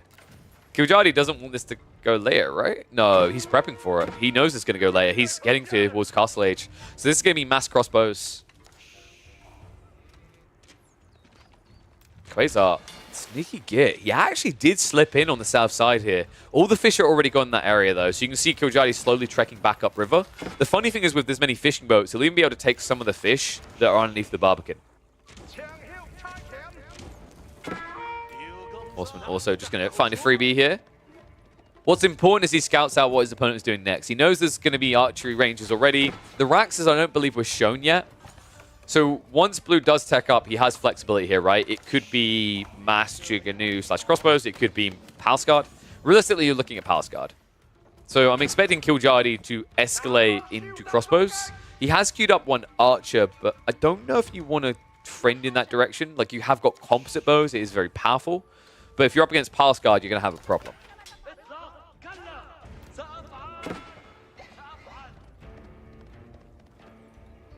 Who do I favor now? I feel like Killjadi's position's pretty decent here.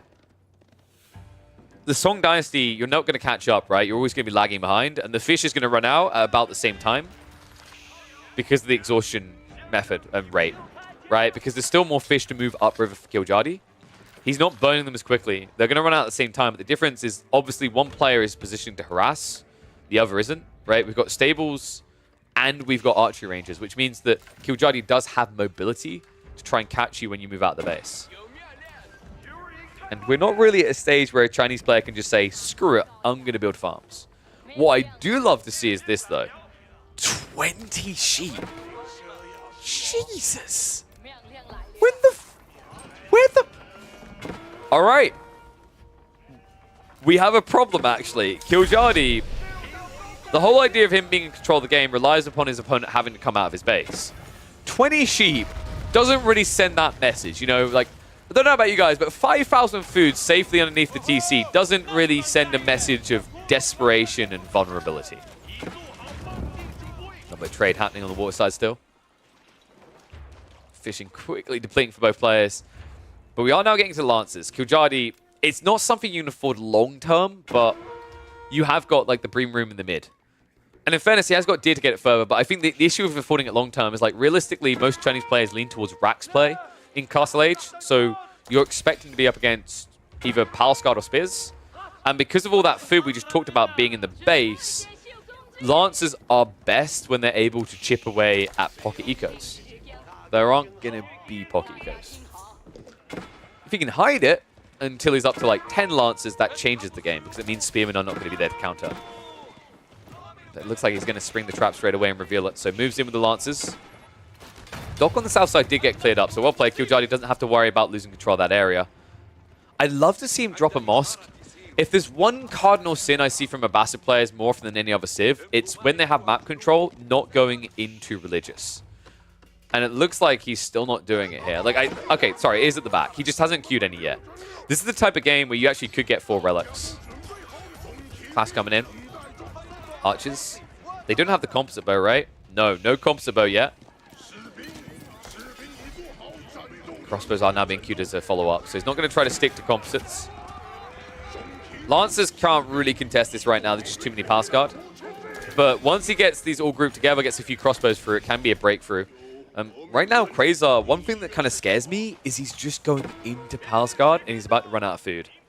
I mentioned he has a lot of food here on land, but it's the way you are able to flex your economy, right? Like, this is extra workers you're able to use just for food.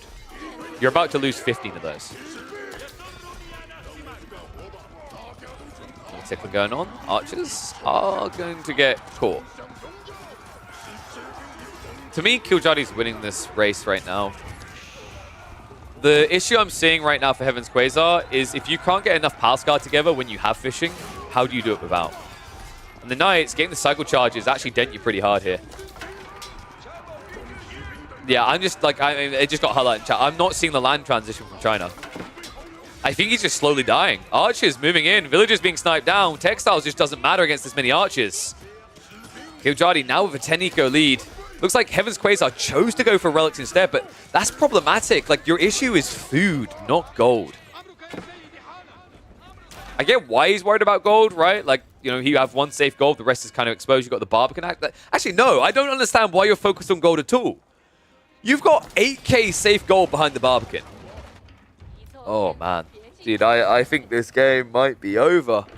Killjadi, a kind of weird and funky early aggro play that looked like it wasn't going to pay off. But he caught up. He leveraged the fact that he had 2/3 of the river as an advantage. He played this second TC in a game where you'd expect China to be the ones doing it. That's why he's now 10 eco ahead. He's going to have to delete his soon, though. He's lost the dock up. Actually, you don't have to delete it. You can still just play upriver. He's got a little bit of shoreline fish left down here, actually. Whoa, wait, what? Did I miss this? He still has 1,500. Oh, my dear God, yeah. I thought he took this already. Dude, Killjadi's cruising. This is so good right now. I can't believe that. He's still got like 4k food on the embankment. Rams moving in. Only one outpost is upgraded. No fortification means it's just going to get torched. Composite bows also on the way. Nesta Bees have been queued up, but remember, you're now building Nesta Bees in a desperation play up against the Civ that can build siege on the fly. So whatever you do with this has to be good. When you reveal this Nesta Bees, it has to get a really great hit. That might be the one he's looking for. Okay, no. All right, so that's going to be a backup, double spring order, and then return. Actually, he looks to force the fight. Rams hitting into the population buildings here. Village is going to go down. He just doesn't care.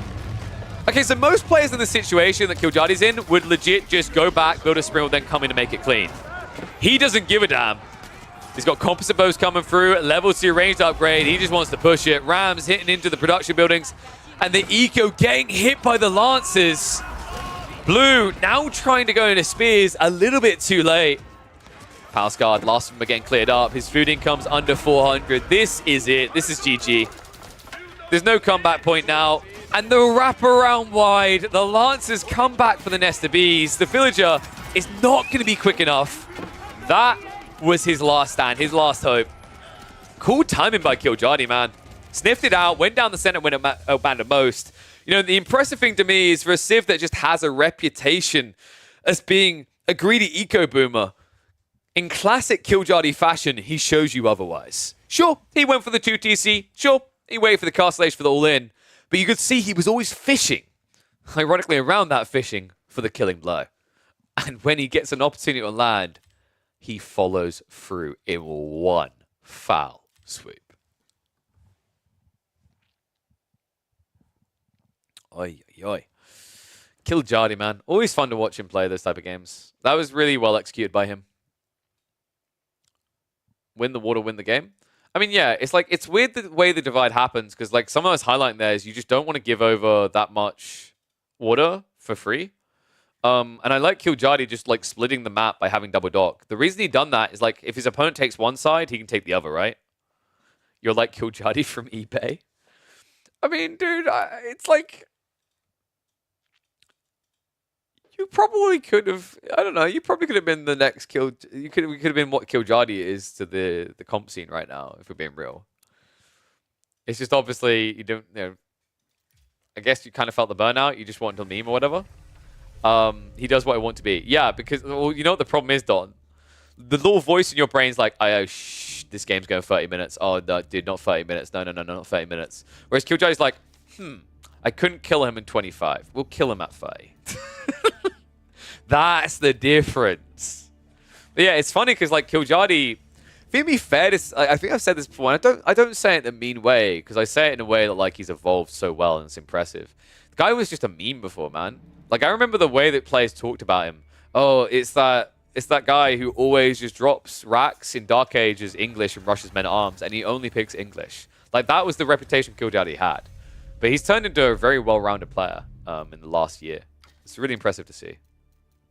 All right, let me check live games and see if we have some options here.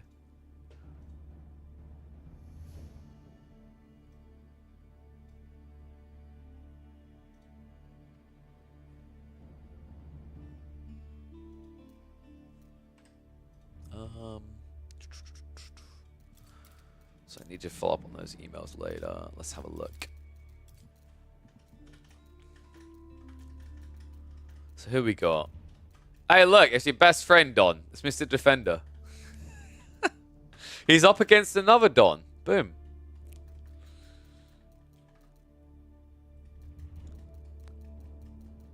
So we got any known names online is the question.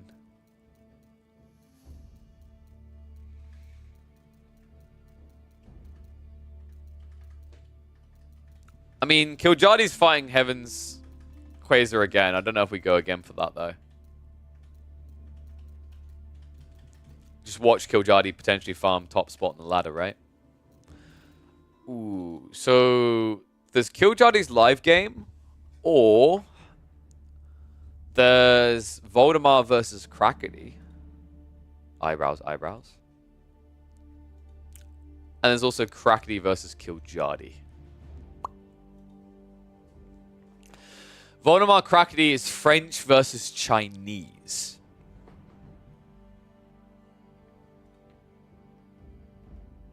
It's not live, but yeah. I noticed it in his recent games. Voldemar Crackety sounds like a game to fall asleep to, Don. Oh, dude. What are you waiting for? Get on. Queue in. Slap some boys. Yeah, the caster Crackety plays the game. He only plays one Civ, though. I think he's like... Is it a Zhu Ji main? Let's go for a Crackety game. We'll come back to Killjadi afterwards. I like to mix it up. Let me switch over the scene so I don't spoiler alert anything for you guys. Oh, wait. Wrong scene. There we go. So, it's going to be Himeyama. Actually, no, dude, I haven't cast Himeyama in several days because we've literally been casting so many pro games, right? And it's not in rotation. I was a little bit surprised that didn't make it into the map pool. I think it's a decent map. Oh, someone asked earlier about community games. Maybe. So the thing is I have a hard cutoff point for 7 o'clock tonight. So in 3.5 hours, as I've got the charity quiz that I do with my friend Jorosar on the first Friday of every month, where we just do pub quiz and raise money for charity while getting drunk. So I can't go past that. And obviously I'm casting tomorrow, so... Yeah, it's kind of weird. Like this is the thing. Until... It's odd, because until we're at like 300, 400 people watching, getting community games together in the day when a lot of those people watching at work, I find, is like very difficult, right? I'd like to, but we usually just don't have the people around for it, sadly. And then at weekends, there's tournaments going on. And often we're casting one of the days, and then often, you know, everyone's busy watching the other day. So it's like, it's kind of a weird position to be in. Yeah, it really is tough to get enough, dude. It's like, I mean, you know, if people want to, like, tell your friends, tell people around the community about it. Like, you know, we've got YouTube videos showing the stuff we do. My best advice is tell people about it. Like, literally just, like, you know, whether it's Reddit threads, whether it's in Discords or whatever, let people know that we do that stuff regularly, so they're turning up, so that when we say, hey, community games, people are like, boom, let's go. But like a lot of the time, it's tough to get enough people together for that.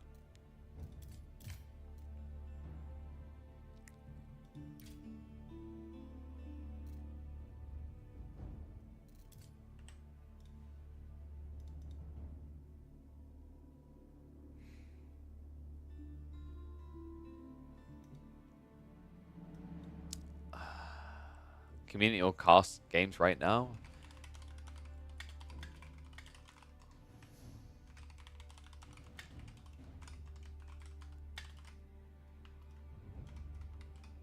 Yeah, I'd be shocked if we have enough people.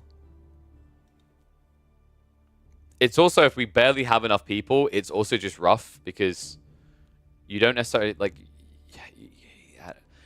What was it? The recent recent video I uploaded? One of the big responses was like, "Surprise, surprise, Gully Decker wins again." And I was like, "Yeah, because you guys don't work together and kill him. So you kind of need like a mixture of people in there to keep it fresh, right?"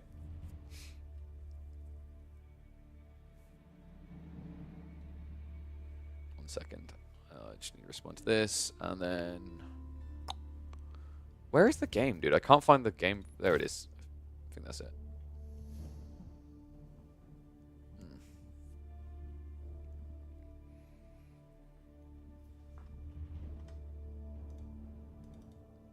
Someone has to win. It's always Gully, man. It's always Gully. Yeah, so we got like, what, 3 people? That's nowhere near enough. You want 3 FFAs in a row? You should come to my FFAs, Don. You know how they are. They're magically different. We do some weird crap. Like, what do we do? So, oh, Don, did you see our recent one we have where like every X minutes a person dies? It's really cool. So it's like, you'll love it because it rewards not camping. Basically, the person with the lowest kills every X minutes gets eliminated. It's so damn fun.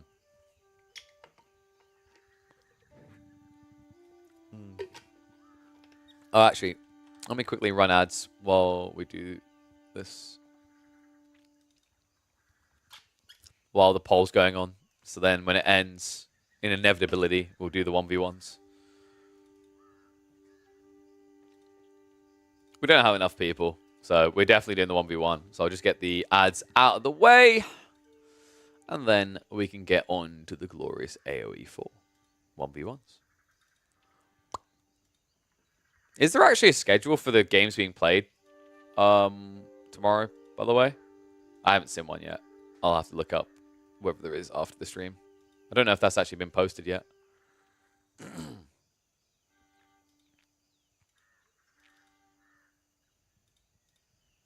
Okay. So, let's go into game. Dude, it's nice to see you, Miyama. You think it's weird there's 125 people watching? Not really, Julie. Statistically, the majority of people that watch live streams are not active commenters. That's not how like most work, I find. Like, you know, here's another thought. If you go into a stream that has 4,000 people, but you're only seeing about 200 people talking, right? That's the thing you have to realize. A lot of people are just shy, or like a lot of people are literally just like watching while doing something else. So like, you know, for example, usually when Cracky's here in the day, he's working. Don, did you really just like... Jesus Christ, Don. Don, did you just hit on my fiance? Bro. Holy shit. Don.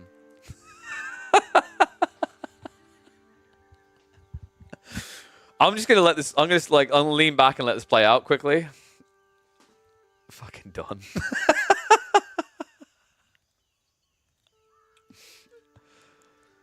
Don's like, I never meet girls. I'm always in AoE 4. This is the closest.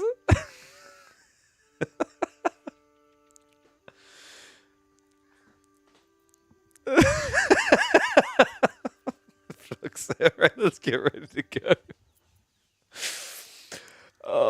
Brilliant. All right, now that we're done watching Don get rejected in chat by my girlfriend, let's hop into the action. We've got Voldemar versus Crackity and Himeyama for a French-Chinese showdown. Thought this would be interesting, actually. We don't see much French these days. In China, it's Crackity's China, which means it's built diff. But the build is going to start with a pond.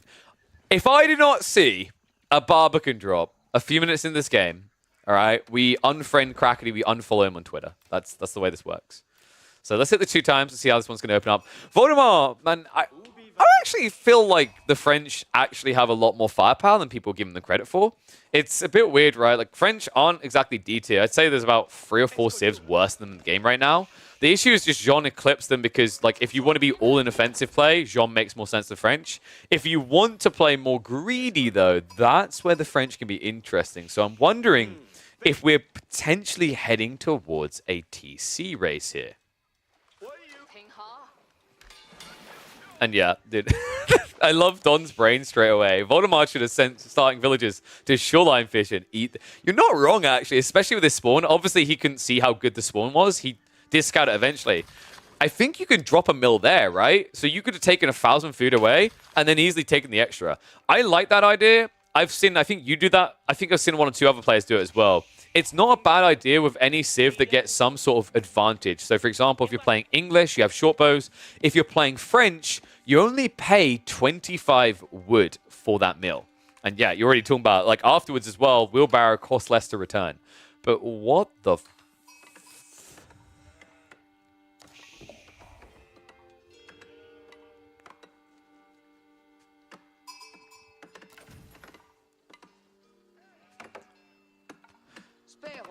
Voldemar, we got to get you a keyboard sponsor, mate. It looks like your keyboard's broken. You seem to have pressed the wrong key.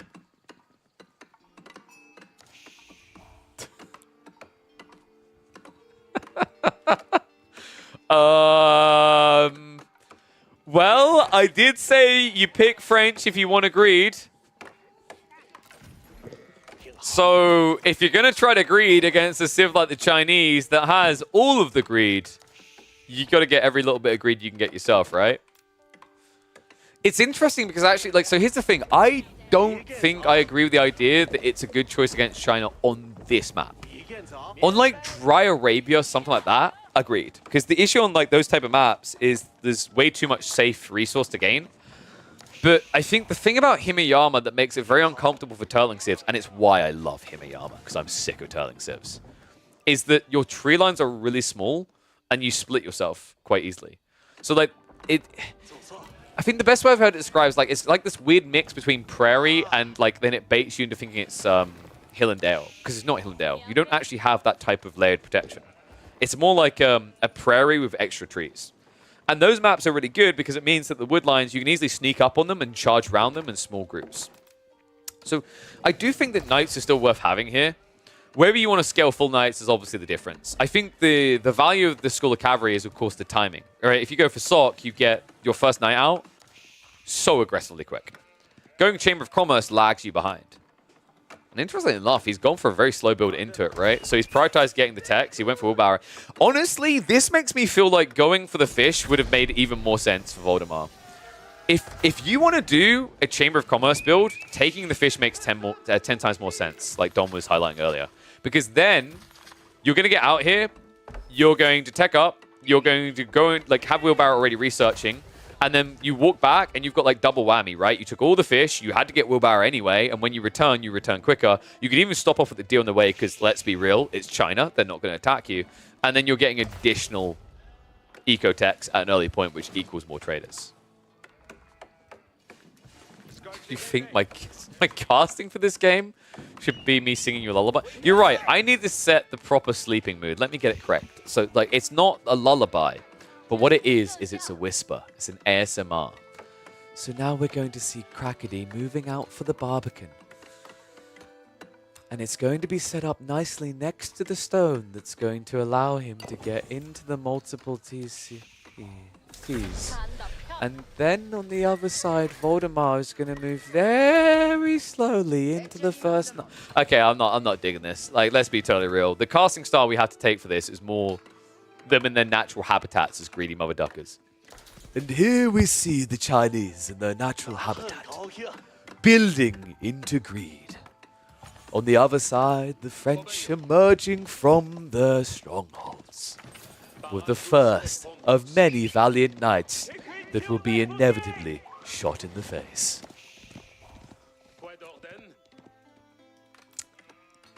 And there's going to be a lot of shooting, actually, with this spawn. I like the wall, by the way. Cracky, this is a really nice wall. Like, this is one way of dealing with the knight threat. Yep, walls already hate you. I want to see a TC. I don't like we're getting knights and we're just getting trade. And it's not even like you're trading to the enemy side of the map where you get the most gold. So, like, yeah, Jesus, what? Okay, yeah, please get that marketplace up. Even when you get the marketplace up, though, imagine if you just traded to the right side. And this is the thing as well. Like, there's no excuse when you're playing French, because remember, you can see both of the trade posts through the fog. You don't even need to scout it. Yes, no, please. Can you guys just keep banning words that are to do with, like, boring gameplay? And then we can try to find a weird way of making this creative. So the non-attack move coming out here. On one side, you know, you could say that he's not being Assassin's Creed, he's being something else. TC is going to be placed over here. On the other side of it, Mr. Baguette is adding in more of the Caravan Boys, but this is still not great, right? It's 43 gold. Don't you get 73 down here? I think you get 73. And this is a game where you're just trying to eco-race, right? Knights are going to ride in. Unfortunately, they hit different targets. And now you're 2 TC with 1 and Lecoq. I don't know, guys. So here's the problem with what Voldemar is doing. You have a cap. You can actively build more of these guys, but they're quite expensive. 120 resources compared to paying 50 resources. And then you think about the Imperial officials, which, by the way, 4 taxmen already, because genuinely, why the hell did this landmark ever get buffed? I do not know. 80% of games were already Imperial Academy first. And let's be real, almost all games involve building both of these. So the fact that they buffed what was already the better landmark is weird to me. I don't think they should buff Barbican, by the way, because honestly, what I don't need is more games where Crackety rushes underneath people's TCs. I mean, you know you've buffed Barbican too much if Don suddenly becomes a Chinese main, right?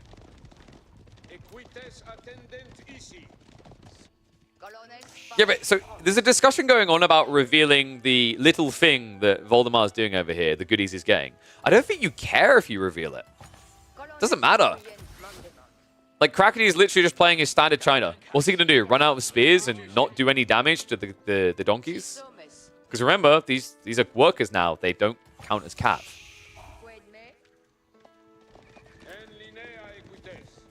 I'm going to speed this up, man. They are playing Snooze Fest Gaming. Voldy tried to eventually get aggressive, but now, like, what do? Right? You gave your opponent the fishing. You went for Lecoq. Outpost also going up. So Crackety playing out to Deer. Spears are going to clash. That's not a great fight. That's like me challenging Dwayne Johnson to a fight. I wouldn't advise it. Yeah. That's more like me in a fight with Dwayne Johnson, where I bring 50 friends. And we have guns, because if you get anywhere near that guy, he'll break you. But the initial fight, weird.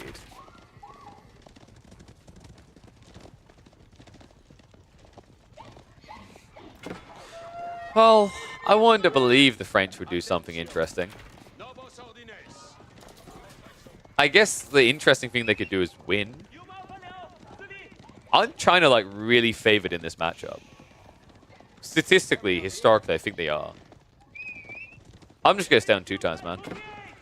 I still believe I want a 1.4 modifier by default.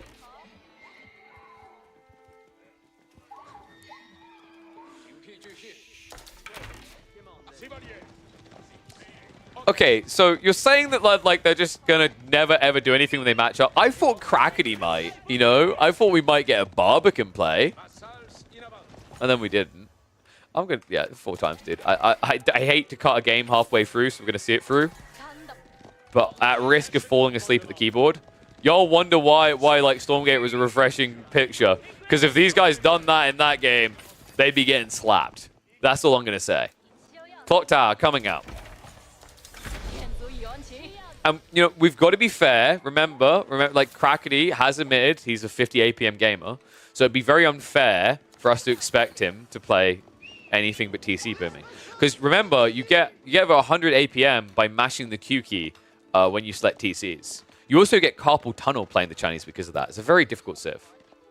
And then you have to hit tab to go between them to make sure you're like spreading out the building's eco investment well. Then you have to select onto the Imperial Academy. That's another Q. It's Q. Guys, like, you know, like any LoL gamers that do Q a lot, any like Bristleback players from Dota 2, Q. It's a very complicated civ. You had to press Q for the Spearman as well. And then eventually we evolved into more pressing of buttons in that vicinity. He went for the W. Meanwhile, on Voldemar's side, he had to press W a bunch and then press Q. I like how it just sound like I'm just flaming RTSs now. I'm trying to flame them for just genuinely being boomer boys, but I'm actually legit just flaming keybinds in RTSs. God, there's gonna be like a counter attack coming out from an RTS purist. So, like me, because I like FPS as well, they're like, oh yeah, so you just press W, now you press left click. I will never forget the time when I was at uni and there was some guy who he hated FPSs so much. I'll never forget the line that FPSs are just clicking. And I had to explain to him that fundamentally, all games can be drilled down to being just clicking, you jackass. Alright, Spearman, please just go for it. Go for the thing that I can't say because the word is banned. He's going to go through the other thing which I can't say because the word is banned. He's going to go through the Palisades. And there's no way Voldy wins, right?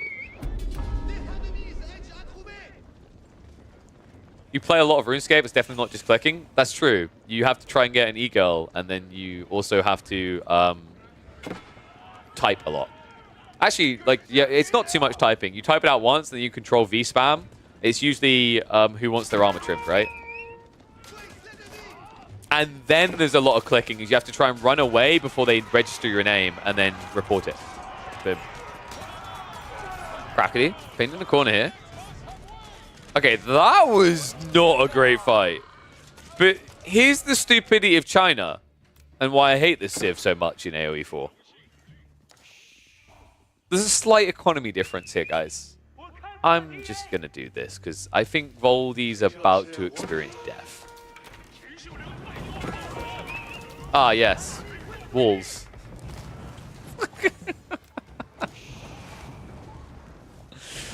Oh, this is so... Dude, just, yeah, please, just go ahead and die. I apologize profusely. This is not the game I was looking for. A castle drop, Voldemort, he tries to finally make it interesting. And then immediately says, no, let's just go back to eco booming. There you go, guys. 18 minutes, we got an interesting play. Woohoo! And then it literally just got countered straight away. Alright, Nestabee's coming. Dude, how does he have more Lancers than you have Knights? How did that even happen? Oh, God. It smells like death.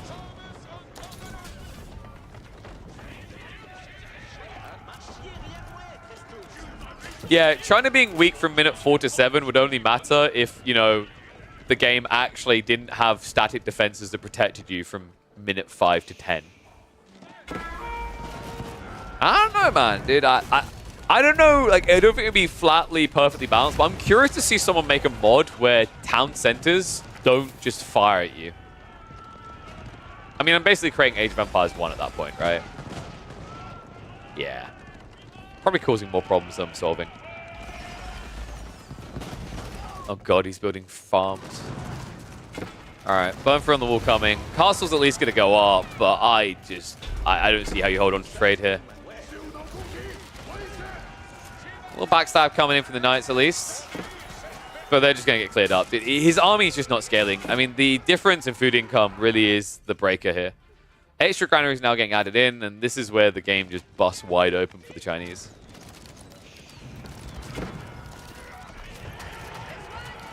Knights.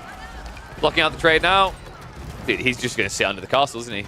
I mean, why not, right? Like, your opponent hasn't built enough springles yet. In fact, dude, I hate Nesta Bees, man. I hate Clock Tower. I'm just going to be honest. Like, literally, he just killed a Springald with Nesta Bees.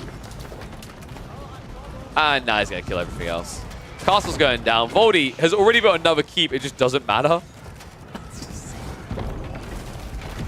Alright. The castle down. Nesta Bees is going to sting him on the exit again. Manga comes in. It just doesn't matter. Thank you very much for not dragging that out any longer. GG gets called. Wow, amazing gameplay. Eco, big wow. I need more dumb replays. Jesus. I like how I've just unhinged, not given a crap when I get a game like that. I'm like, okay. I instantly have gone into the videos and deleted it. That's true. You did tell me not to pick that game. Well, it's not my fault. All the players are scrimming. What do you want me to do? End the stream? I don't want to call... I was about to say we're scraping the bottom of the barrel. I don't want to be that mean to them. But, like, our options are somewhat limited. I take game recommendations in my Discord. Yar. Thar, I do. Oh, I actually think Hosin had one in there. I mean, I can poll chat on whether they want... What do you guys want? Pro 1v1s. Viewer games.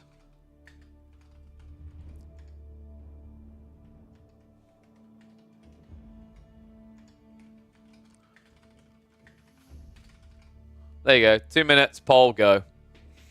Or Don games? We can't. He did like... The guy's got premature queueification issues. Like, most of his games are 4 minutes long. Got you, poke mode. Dimu's playing Zerton right now? Wait, what? Cast all your 4 min long games? Jesus. I'm not even going to dignify that. Do we just do Zerton versus Dimu? Might be custom. We can have a look. How many minutes in was it?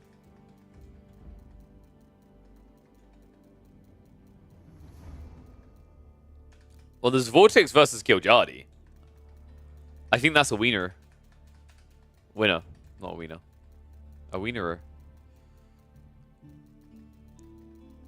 Yeah, I think they're scrimming. Currently 23 minutes. So... They're scrimming. Looks like it anyway. Dude, screw that. Killjadi versus Vortex. Whoop, whoop. Blood. Give blood.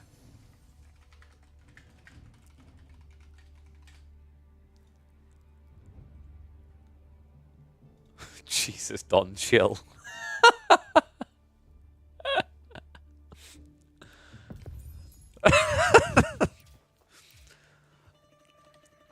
So, if I say Krakeny Voldemort and then Killjadi Vortex, technically you just had a Deathstroke. There you go. Winky face. Ugh. Oh, thank God. It's two players that will not put us to sleep, but they might put each other to sleep permanently. That's right. Bloodbath time. Vortex playing in the blue as the Roos up against Killjadi. And a blood spiller here. Jean d'Arc. I have not watched Killjadi play Jean d'Arc in quite some time. Excited to see what we're going to get here. Two of the highest ranked players in the game right now, by the way. If you check the leaderboards, Killjadi is sitting in 4th. If he wins this game, he will take away the third place spot from Puppy Paw. Vortex, meanwhile, looking to extend his lead in first place. I think he's lost 1 or 2 games actually recently, so if he continues, Dumu will climb above him. All right, we got a fun one here. Roos versus Jean actually feels like, with these type of players, we are going to get an unrelenting bloodbath here. I wonder if Vortex tries to pull it into Castle Age, but the good news is when the Roos play into Castle Age, they play in fast, right? Opening, we are going to have to focus on the bounty and see how both players are doing. Looks like Vortex actually has Wheelbarrow already in the way. Has got what? Dude, I think he's got... Is there wolves left over? Dude, what? Take it away, Killjadi. Double scout opening, you need to take it out from him. It's going to be a split here. Looks like Killjadi is actually going to take 50 gold away from Vortex. Unfortunately, Vortex did find enough gold elsewhere on the map. In fact, if we check the bounty system right now, which we can do because this is a live game. Shuffles die. 220. Yep, that's more than enough. That's all you need, right? With the 100 camera placement. What? Nani? All right. Vortex's dad owns Microsoft is the correct response to the dude. And the high trade house placement afterwards. Holy crap. Okay, no wonder he had the tech up timing so quickly. The hunting cabin more than paid towards it. Well played there. So Vortex pretty cozy in the start of this game. School of Cavalry already on the way on the other side from Killjadi. So of course we are going to get the stand opening. Lo Le Coq Sport coming out from Jeanne d'Arc today. Reason you don't want to do trade here, by the way, is for a start, this is going to turn into potentially a night spamming battle. You want to have the 20% production advantage as the French to beat the Rus. Otherwise, you're just behind in basically every category.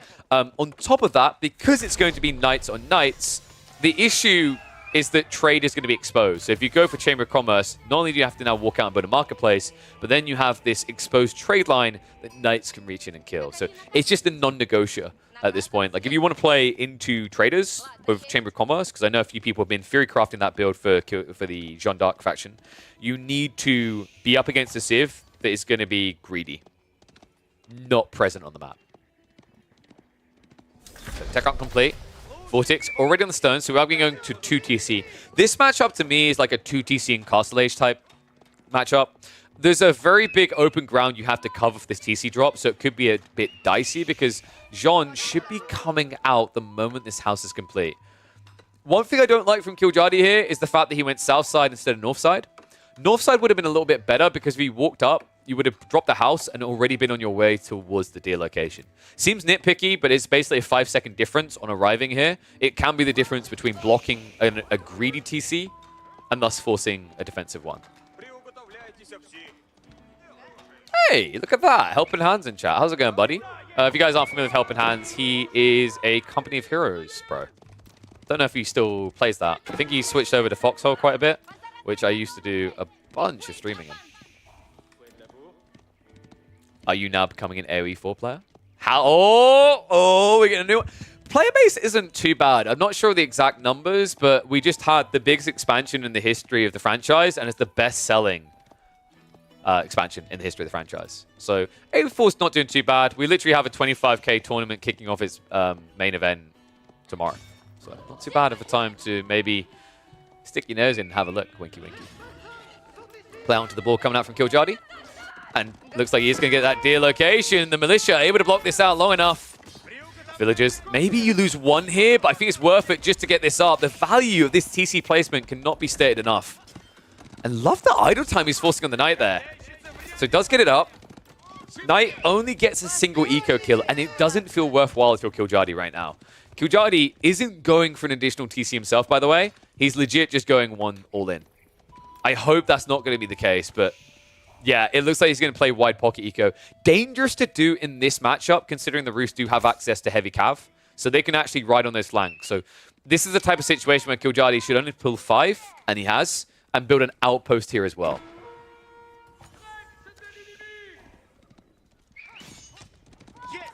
Militia are going to expire, and it looks like Jean is on her way. Now, there is an exposure point here. I like that Killjadi's trying to find a way in. Killjadi, I expect nothing less. He's one of the most relentless, aggressive players you're going to find in this game. Same as Vortex. What matters is the gold here. you only have a hunting cabin generating, so if your plan was to go Knights or your plan was to go Castle Age, this move in by Killjadi blocks both of them.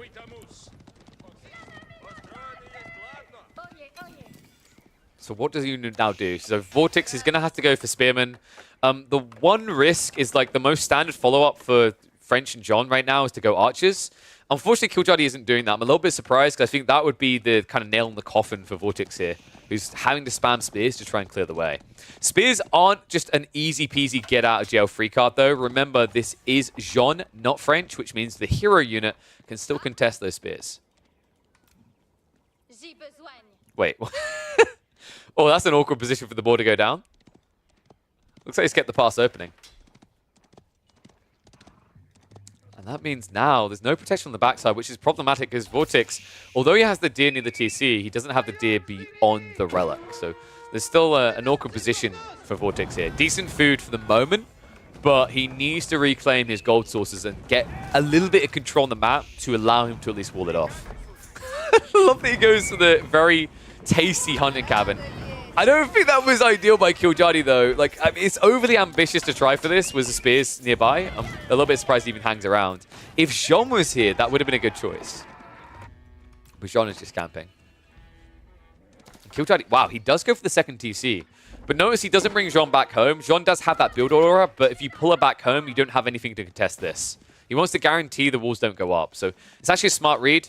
At this point in the game, a lot of players would probably, like, especially if the meta develops and people realize about the build speed and how good it is, they're going to start pulling Jean back. If you pull Jean back here, the Spearmen take over the base. And it means that all these walls go up and you can't attack the Roost anymore. You're just behind. So I like that he's actually still trying for this little quick wall, though! Oh, sick! Vortex! Not able to get the full value there. He does stab down a scout. It looks like Killjadi somehow wiggled his way out of what should have been a death point there for the French Knights. Dude, that was so close. The Spearman, I think actually if the villagers had stood their ground to attack, he would have had the body block and the clear up there.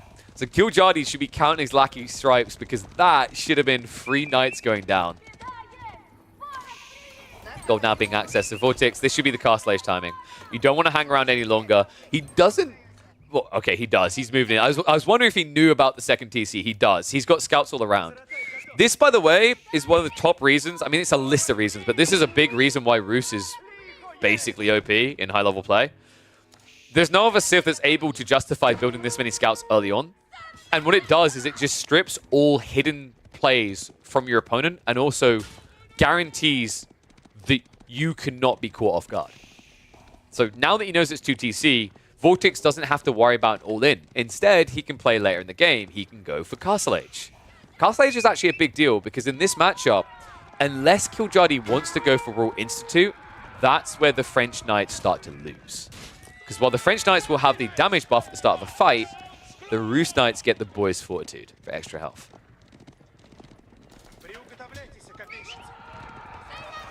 That Spear's on the way over, and guess who did not build an outpost? Jean finding great value in this fight, though. I love that Vortex, you can see what he's trying to do. He's trying to bait Killjadi in so he can surround and then pinch so you can't move. Cleave is annoying, but it won't be able to kill you quicker than you kill Jean. Unfortunately, it looks like Killjadi is just a bit too quick on the fingers, so well played there. Wait, is he... Okay, I think he was trying to peel one Spearman back to give Jean access to the center so then they could surround, but now it's too late. Charge is going to come in. He just has to run through the wall before he gets a cleave on him. Let's give him another little snatch. So well played there. Killjadi does farm a bit of XP. And Vortex, he had to reinvest. Oh my god, dude. He got forced off his timing. This is a bit rough now for Vortex. The goal to winning this matchup is getting out of Feudal Age. The longer you play Feudal, the worse it gets. Because eventually, Jean's going to get Feudal Plus. She's going to get the level 3 upgrade. We're 11 minutes in. On average, with just ball kills and no sort of kills on the side, you can expect to be level 3 by, I'd say, about 18 minutes. We're already 2/3 of the way there. And there have been a few little kills here and there. He's trying to raid, but unfortunately, Killjadi, because he's ahead on Knight count, he can mirror this out. Remember, he also secured Deer, so he's able to keep this facade up, right? He's able to match the Knight count that the Roost will look to force your way. The secondary are already being exhausted for Vortex. He's going to need to find a way of either tricking and trapping the Knights Killjadi has, or switching into a hard, firm push in. The problem with the hard, firm push is you're up against mass archers with spears. You don't have enough Knights to punish that. It's a very tight sort of position in this game. Steeled Arrow needs to be on the way soon from Killjadi. I'm expecting Blacksmith to be dropped in like the next 20 seconds. Typically, like, it's good now when you've got this many Knights and Spears to at least get the free melee tech. And it will prep him for the counter to his mass archers. I actually really like Killjadi's build. I think he's in a very firm position here. 1-1-1 to me is the best build for Jean right now. I think they look best when they're able to build all types. Knights are banging the spears. Unfortunate little trade there. Archers do go in deep, and it looks like actually Killjadi is going to keep the Ring of Ringing Roses going, but Jean in the backside! Oh my god, if he can get one more cleave. Can he get it though? She goes down. That was so close. Oh my god, but the village is now trying to hold this. Vortex has to sacrifice the arm for the body, but the archers are targeting down the villies. Let's start a step away. Wall still up. I cannot believe how close that was to an immediate GG. One cleave would have been 8 villagers going down. Instead, Vortex is able to push it away. Woo-wee. Numbers are deceptive, though. He's not ahead on military. That's the militia running out. Knights are going to keep contesting this. Only a few spearmen left over. And although it was an expensive fight, look at what Killjadi has now done. Food has been saved up. Gold is being stockpiled. This boy ain't hanging around. Oh my god.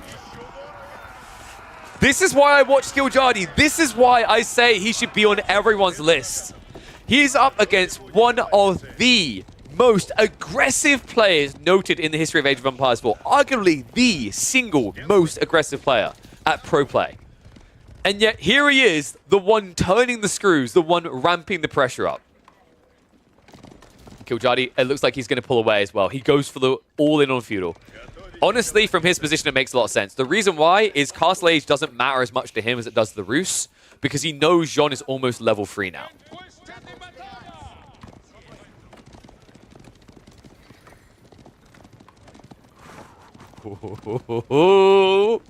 We've got a game on our hands, man. This is the kind of stuff I live for, right? Like, we're still feudal at 15 minutes. Castle's just not in sight because both players now understand whoever makes that move loses the game, genuinely.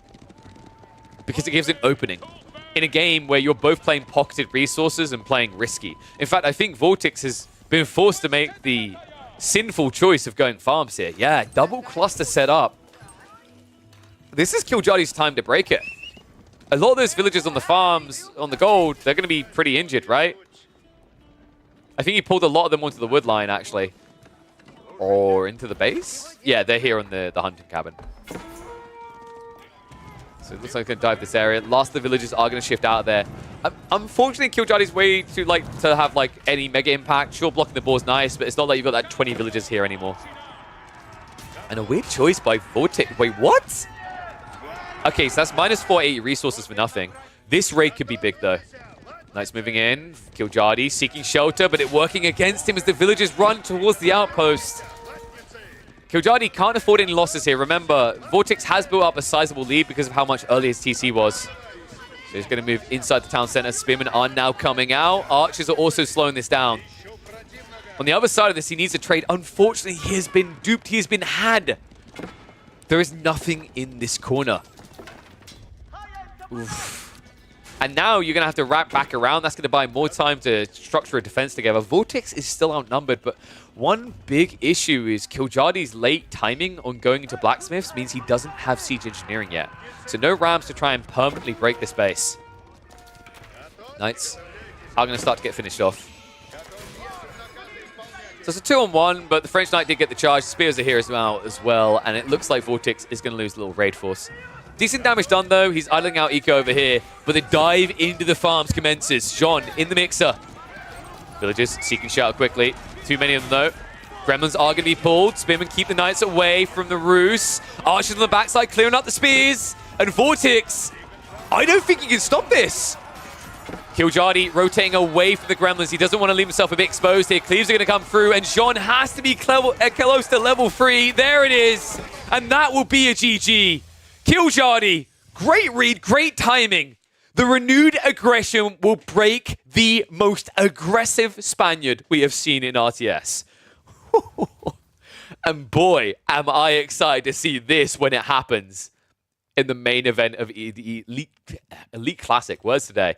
Honestly, like these two, dude, you can't just say, oh yeah, Vortex is just going to win. He's just better. I think on an aggressive scale, the way they play, Killjardy actually could take games off Vortex. The thing that is a big question mark for this Mad Lad that I am waiting to see, and we will reveal in the Elite Classic 2, is whether he can draft like a boss against the best.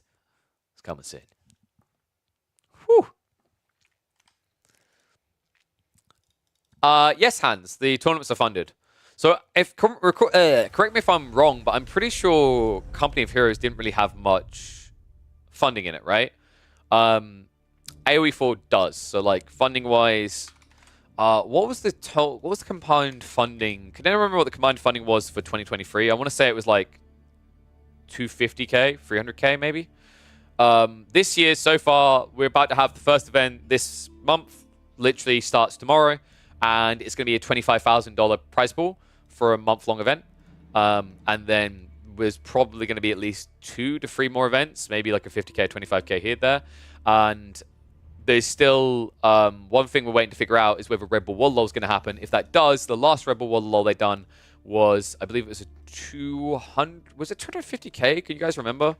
I can't remember if it was 150k or 250k. I think it was 200 or 250. And then... Oh, sorry, 300. It was 300, wasn't it? Yeah. So it's 300k for Red Bull World LoL in 2022. We're waiting to confirm, waiting to hear from Red Bull whether there's going to be one this year for it. How much does Relic have influence in the tournaments? None. They don't touch it. There's a Microsoft representative, and also another thing as well, Hans, is although Relic is still involved, I always get the bloody studio name mixed up. World's Edge, right? Yeah, World's Edge. Because my brain's like, that can't be World's Edge. That's an Apex map. They have a big involvement in development now of AoE4. Cecilia, no. The games, we've already, like, legit checked my VODs. We've cast all the qualifier games from last weekend. The main event games kick off tomorrow. Yeah. And then I'm hoping to, well, if we keep growing the stream like we are, I'm hoping to attract a few sponsors for some smaller events. It would be quite nice. I want to try to run some sort of league formats, actually. But yeah, it's... Honestly, like, compared to where Company Heroes is at, what I would bluntly say is if you're looking to compete in an RTS, Company Heroes free, like, at this point, to my knowledge, has, like, nothing in the esports scene, right? So, like, I'd probably say it's not too big of a risk to try and shift over to AoE4.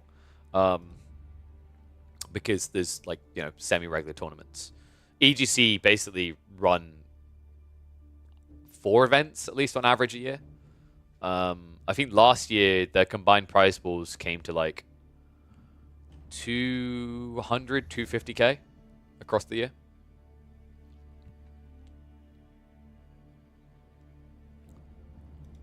Can you message those details to me, Crackety? I'd love to actually, like, talk to them and see what, like, they're able to do. The tough part is, like, finding a prize pool that is big enough that the bigger players are also interested. Has always been the challenge. Especially with the new tournament elo system that kind of complicates it. Switching to AoE4 from Co3 would be hard, though. It would be hard in some ways in that you have to learn all the civs, but I don't think from a micro perspective it's hard. If I'm being honest. From what I've watched of RTSs over the years, AoE4 is a very macro-heavy RTS. It's not a micro-heavy RTS. Micro can be an advantage, but it doesn't matter as much as the way you kind of play your build orders, your strategy, overarching, and then also your macro. Sorry, words. Dude, I'm having one of those weird moments today. Don't know why. I think it's because I'm getting hungry. I know I'm eating in like an hour. Usually I have a bigger snack by now. Is Roger Scruton KJ? Yes. Roger Scruton is Kaiser Johan. Slapfest get good players and the prize pool wasn't crazy. The prize pool was like reasonable, wasn't it? I'm trying to remember what the combined price was. 1250, dude. Like 1250 is like a decent chunk. And also the thing you have to be conscious of is actually to get the biggest players, the format literally had the best players play only a weekend, right? So unless I have like outside funding, it's incredibly not viable for me to put money like that together for a weekend. Heard from a friend AoE forecasters weren't contacted for an upcoming event or something. I haven't heard anything. I seem like there's rumors going around about Red Bull Wololo, and my understanding is like, so to address that quickly, basically what I've heard is rumors from people that AoE 2 people have been contacted about Red Bull Wololo. But my counter argument is like right now it's just a random whisper going in, because the reality is no people that are working a Red Bull Wololo would confirm whether they're working Red Bull Wololo or not, or rather they couldn't confirm they are because of NDAs, because you will have to sign a non-disclosure agreement. So like rumors might exist, but we don't have any confirmation, because if someone's like, oh yeah, let's say that someone's like T90's been contacted, and you ask T90, he's not going to say he's been contacted. Legally, he can't. So it's a bit of a weird one. Like right now, we're waiting to see if we're going to get it. Last year, due to a sponsor pullout, Red Bull Wololo didn't happen for Age of Empires at all. I think it would be very baffling if AoE 4 didn't have a presence at Red Bull Wololo, considering that Sultan's Ascend holds the title of the best-selling expansion in the history of Age of Empires. That's what they've said. It sold better than anything before it. So like it would be a very weird choice for them. And to be bluntly honest, if they didn't have Red Bull have to be a combined event for AoE 4 and AoE 2, they would essentially be sending a death message to the community, in my opinion. I don't think that's an over-dramatized. I think it's a very big deal. Because the thing is, like, it would be different if AoE 4 had never been part of Wololo. That's kind of a different debate. But it has been. So yeah, we'll see. I'm hopeful they will make the right call and it is happening, because I think also genuinely, you know, Stormgate may not have hit a perfect mark for a lot of people, but I think Stormgate looked pretty good on its open access. And the reason why that matters is like you don't want your game to look like it's dying when there's other RTSs coming out, right?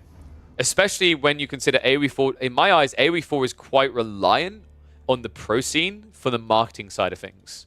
I think that does draw a decent amount of attention, especially considering their game is based around 1v1s more than team games with the way it's currently structured. So if you essentially do this, if you make this choice and say, okay, it's not happening, we're not having big funding for AoE 4 this year, with Zero Space coming and Stormgate, all you're going to do is you're going to see literally half of the player base at the pro level will leave. Wholeheartedly believe that. AoE 2 has more of an esports scene though, right? Sort of. So AoE 2 in some ways things are ran a bit more cowboy ho, and what I mean by that is like I don't think the prize pools collectively are that much bigger than AoE 4. And the other thing is that the events are all ran by the content creators, which I have very strong feelings about being a negative towards scalability.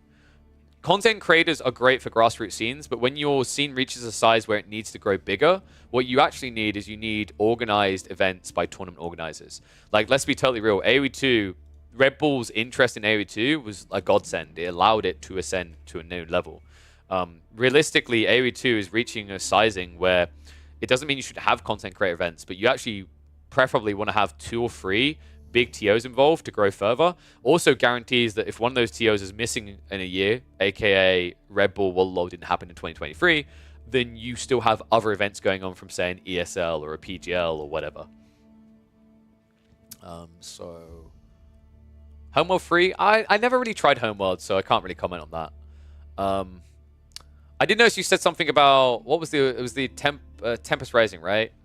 I've had a little bit of a glance at that. We'll see if that ends up being as fruitful as people are hoping. I know 9-Bit Army just came out, but sadly the reality is, when it comes to RTSs, especially if you're not reinventing the wheel, if you don't have the legacy of a brand behind you, no one cares. That's the sad reality, right? Like, 9-bit Army is basically made by a bunch of the original Command & Conquer devs, and it looks like it's okay, but no one's going to care because it's not a StarCraft or a Warcraft or an Age of Empires or a Command & Conquer.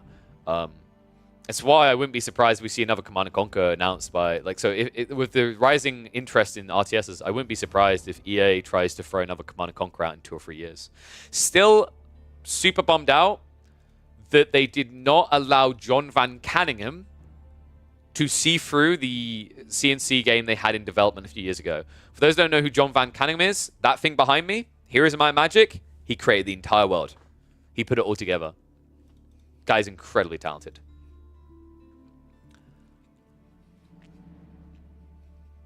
But yeah, Men of War 2 is like... I don't think Men of War 2 will have a competitive scene. I think it's like...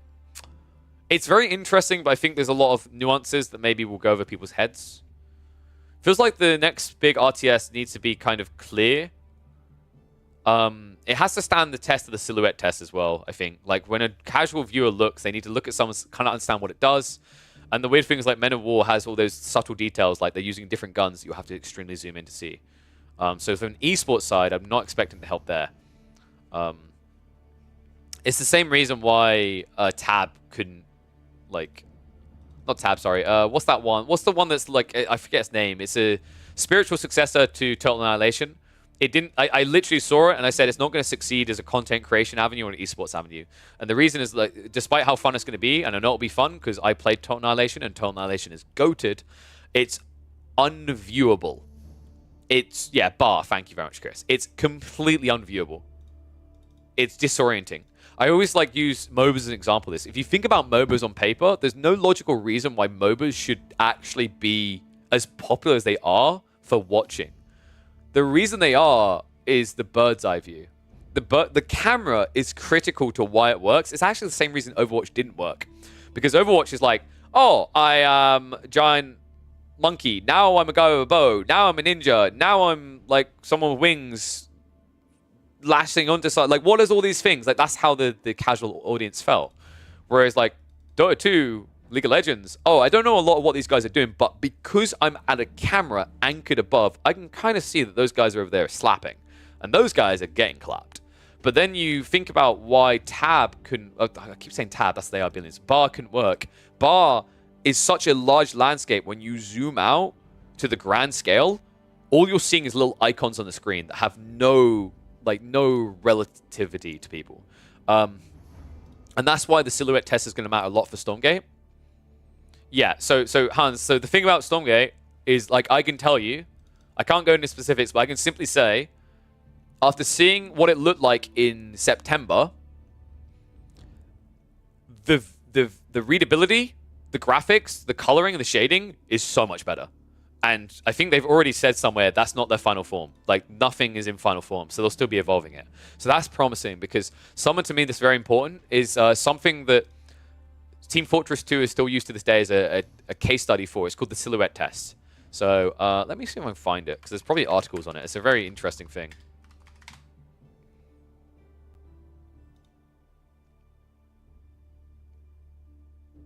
Yeah. So... Here, I'll open up my thingy. And, like, someone's using it in an example to explain someone else, but here you go. Silhouette test. So, the silhouette test is quite simply this. When you see all these things, can you immediately tell what they are? Think about Pokemon. Like, you know that, like, people like to play that game, right? Name the Pokemon. It's that same kind of thing. And Pokemon, with a lot of their early designs at least, were iconic enough that you could immediately, like, I know what that is. So, Team Fortress 2 was the grand example of this. If you think about every single Team Fortress 2 character, you know exactly what they are, who they are, right? That's the soldier, that's the medic, so on and so forth. That's the scout. And that's going to be an important part, I think, for Stormgate, is getting the shapes right. Right now, the Doombringer is just a giant dangling penis when you look at the shadow. That's how you always identify it. But, like, you know, the air thing is going to be interesting, because if they add in a tier 3 that has a lot of air units, that might get muddied.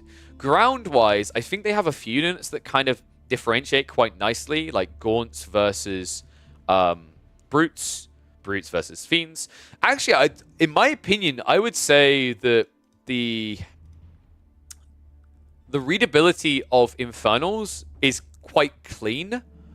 The Vanguards maybe is a bit muddied because of a lot of the infantry, right? Both still need a little bit of optimization around that, but I think like you can see by Infernals being the follow-up faction how they're already thinking more vividly about when you look at a screen, how do you know who is what straight away? And yeah, of course they're on new Peter Griffin the most. Yeah, it's so important for so many games. Like Overwatch, like tried it as well. Like that's why Overwatch is very specific with their design. Dota 2, when you introduce new cosmetics to the game, there's a requirement that they look a certain way. Like they have to have a kind of, well, there was for a while. They've kind of thrown it out the window and it's a mess now. But the whole idea is like, oh, there's a certain color scheme to a Spectre. Spectre will always be different styles of purple and violets and whatever. So you would never have a Spectre skin that made them green, because that would then confuse it potentially with X unit instead. Can we cast B? Is there a B game? Poogers? Let's have a look. I would love to cast a B game. Depends whether he's doing scrims. I would expect him to be doing scrims. He's usually one of the scrim boys. So let's have a look.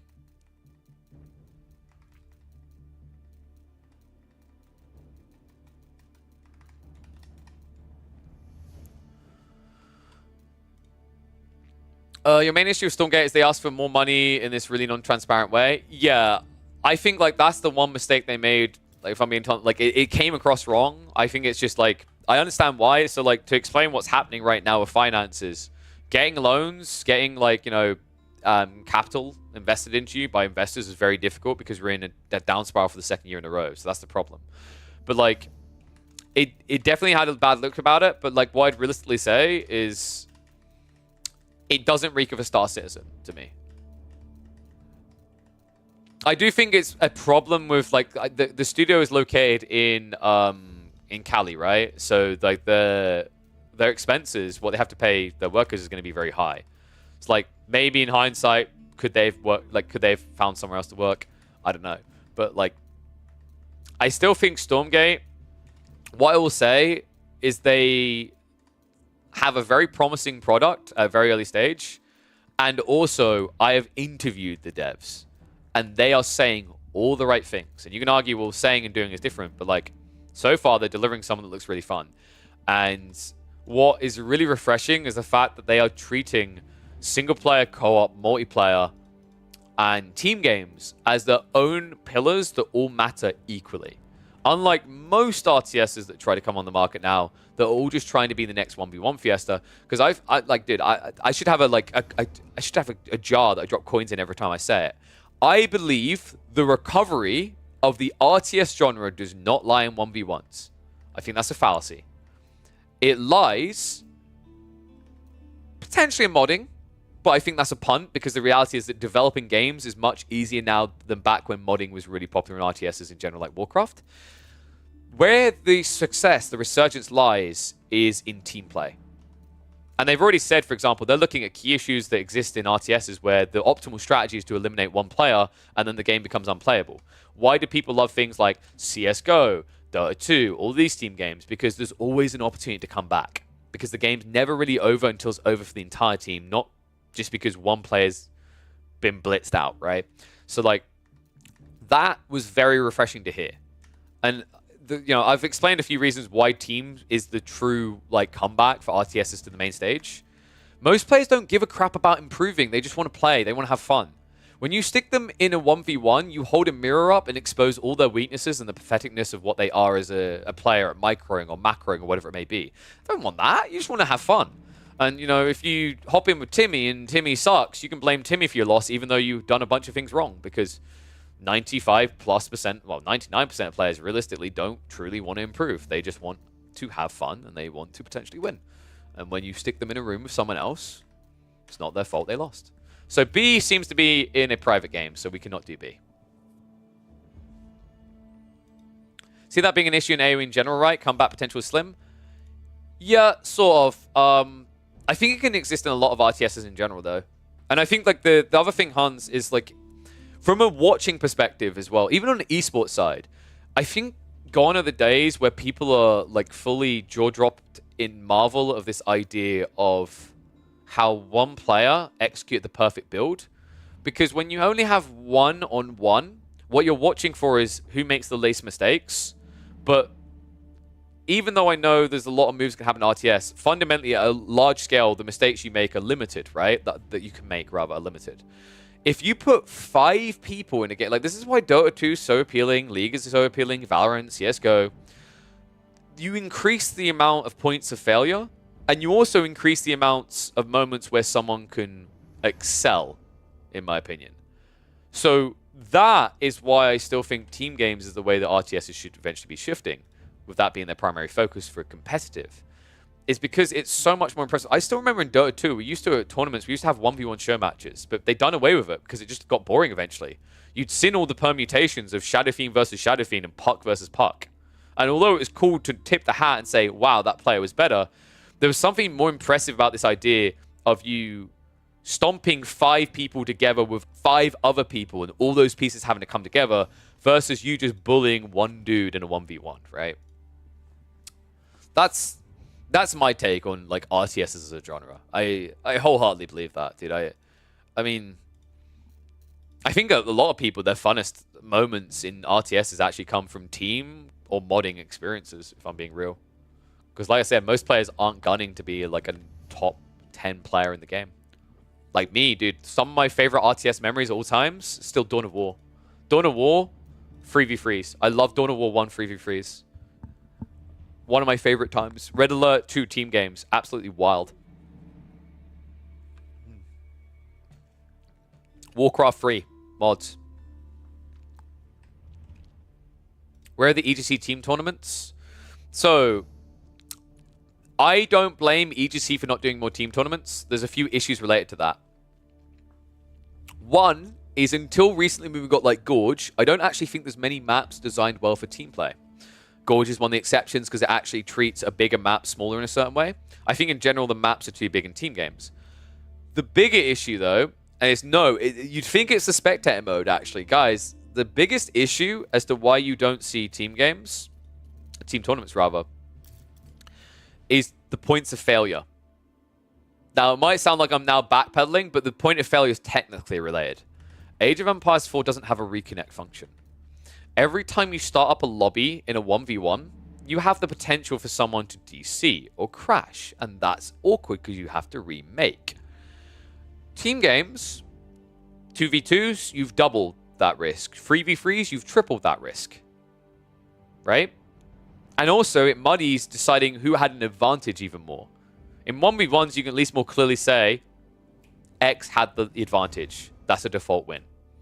Team games, you can't. And then, in team games, statistically, like you're expecting, on average, longer games than you would in 1v1s. It's like all those issues compile into making team games very messy. I do wish the devs would actually update the game so we didn't have these issues. But that was, again, like that's something that I think Stormgate's thought of better. Is that, like, historically, most RTSs use a peer-to-peer lockstep solution for netcode. What that means is all your moves are being sent across and simulated on your opponent's end. Otherwise, you can get desync. Like, for example, if I just told you that A unit is going to B location, our two simulations might have a slight alteration on the route, and that slight alteration has a ripple effect, a butterfly effect, that just expands out and makes bigger problems as the game goes on. So you have to do peer-to-peer lockstep. So that means the data is being sent over. Why that's a problem is, like, with that system, the way peer-to-peer lockstep works, if you had a reconnect function, the way it would work is someone reconnecting to the game would have to load in and then have all the moves simulated, or at least have all the moves loaded. So basically, the buffer that would be held on the side for anyone joining later in the game would build to be quite big. And that means joining would take a long time because you have to download the whole file. That's why you also don't have hot seat RTSing. There are solutions. Not all RTSs have to use peer-to-peer lockstep. They're usually locked to that alongside the idea of grid A-star pathfinding solutions. There are some RTSs that moved outside of that box, so you use mesh pathfinding solutions, which can loosen that issue a bit. But fundamentally, like, the way that the RTS industry has felt cozy for years has meant they never made these evolutions. Not the grand evolutions on a deep netcode level. It's the same reason why most of the gaming industry uses C++, even though arguably there's no like clear, emphatic reason why C++ would be better than C# or another like deeper level programming language than C++. The reason C++ kept hold of the industry is because most of the key people use C++. Same reason why Titanfall was made in the Source engine. Titanfall was made in the Source engine because when the former Call of Duty devs got together and they talked about what they were going to do and how they're going to make it, the majority of people had experience clearly in the Source engine, so they ran with it. But now, with what they're doing with the new Stormgate system, I think they've already highlighted their aim for Reconnect. That's going to be possible. I also love some of the stuff they're doing around... Sorry, I'm just searching through for any live high-level games now.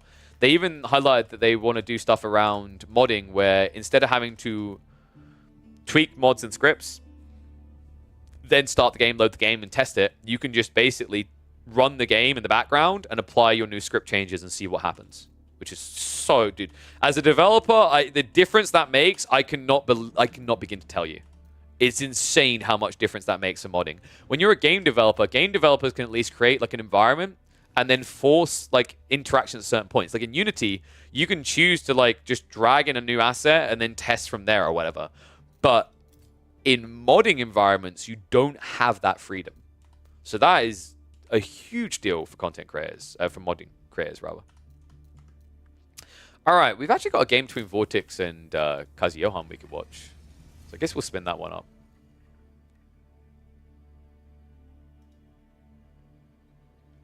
You prefer watching team games and co because you get, more crossover builds, abilities. Exactly. Like, the amount of times I'll cast a 1v1 and I'm like, X has gone for blah, Y has gone for blah. He doesn't know yet, but this game is basically over. And it's so true. But in a team game, you can't do that. In a team game, you're like, well, they have an advantage, but now they need to execute on it, or it's not over. So yeah, I 100% agree.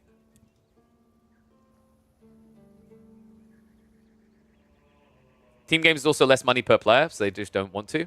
Yeah, but the thing is, like, if team games became I'll just say this before we get into this. If team games became the priority of a competitive esports scene for RTS, and team games in general was the priority of the development, you would grow the esports scene much larger because you would be reaching a wider base. You'd see larger viewership. You'd be able to then see larger prize pools because sponsors would offer more money. It's a knock-on effect type thing, right? The funny thing as well is like a lot of people who are really good at 1v1s. I'm not saying there's people blocking it, but I'm realistically saying there's a lot of people who are good at 1v1s who probably don't want team game events because anyone who knows like Dota, they'll know something called the EG effect. Or EG in general, like, do this. They buy all the best players, and then they suck. Because buying the best players doesn't work. It doesn't mean they work together. There's been perfect examples where all the best players have the biggest freaking heads in the room. It's a surprise they even got through the door. So they clash, and then they suck, right? So, like, it's interesting because if you flip the table, all the people you've historically known to be good at 1v1s in any RTS may be tier 2 players within a year. Because team and 1v1 is a completely different atmosphere. Like, you see this in some of the people considered to be GOATs in their respective scenes from, like, their individual talent. But then they don't win, right? Like, Arteezy in Dota 2 has never... I'm sorry to target him, but, like, he's such a clear and obvious big name. He's never won TI.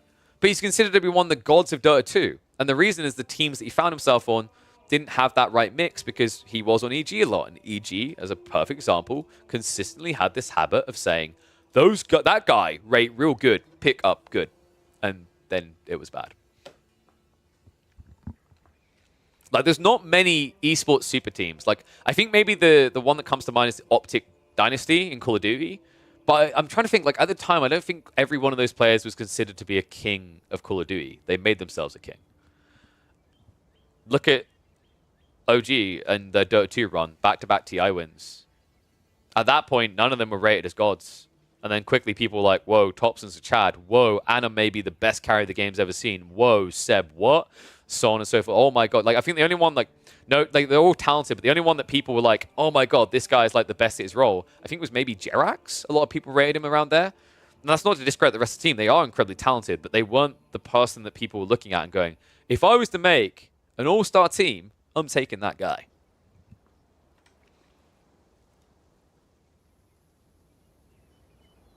Didn't see Mr. lose much. So the interesting, I think Mr's very talented, but I'd be curious to see what would happen if a team game format evolved.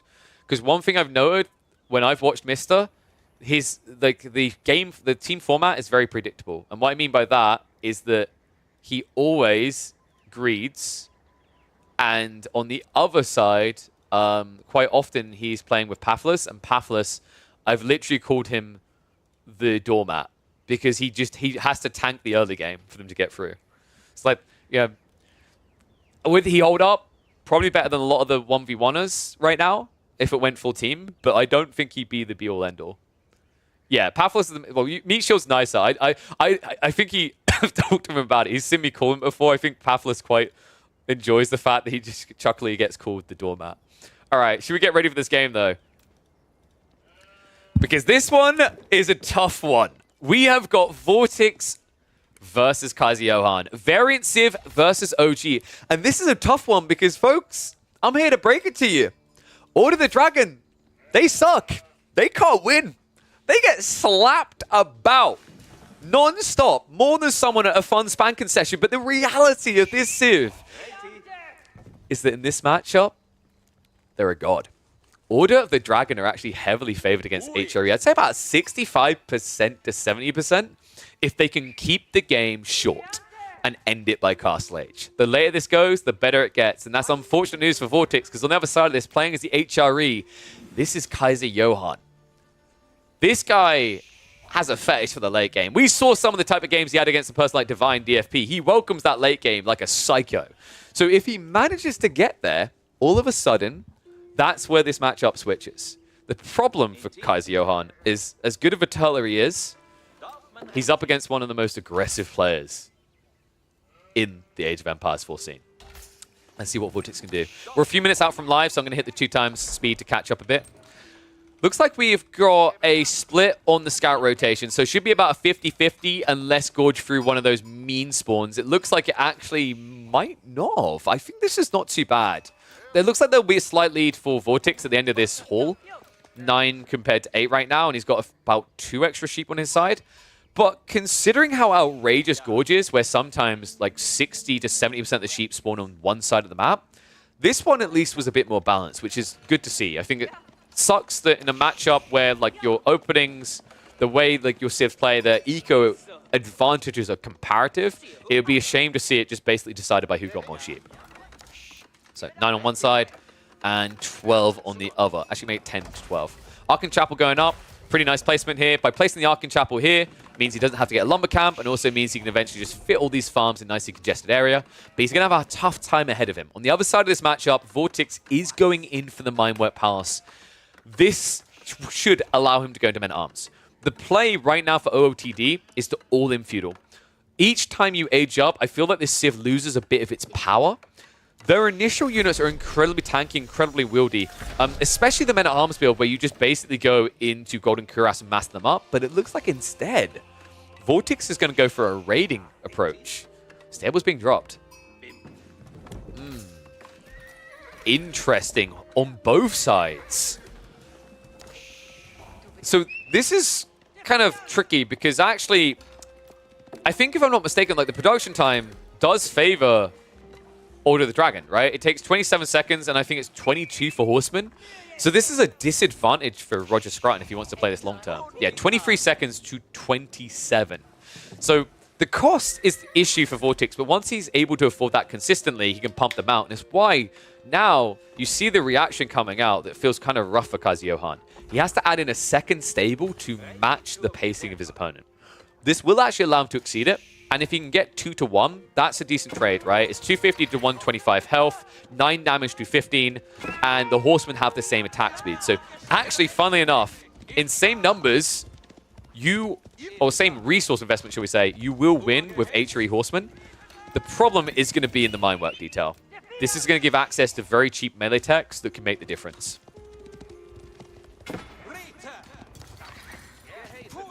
Push in here. Nice first blood there. Really impactful one as well. Remember, the difference is just how much easier it is to kill HRE villagers and also the value lost. Like, I always like to think of HRE villagers as not a villager kill. It's a 1.4 villager kill because that 40% gathering speed buff. So pretty painful. And already farms getting added in, which is basically stripping power away from his ability to surge more troops. And it looks like this was all just an elaborate bait from Vortix. He's going Castle Age. Now, this is interesting because, you know, I said as the game goes later, you get weaker. It holds true, but remember always the most critical detail is that you're both doing that thing. We can see that Kaiser Johan is not going Castle Age. He's pretty hard locked right now. He's got no food in reserve. He's got less food income per minute than Vortex, and Vortex already has half the food he needs for a tech up. Outpost also makes this problematic on the dive. Arislet's upgrade is also coming in. Love that detail. Just walked out, didn't drop a mining camp. Remember, you get Arislets cheaper as the Order of the Dragon, so you don't need to send as many villagers out, right? Like, essentially 2 is good enough, usually. Especially if you got Wheelbarrow. I don't think we have, though. No, he's fully congested. So I guess the idea is going to be a rush to Gilded Knights, and that means, yes, you have to hang around longer. It's going to be playing to Spearman. I think Kaiser Johan has a kind of tricky situation here. I love the fact that he's scaling Horsemen, because realistically, you need to split the map and guard the relics, because with Regnitz seeming inevitable, Vortex is going to try to rush out for those relics. And, well, if you stick 2 Horsemen on each of those relics, good luck getting them as play. Horseman raid in. Oh, wait, what? Dude, no. Oh, my God.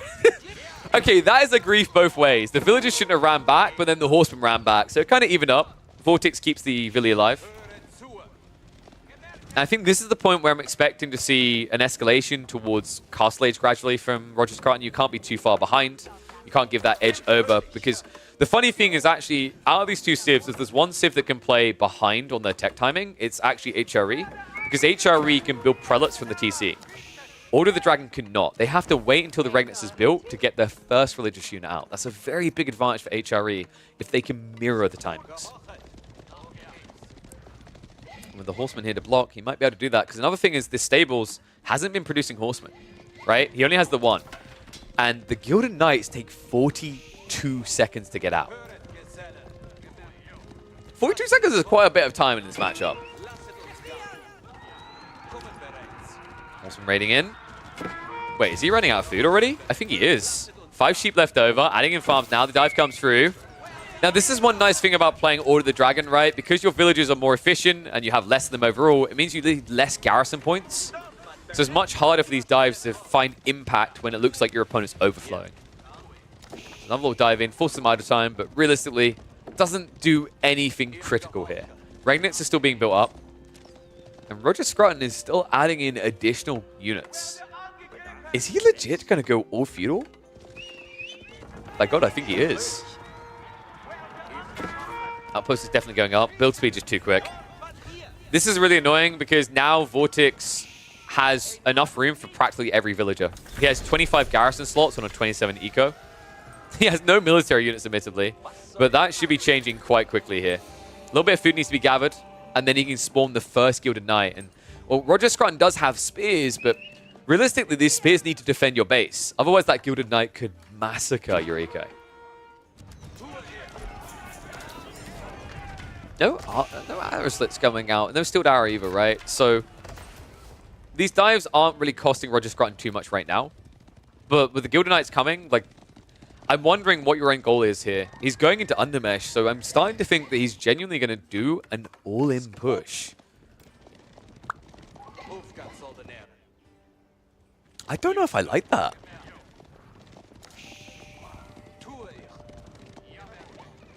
I mean, surely, the thing is, if Vortex just drops racks and builds like 3 or 4 men at arms, that holds this all back. With Golden Cuirass as well, like, you just get destroyed.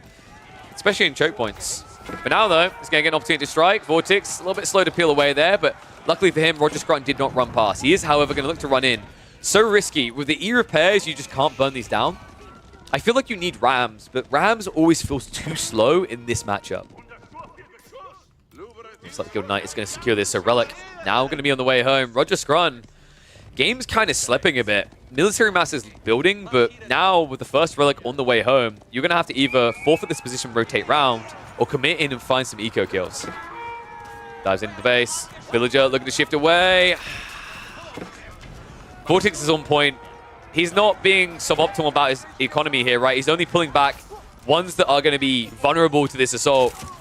And with the textiles, it just feels so difficult to get even a single kill here. Villagers into the outpost. More running away. Gilded Knight has to pull back. And it looks like we are finally going to see some eco losses for El Sensei. Vortex Walking back now with a relic as well. The Wololo should reset this long enough to save some time for the Gilded Knight. That's going to allow the recharge in onto the Spearman, but the villagers, damn, are they taking a long time to die here? Spearman count is being shrunk as well, by the way. Notice the TC is firing down upon them. Only 2 left over. Prelate is at least going to be killed. But now this Gilded Knight is not counted. And after all of that damage and all of that attempt, he only killed 1 villager. Second is finally going to be chopped down, but for this investment, this pressure, I've said it before, the Gilded Villagers are underrated. 65 base health, 98 with textiles. What are you meant to do with a feudal army? Die, I guess, is the only answer I've got here. And after all is said and done, Kaiser Johan, what's he got to show for it? He's at least got, oh my god, what is that lumber camp? He's at least got enough food income that he can start to tech up soon, but the first relic is home. His army has been completely shrunk.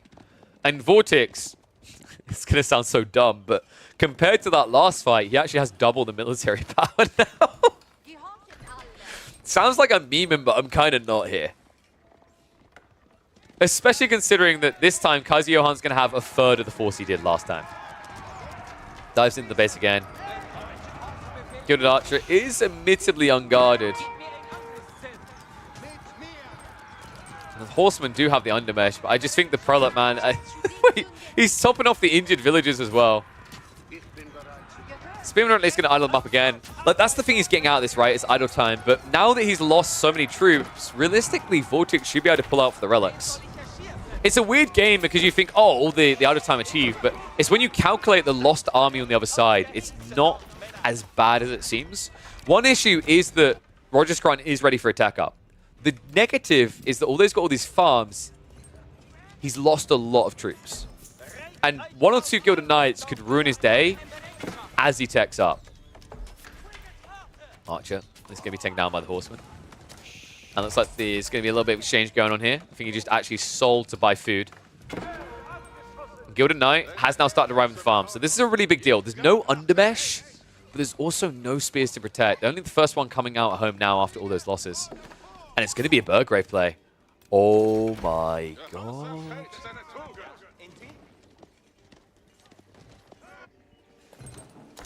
This can work. So I thought this was going to be Regnitz, and I think Regnitz is a negative play from here for Roger Scruton.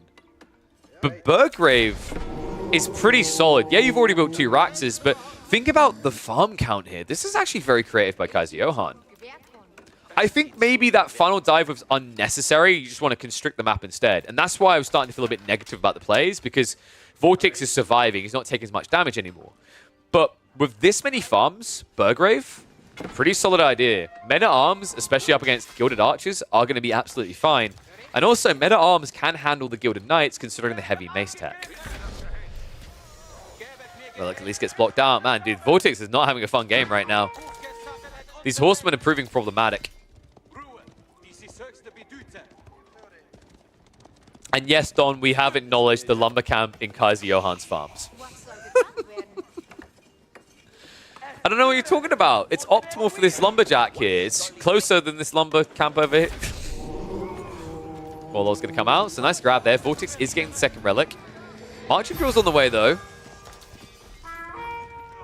The question is, can he find the timing? Can he get enough men-at-arms together before Vortex secures 3+ relics?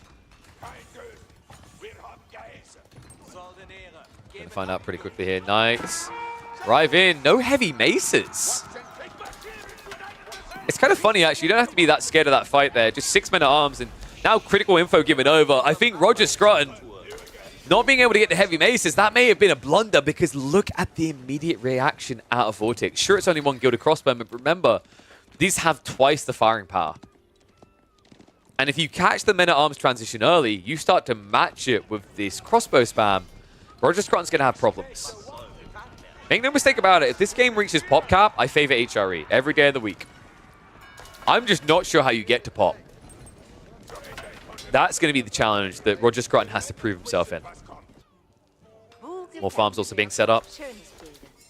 Vortex isn't taking risks, by the way. Like, he could be trying to plow into ball the berries, but considering that Roger Scruton still has agency on the map to a certain extent, these men-at-arms with marching drills, he doesn't want to risk it. Nice pick here.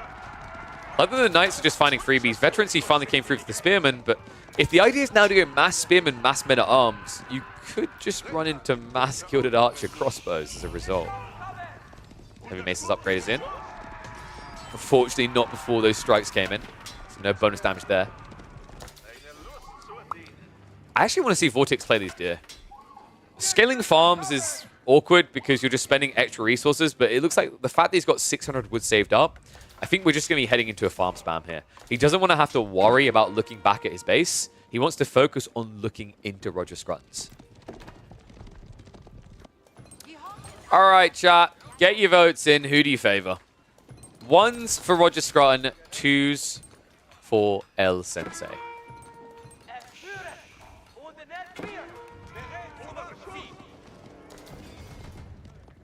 It's probably the strongest point in the game that Vortex has left, if I'm being real with you. Gilded Crossbowman on the way. Mangonels don't count that out too quickly. I think Roger Scrutton is pretty content right now, though. Men-at-Arms and Spearman spam up to mass is just what he needs to do. And realistically, although you have a full ranged army, you're against marching drills, and you actually don't have any front line. It's kind of a problem. Crossbow. Oh my god! The thump noises on that kill. Oh man, heavy maces don't mess around, especially with the two-handeds. Vortex just trying to start step this back, but the problem right now is the Gilded Crossbowmen in the retreat are the thing you're sacrificing. They're the thing you can't afford to lose here. So finally he realizes that it micros them away, but every time he reforms the lines, look at what's taking the damage. AJ, gonna find some big picks here. Those crossbows going down means everything. It does free up the archers to peel away, but it means the Gilded Crossbowmen, the solution to the men-at-arms, are dying. Farms also being spread out, but men-at-arms are reaching in there as well. Vortex struggling to keep it back, and Roger Scrutton now, with that permanent food source, can keep on pumping. Third relic also on the way for him. I actually like the way he split this. A few men-at-arms in the farms. The idle time there matters a lot because Vortex was starting to catch up in the food income. This now puts Roger Scrutton further ahead, even with his questionable lumber cam. And we have now got level 2 Ecotech on the way. Fertilization in 50 seconds. That should escalate the men-at-arms spam further. Oof. Expensive fight, but the interesting thing is because he has permanent food, by the time El Sensei now gets back to the base, the men-at-arms numbers are going to be up again, right?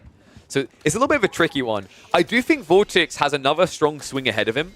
We mentioned this is the point in the game where he probably feels most content, most confident. He has got 9 Gilded Crossbowmen to fight with. Double that number. That's the real firepower.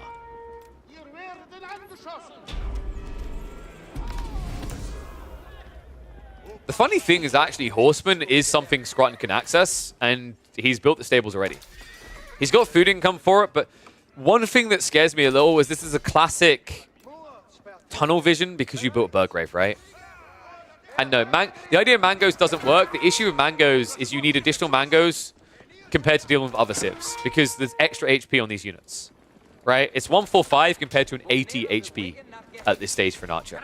So much more difficult to kill these units. 2 mango, no, you need 3. You need at least 3. No, like, usually 2 mangoes is nice, but you need 3. 4 would be ideal. But that means you're putting a lot of your military force into the back line and not much to protect it. And Gilded Knights clean those up real quick.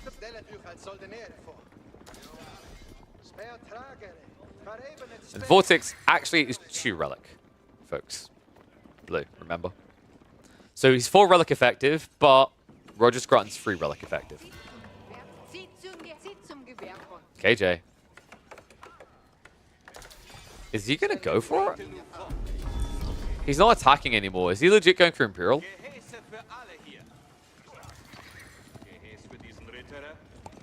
The mangoes are coming. Okay, no, we're going to see a fight. He's going Horseman plus mangoes. He's looking for the fight. No inspired warrior tech from Vortex, though. Feels like a blunder. Such a big power tool. Remember, it increases your damage by 15%, as well as your armor. That matters a lot on this Civ, considering that your units are more efficient per entity. right? Their base damage is higher, their attack speeds are quicker, so 15% is actually a lot more damage. And also, it means you need less prelates to sustain the buff.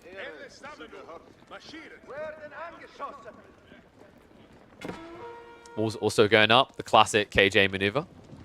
Gilded Knights are going to seep in, though. I think the annoying thing of like doing this against HRE is the marching drills that makes them just so quick to chase.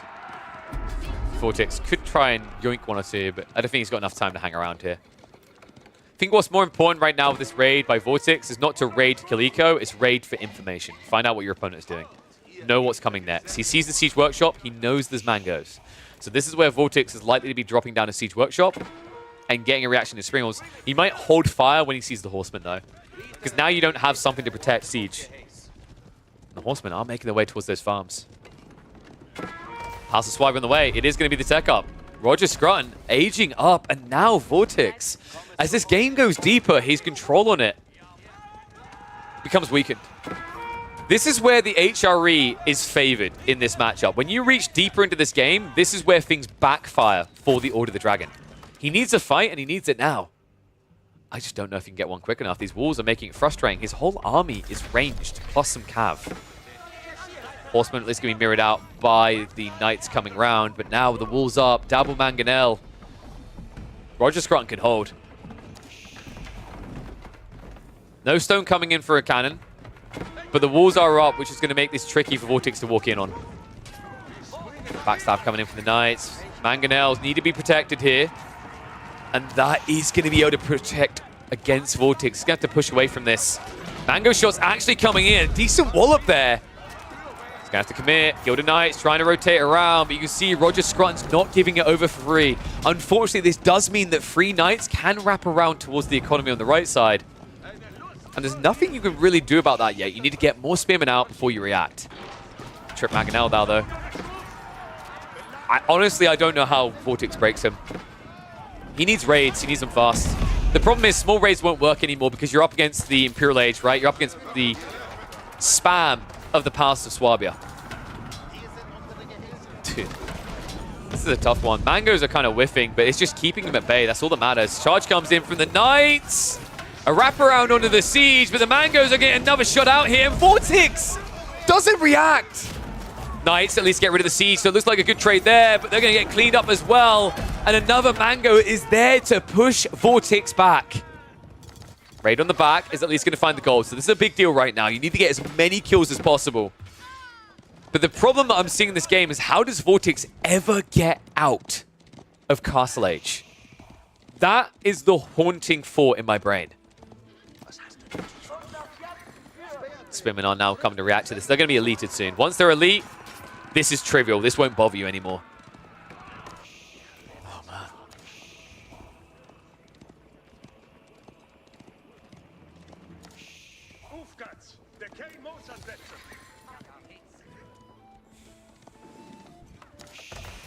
Cannon should be coming soon, right? He's not even rushing towards it, man. He understands the meat shield is all that matters. The walls were really smart by Kaiser Johan, actually. If those walls weren't here when they were, I think you have Gilded Knights flooding right and left. And even with the Palace of Swabia, you struggle to defend the front line while shutting down the raids. But credit to him. Raids are going to reach in again. But I don't think this is enough damage anymore. Cav is reacting. He's going to chop down several villagers. But remember, this is now 4 TC versus 1. Palace of Swabia on the way from Vortex. Okay, Sacred Site is an interesting idea here, if you can, like, cap them all. There is a window where Roger Scrutton should be stronger, but I'm wondering, like, when are these lumber camps leaving and when are more farms being added in? Because his food income, to me, is quite underwhelming for an HRE player right now.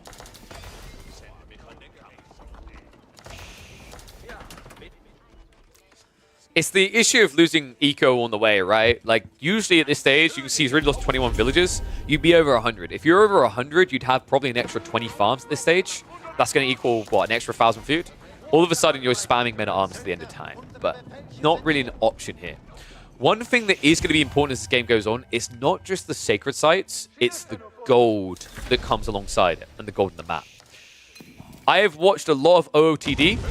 Where they win is where they have 75% of the gold in the map in late game.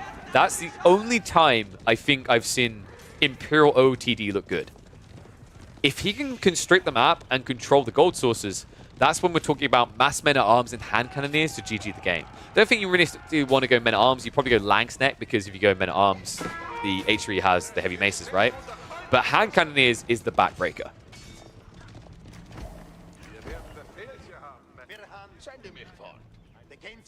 Roger, have we got Unitech? I don't think we had a university be dropped yet. Okay, yeah, he's got one. I believe it's here. No elite army tactics yet. That should be the highest priority after the elite status for the Spearman. Vortex actually filling out the farms quite nicely. It's kind of crazy, right? At this point in the game, I think he might have the same amount of farms. He's got 32. KJ only has 33.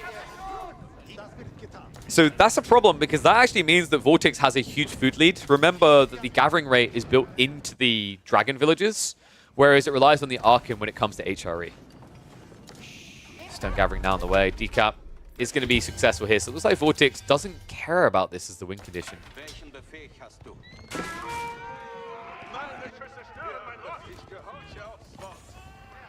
Oh, sorry. Do people hate the lumber camps? Let me just get on in then.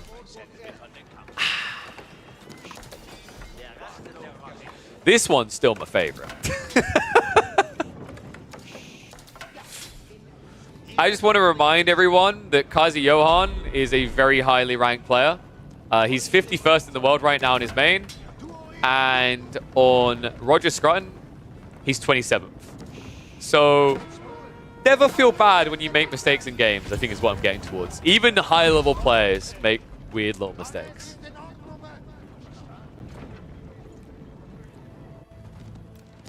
It's like the cav raid did shut down. Elite Army Tactics coming in, though. Vortex, he doesn't have a great answer to 4 mangoes. 2 spring rolls doesn't really deal with it quick enough. Oh my god! Nice night, bro. And a keep drop now coming in. How the hell did a Spearman get here? Wait, what? Wait. Don't tell me he's not going to realize. Okay, this is problematic, because if he doesn't realize this, he's going to have 180 pop. And he's reaching it quickly. Dude, I can't believe this. Marching drills is OP. Oh, God. Wow. Okay, so extra houses aren't being built. It means that right now, Vortex doesn't have full pop. Knights are at least going to ride in. No cannon emplacements coming through yet for Roger Scruton. He prioritized that keep drop in the center to secure more stone. So this is going to take a while to shut down on the backside. I think he needs to get some stone walls up. This breakthrough on the wall is a problem. And I know KJ does like his walls, so we'll see if he leans towards that. For the time being, both players have just opted for palisades. Understandable, stone walls are just simply not cheap.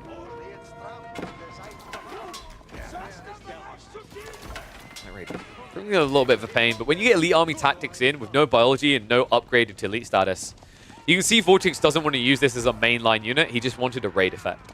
So this should be the last we're going to see of Knights, I think, for the rest of this game. They're just too expensive. 200 gold each. And what, 700 gold for the elite status? It tells you everything you need to know about it. To me, Gilded Knights are a unit that peaks in Castle Age and then becomes worthless the longer the game goes. They're just too damn expensive, folks. Break through the walls. Vortex about to lose control of his farms. Last of the Gilded Knights has been cleared up on the flank. And Knights are idling out the gold in a game where Vortex doesn't actually have that much in reserve.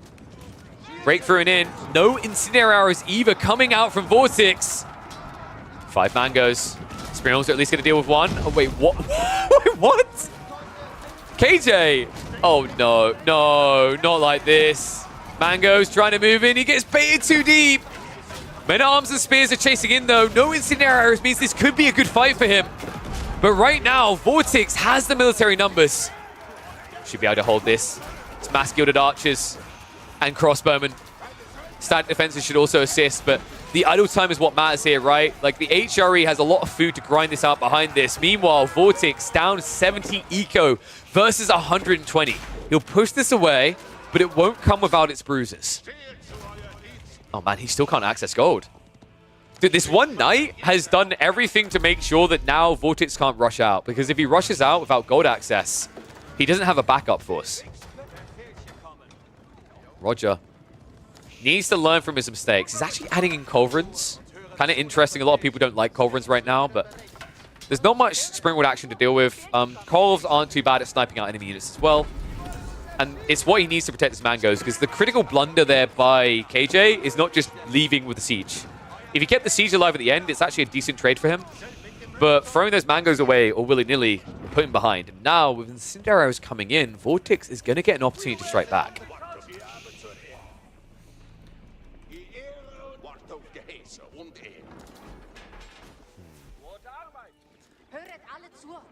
What's... Wait, is he really going gunpowder?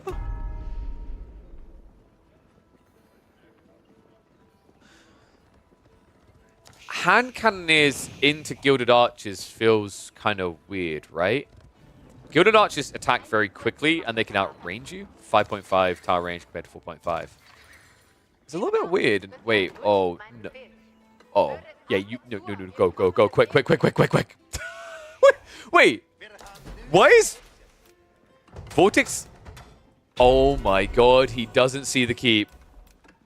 So that's going to be more stone secured, guarantees no gold, and also opens a raid pattern towards the gold veins on the south side for Vortex. Uh-oh. So what you're seeing here is a pristine example of why I said Order the Dragon can't win Imperial Age. If any other Civ saw those villages, they would peel some troops and chase it. But he can't because all of his firepower is condensed into individual units. It makes you so much weaker. It's unfortunate because now we've reached the phase where HRE wins due to this. They split up the map, they raid you on the flanks, and you never have an adequate reaction to it. Vortex about to lose the gold workers. And also, he's queuing up Langsneck now. Without gold access, that doesn't work. Ultimately, it's going to be shut down. No biology there. Siege Works is on the way. TC Drop also coming in to make sure he's got the E-repairs. Oh, man. It's not just the stone. It's the gold now, isn't it? By extension, yeah. He's going to try for some wall attempts. A lot of exposed eco in this area. Of course, Roger Scruton doesn't know he's not playing the southern corner. If he did, he'd already be rushing out instead. What KJ wants is more stone.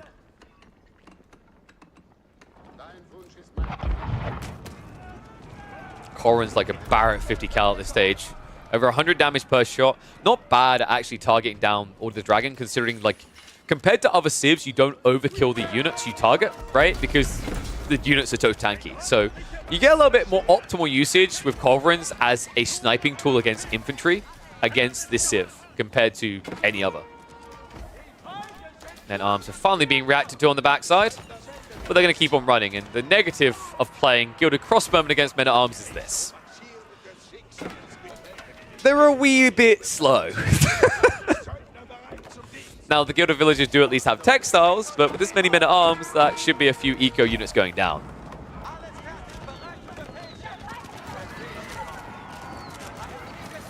That's melee blob looking to move in. Mango is on the way. Spring's going to turn around to deal with that. Culverin trying to move in for the counter. Mango not able to get a shot out. Backstab is going to come in, though. Just a few spearmen. Culverins are chasing, though. They're looking for their targets. They're going to be able to find it. Another Spring goes down. One Culv is going to be lost in return, but there's not enough melee here from Vortex to break the siege line. Still, the raids are proving problematic, right? Vortex loses a few more villages here. 72 to 134 economy. Outpost now being rushed up by Kaiser Johan. Damn it! This is why I've got to stop calling him KJ. An outpost is going to be fortified first. So it looks like he'll get that into the cannon, and then he's going to camp the gold. Dude, this game is so infuriating. I just don't know how you're meant to play Dragon this late. I think someone suggested the idea of them getting an extra eco level upgrade or something, because the issue is they can't have additional villagers or they don't have enough military to flex the map. And that's exactly what's happening in this game. It's kind of a death sentence, right? In a game that is defined by macro more than micro, I'd say, being in the late game like this hamstrings you.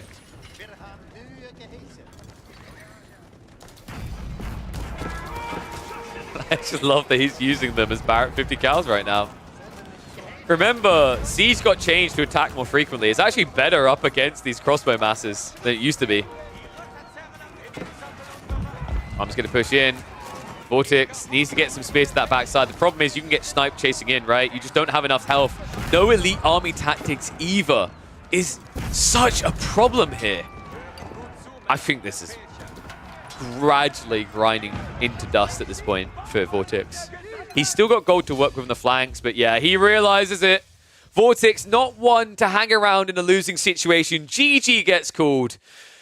Once again, we see an HRE player able to get that late game and prove why Order of the Dragon is Order of the Derpdom in Imp Plus. Oof. Yeah. Order of the Dragon looking pretty underwhelming. It's just an issue that still hasn't been resolved, in my opinion. Elements of the Civ might need a rework. The early game is really strong. I think the men-at-arms are a little bit too good.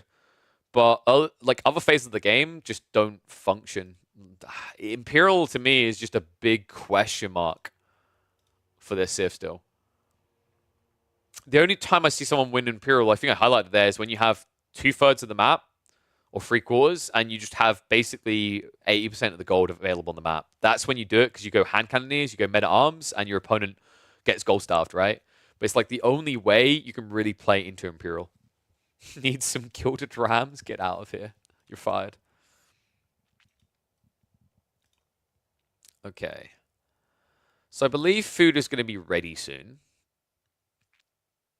What I can do, I'll play a video and we'll come back and we'll have enough time to cast 1 or 2 more games because I've got the charity quiz in 2 hours.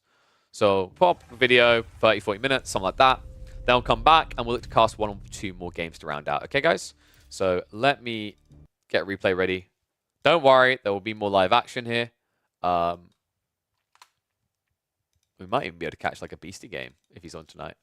So let me get the games up.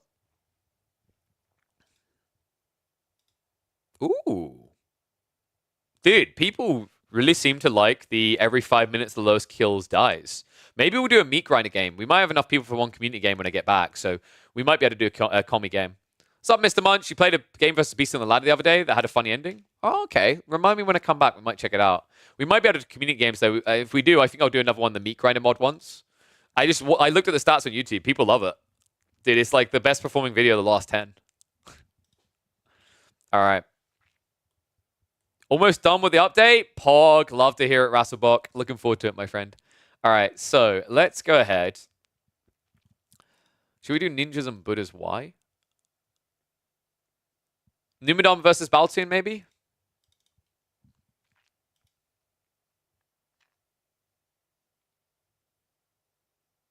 Yeah, let's do Numinon versus Baltoon.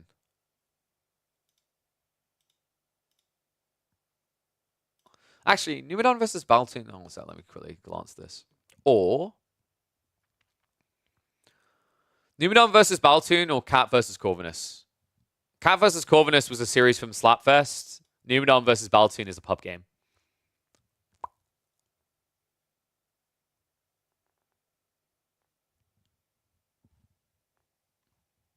Switch to chess casting. Just played a best of 3 versus Dimu. Damn. Kid 16 years old. He's like chess master and looking to be an AoE4 master. Big pog. Oh, dude, you're adding Observer UI? Big pog, Rasselbach. I'm excited for that. All right, guys. I will put up Numinon versus Baltoon. So I'm going to go eat. I'll be back afterwards. And when I'm back, I think we should have enough people for a commie game. So we'll probably look to do maybe the meat grinder mod because that makes sure that I'll definitely be finished in time for the pub quiz starting afterwards. All right. Enjoy the replay, though. Really fun one involving Numinon the Japanese and Baltoon. Middle of the North. That's right. God, Scandinavia go crazy. We have got Baltoon versus Numinon. That's right. Numinon over here in the yellow playing as the Japanese on his Balu account. And then Baltoon pretending to be, I believe, Chinese here in the blue as the Ottomans. This is interesting, actually. This is the 2 top Swedes facing off, right? Like, I'm trying to think, like, who else have we got from Sweden? I think the other one that would come to mind would probably be Kazuyohan, but Kazuyohan, I think he'll admit, like, you know, he's decent, he's on the rise, but these two are definitely the favored from that country. You know, this kind of reminds me, I actually miss my boy Nevix. Shout out to Nevix, wherever he is, whatever he's doing right now. You guys might remember Nevix from the start of Age of Empires 4, absolute mad chad with free accounts in the top 30, despite the fact he didn't even come from an RTS heritage, right? He was a FPS player in Overwatch. Just cool to see. Excited actually to see if we get some more faces returning to AoE 4 in 2024. I love the fact that we've got Numinon back and forth though. So Japan opening looks like it's going to be one-on-one scout. And funnily enough, we have got the military school drop immediately out of Baltoon. So looking to get some aggro work done. Interesting choice, actually, because we have seen alternatively a lot of the time the Ottoman players use that initial spearman to push in the nearby deer, but not this game. And, well, they're running into quite the trap because look at what Numinon is doing. He's building the Koka Township on land. Reminder, this game happened after the patch. The Koka Township just got nerfed. The first Shinobi isn't an insta-spawn. You have to wait 20 seconds. With that nerf, most players don't even dream of building this, especially on land. But Numinon, he's up to something special here. I'm not sure what the plan is. This is a very weird build against Ottomans specifically, as usually this is effective against loose production, and Ottomans don't tend to loosen their production until they've got a very big base. First spear does come out, though. We're on 2-turn speed just for the early game, so we can get into the action deep here. Tech up complete.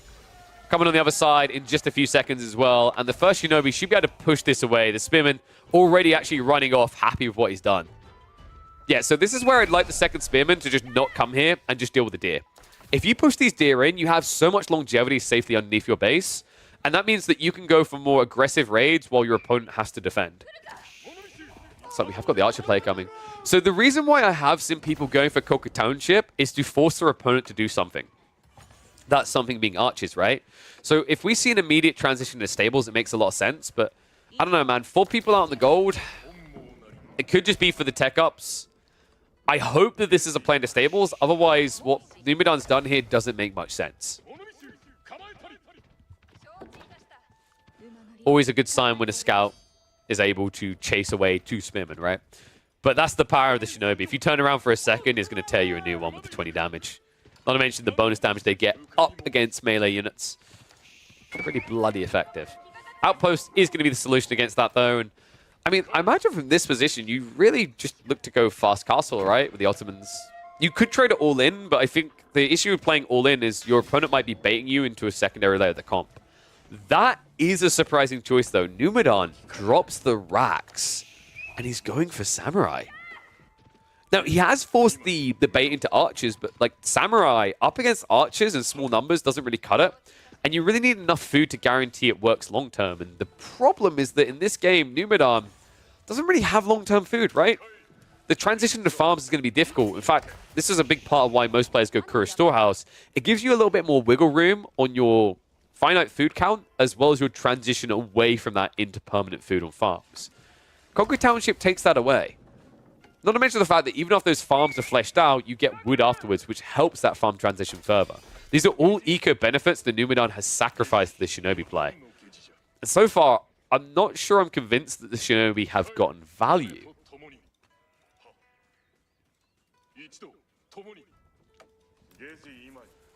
So Berry Gathering is going to be fastest. So if this is a fast castle race, it looks like Balu is going to be a little bit slower than what we're seeing out of Baltoon. It doesn't just define the game there, though, right? Like, I think Castle Age beginning is much stronger for Japanese than it is for Ottomans. Instead, Numidon is going all in on Feudal here. Second Rax gets added in. Samurai now in the way, but incredibly slow. The timing could add up if you have double Rax push here, that you maybe catch your opponent in the middle of a tech up, but it's very difficult. He has got a few archers. He has got static point defenses up against Shinobi. The Mount Samurai can only tank so much. They have at least got the undermesh to prep for that. What a curious game. I didn't really expect this to be the case when I got into this game. I thought maybe it'd be the other way around, where the Ottoman player tries to force an all-in and the Japanese player fast castles, but both of them have altered my expectations in this matchup. Samurai charging underneath the outpost now. Sabotage is going to come out, so that's a heavy amount of damage already instantly. Pretty cool idea there, but remember, You can't double down on this. You have to wait for the burn to now run out before you can Sabo again. He did lose a Samurai 4, and funnily enough, it's actually going to be an outpost play. What? Surely this doesn't work. I mean, I'm saying that, but the last of the gold hasn't been gathered yet. This is a little bit problematic coming out from Baltoon. I think he just needs to focus on getting that gold, even if it costs you a villager. Because the longer you get idled here, the more worthless your economy now becomes. Right now, at this stage in the game, Baltoon is idling out with over 2,000 food. It's just sitting there unused. That's actually crazy. The dive continues now towards the primary. Samurai still getting reasonable trades here, forcing that idle time. Another burn comes through onto the outpost, and it's getting low. Shinobi looks like he's going to go down. No Shunshin away. In fact, the Shunshin comes in, so it looks like he's trying to snipe villagers now. Does sabotage the TC. That is sick. Numidan has just disabled the TC, which means that 1.5 villages less now exist for the Ottomans at this stage of the game. That outpost almost dead. In fact, Perma on fire now, that low. I actually can't believe this. He does at least get the gold with 9 despair, but the tech up hasn't started yet. Okay, you don't want to know what's crazy about this right now? I feel like Baltoon ego-chowed this. At any stage, with that much wood, he could have walked 3 villages out to the backside, like that, and built a mining camp. He didn't do this. So instead now, Numidan gets value. Outpost comes out on the 4 gold. A follow-up outpost now shifting towards the wood line. That's at least going to be idled out, but this game is incredibly uncomfortable for Baltoon. I want to mention more Samurai coming. And also, he just doesn't have any active production, right? So no way of getting his hands on any crossbows quickly here. In fact, folks, this is about as raw and naked as it gets. Military school, a blacksmith, and a Menmen Imperial Armory. He's trying to fix up the archery ranges, but that's going to be a slow process. And in the meantime, Numidan is going to block out the wood line. On both sides, right? Wrapping around to the backside of the gold now. Baltoon, are you kidding me? No way. Outpost does get scouted. Numidan slow to react there, though. And people asking, yes, blue is Baltoon here. The account comes from Sweden. Baltoon has had this type of name before. Momentum Imperial Armory is going to be rushed up. More Mount Samurai diving in, and that's going to be more idle time achieved. Tech up at least complete. But Numidan now able to force a hell of a lot of idle time at a critical point for blue. Man, this is so oppressive. Like, I can't actually believe he's making this game look this close. Good lord. More villagers being taken down. 3 kills so far in this game. Numidan now up to a 5 eco lead. Behind this, now switching over into Onabagisha. He's not slowing down, is he? Food gathering out on the flanks as well. Love that detail. Chef's kiss. Numidan right now has map control. He's forcing his opponent to go into crossbows, which means there's no threat of raids. So he should be using risky resources before he uses what's safe. And also another cool detail is because he's playing onto berries as well, gathering rate is superior. Berries, plus the fact he's also playing onto deer, that's survival techniques. This is all much better than the sheep at home. That being said, is this a slowdown point? I feel like Numidan has done good damage, but I'm not really sure how much more you can do here. He has at least got the TC being upgraded with the Daimyo mana, so there's a potential to play Bannerman on Bagisha, and you have forced your opponent to go to crossbows, admittedly. This is just very crafty by Numidan, right? Like, he's basically exceeding his opponent's expectations each time, right? So his opponent plays into one thing, and then he's switching to the counter. So we started with the Ninja, which came from the Landmark. That forces archers. Then you go into Samurai. Then your opponent reacts by going into crossbows. All of a sudden, on the same type of production building, you have the counter of Onabagisha. Pretty crafty read. And now even actively gathering the stone on the front side. This could be...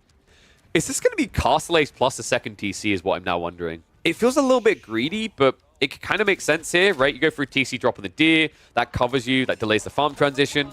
And then when you come in for a farm transition, you actually have enough eco to get the wood required. Time being though, yo, you sick little gremlin. The soul read from Numidan, waiting for the Imam. And Nani?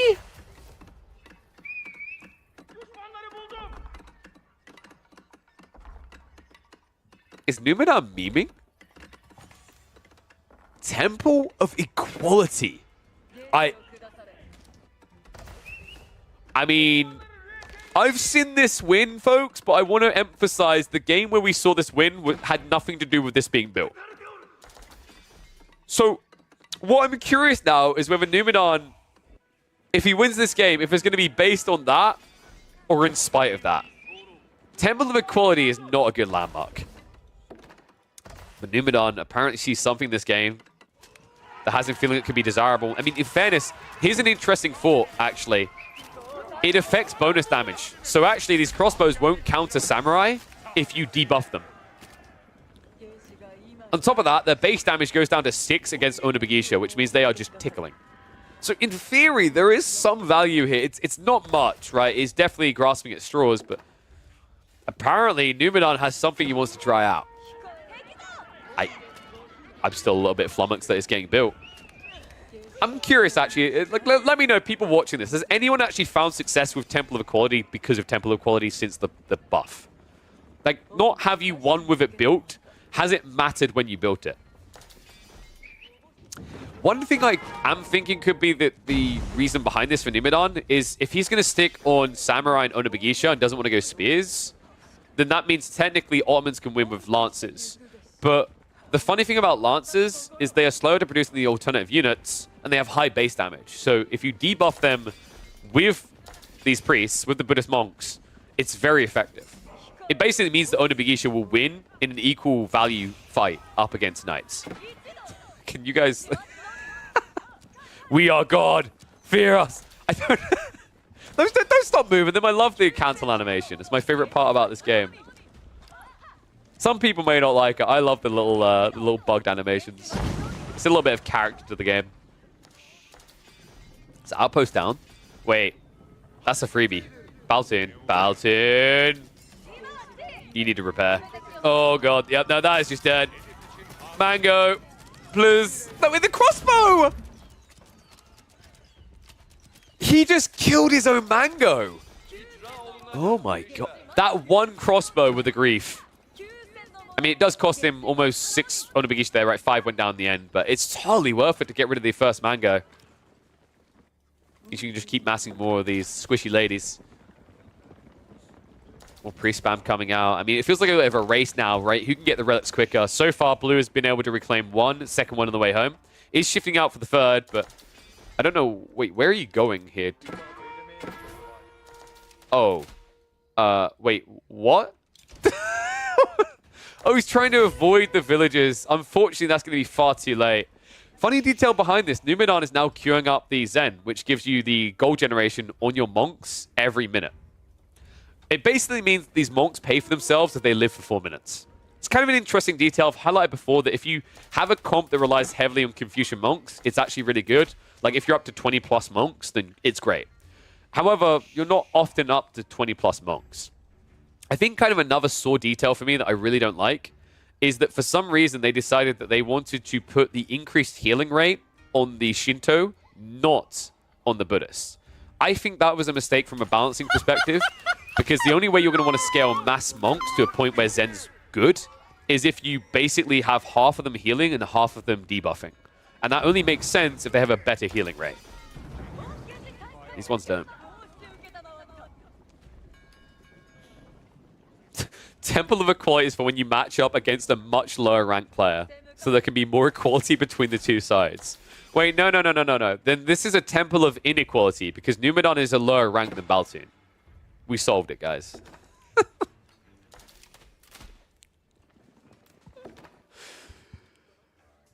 I mean, in fairness, like men-at-arms and crossbows, that's a lot to debuff. Okay, I need to really go and double-check this in a private game at some point. I don't know if you can debuff Siege. If you can use Sohai Sutra on Siege, it's actually a really big deal here.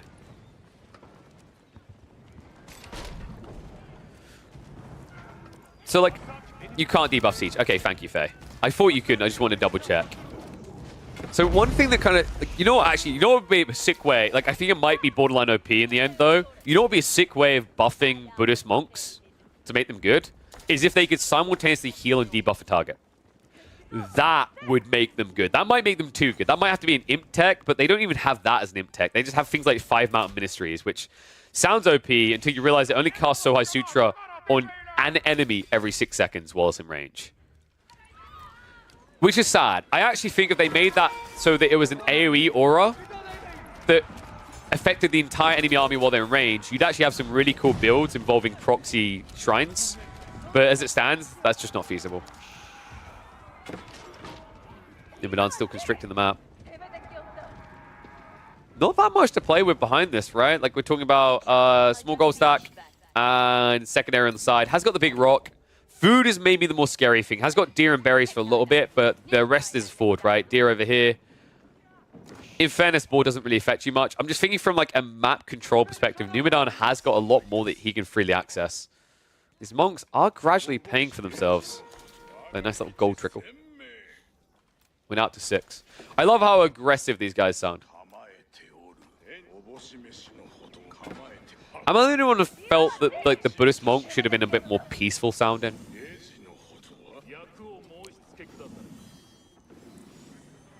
They do sound a bit aggressive, don't they? I think they basically have the same voice actor as the samurai, or close to.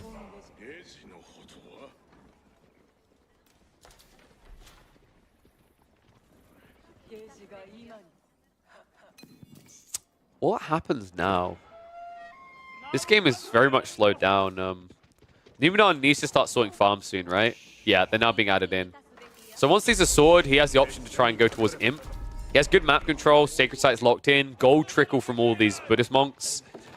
It's kind of funny, actually, because at this pace, with the fact it's mainly men-at-arms, Buddhist monks are actually going to be very effective here. It's such a big difference in these fights, because the samurai, with their Adachi, were already going to win there. But now, Banner, Aura, Adachi, then the fact that you're going to be up against a 50% damage malice means these men-at-arms are nothing more than damage sponges. The crossbows behind them are not going to fare much better. Okay, I actually kind of love this. By casting it on the Lancer, you can't kill him quick enough. So that's why you build Buddhist monks, so they can save themselves. Ah, of course. Decap on the sights. That is not a fair fight. Is Baltoon just trying... Yeah, he's greeting. He's going second TC. But look at what's happened behind this. Numidon's already there. So this eco lead that Numidon's built is going to be maintained. You have, of course, got passive reduction on one side, but now with what? Going up to 10 of these Buddhist monks, that's 250 passive gold a minute. In a game where Numidon also has 2 sacred sites and 3 relics. So he actually has quite a lot of gold income passively for himself. Then you add in the fact that the upgrade should be coming through, right? We're already on the level 2 Daimyo. The farms are just going to be performing a lot better than what the Ottomans have access to. I feel like Numidon needs to... not Numidon, sorry. Baltoon needs to come out sooner rather than later.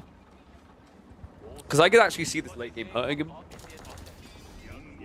I can't believe that I'm believing in the ways of the Buddhists, but I think it's just the gold access, really. We've seen so many games defined by your access to gold for Imperial Ottomans, right? Like, it's not very often just on its own you're able to get to a great Bombard GG with passive reduction. If you are, you've already won the game for another reason. But in this game, this feels like a neck-and-necker.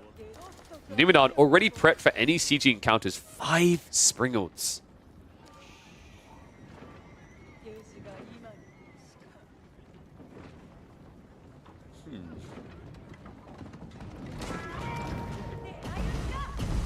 Cheeky little move in. Poke at the forward military schools here. You know, this is funnily enough the position where having 2 or 3 Shinobi is worthwhile for the sabotages, just to disrupt the passive production. But why disrupt it when you can kill it? Moves in. Springles trade out. What on earth? He just tanked the mango shots there. I mean, you need to start using Sohai Sutra here. Hello? No, stop healing. Don't turn off the auto heal. Oh, God. Help. Turns around again. It's mass crossbows. Like, surely you just debuff the crossbows right now instead of looking for the heals. One Lancer's going to wrap around the backside. It's spreading the lines here. So many samurai up against mass crossbows. A terrible fight here for Numidon. Baltoon is going to wipe him out. Even the OP Buddhist monk... sorry, I can't even... I can't even lie. Even the underpowered Buddhist monks are going to die.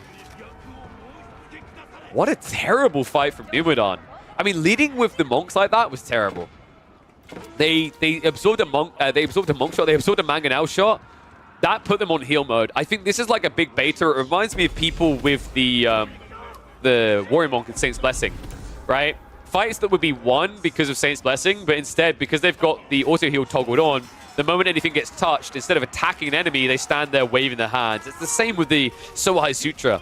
If you do not toggle off the heal, your unit is worthless for what it's intended for. It's unfortunate as well. I mean, it would have been a big damage mouse on those crossbows especially. Remember, Sohai Sutra does affect bonus damage, which means that these 21 damage hitting crossbows would have went down to 10. Instead, while the army of Numidan goes down, Baltoon's going to head up. Observatory now on the way.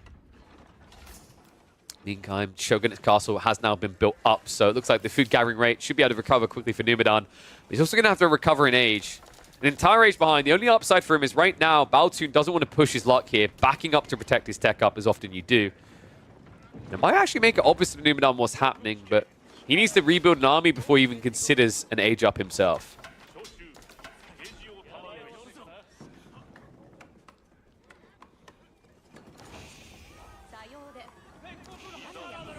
And that's true. That's a fair point coming out from chat. I think that is probably the number one thing that you mentioned that would actually give Sohai Sutra a chance, is if it didn't cast its buff on the same enemy. Okay, hear me out.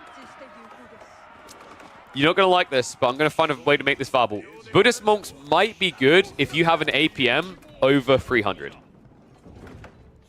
You get what I'm getting at, right? If you click on each individual, click, click, click, click, click, click, click, click, click, click, click, click, click, it could be good.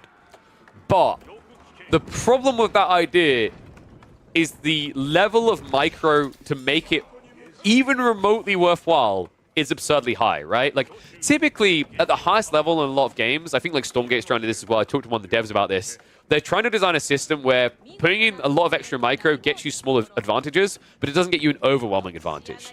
The problem here is there's a clear argument as to whether that high, intense level of micro requirement gets you a big enough edge with these monks, and I'm not sure it does. Because you'd have to click through them quickly to give them targets, then you'd have to click through them again. It'd be consistent, because you couldn't even take time to queue up clicks, because it would take far too long to do individual Buddhists before moving on to the next. It's not ideal.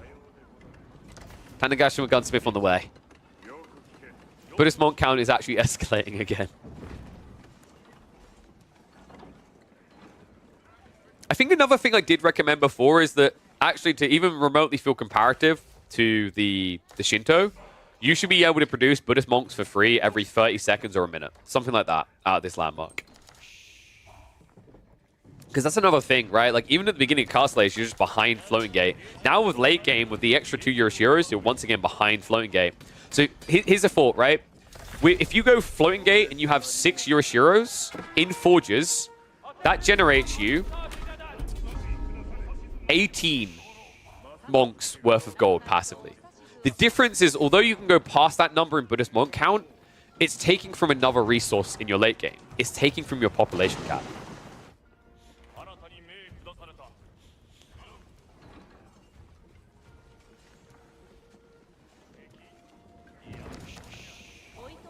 So tech up complete.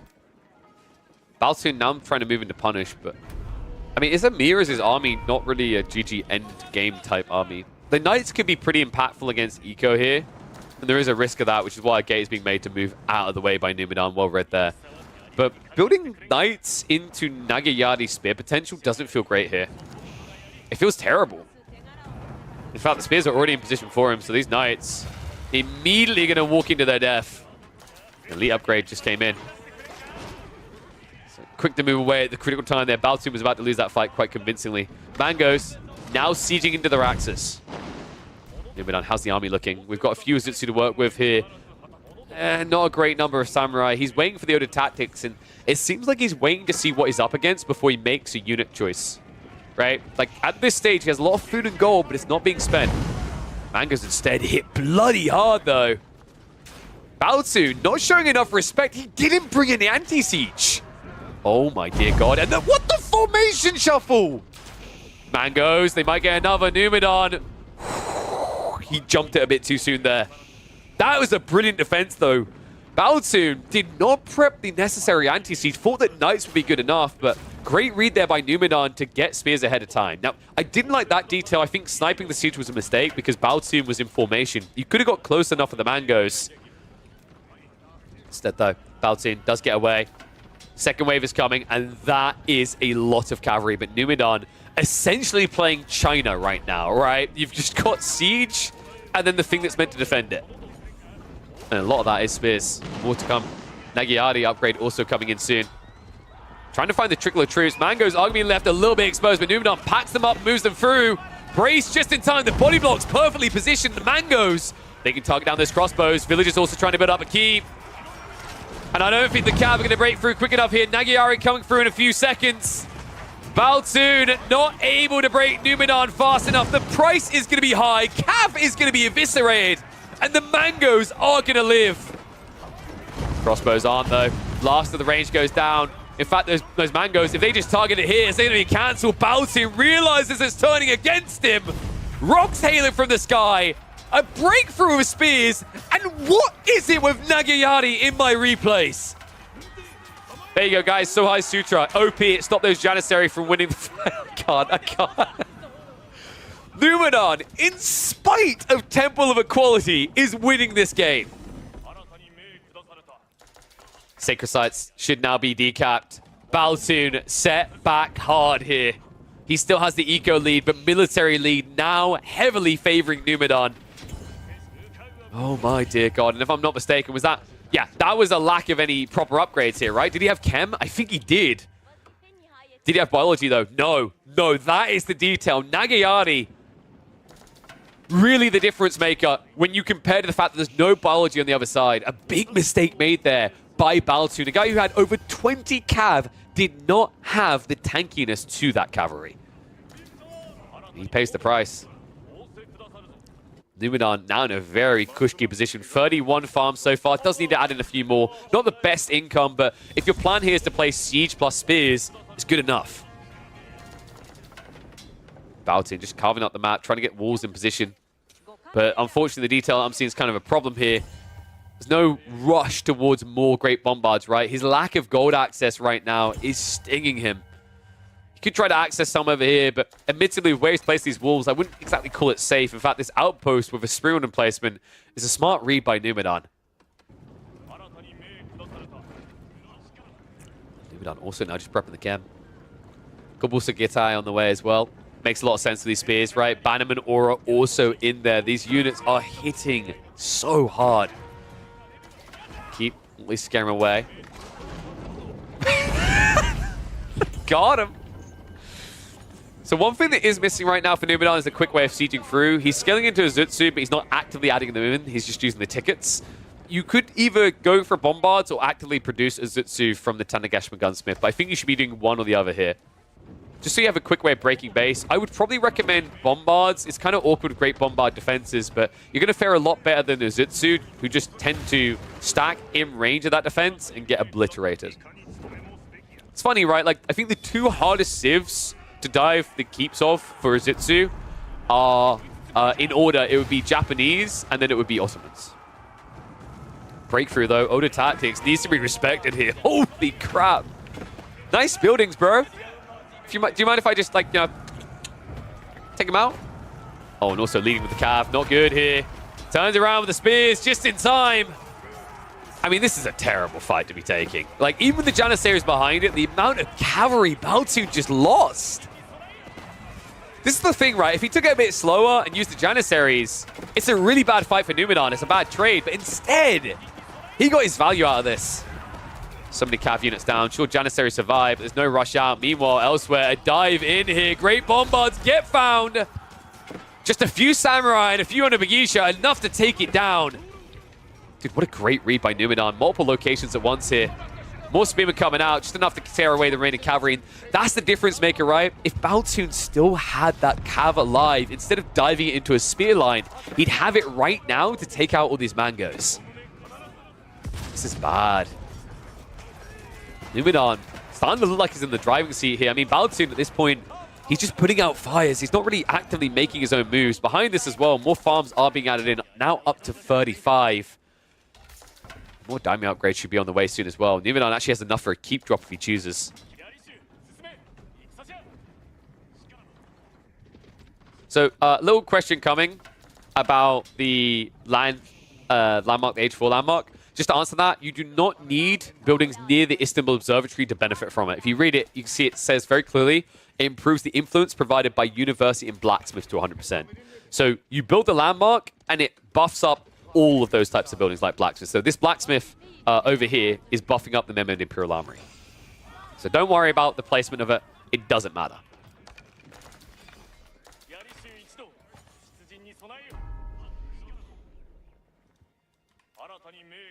Keeps going up, man.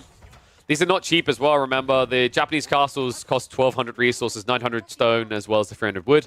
But for good reason. They basically come with a rocket launcher. Apparently they stole it from the soldier in Team Fortress. It's strong. Keep has to be cancelled. There are only 6 villages out here. Good time to spring an assault. But Mangoes, if they turn for a shot here, these Janus, they could just insta-die. Numidan backing up to a choke point, hides behind the gold line and engages with the Nagayari again! And Baltoon about to get wiped out. Has to stand his ground, does find the backstab. Looks like he went around the backside, but the Uzutsu numbers are what now scares me. Baltoon able to get rid of the siege, but the Uzutsu count high enough to clear out the last of the Jannies.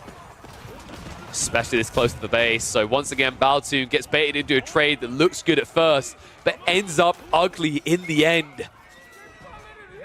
I mean, this is scary, right? Like, the Jannies are just getting counted out by the Uzutsu because of the natural clump that they enter into. And what makes this really rough is that Janissaries, although they seem very strong, they are essentially glass cannons.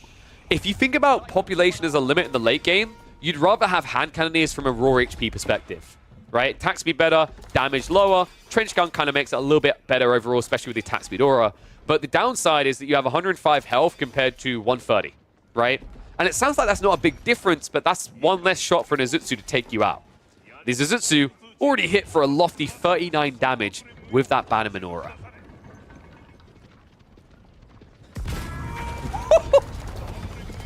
Oh no, Numidan didn't cancel in time. That caught him off guard. Good lord. So this is just like mine's bigger flex, isn't it? I have Janissary guns. Oh, you have a gun? That's nice. Have you seen my Uzutsu? Oh, you have a hand cannon. Oh, that's nice. Have you seen my actual cannon? Now, unless there's anywhere on the map where we can build water units and get demo ships, I don't think there's going to be something to top Great Bombards. However, those Great Bombards need to be defended. They need to be fought around. And right now, the damage on those Janissary. Samurai now marching forward, and I feel like Numidan's been baited here. He doesn't have an answer to this. I mean, the Janissaries just aren't killing Samurai quick enough. Uzutsu chase on in. Samurai leak on top of the Great Bombards. And there's Uzutsu just pushing it all back. The retreat order comes in, and Baltoon is going to lose a lot in that process. Jannies being chased down. Samurai rushing past on top of the Great Bombards. At least 2 sieges going to fall here. And I don't know if Baltoon has an ability to get it back up again, right? Like, gold is going to drop fast on this map. Oh, man. Oh, Uzutsu. We'll just gap close, make sure they trade out the Jannies. Last of the Samurai. We'll head in to try and finish off those Great Bombards, but it looks like Baltoon will barely keep them alive here. 33 HP and 60 respectively. So it will be a pushback, but I'm just looking at overall map control and thinking about gold here, right? Big gold vein in the center that Numidan has access to. Has got a lot of stones, so small gold around here as well. And remember, because it's Japanese, that stone also converts into gold. 20% in fact. So he gets that as a bonus on top of this all. And the worry is, like, long term, if you keep trading out, losing Great Bombards like this, who runs out faster on the gold? It's clearly going to be the Ottomans. Ottomans only having about 6k left over.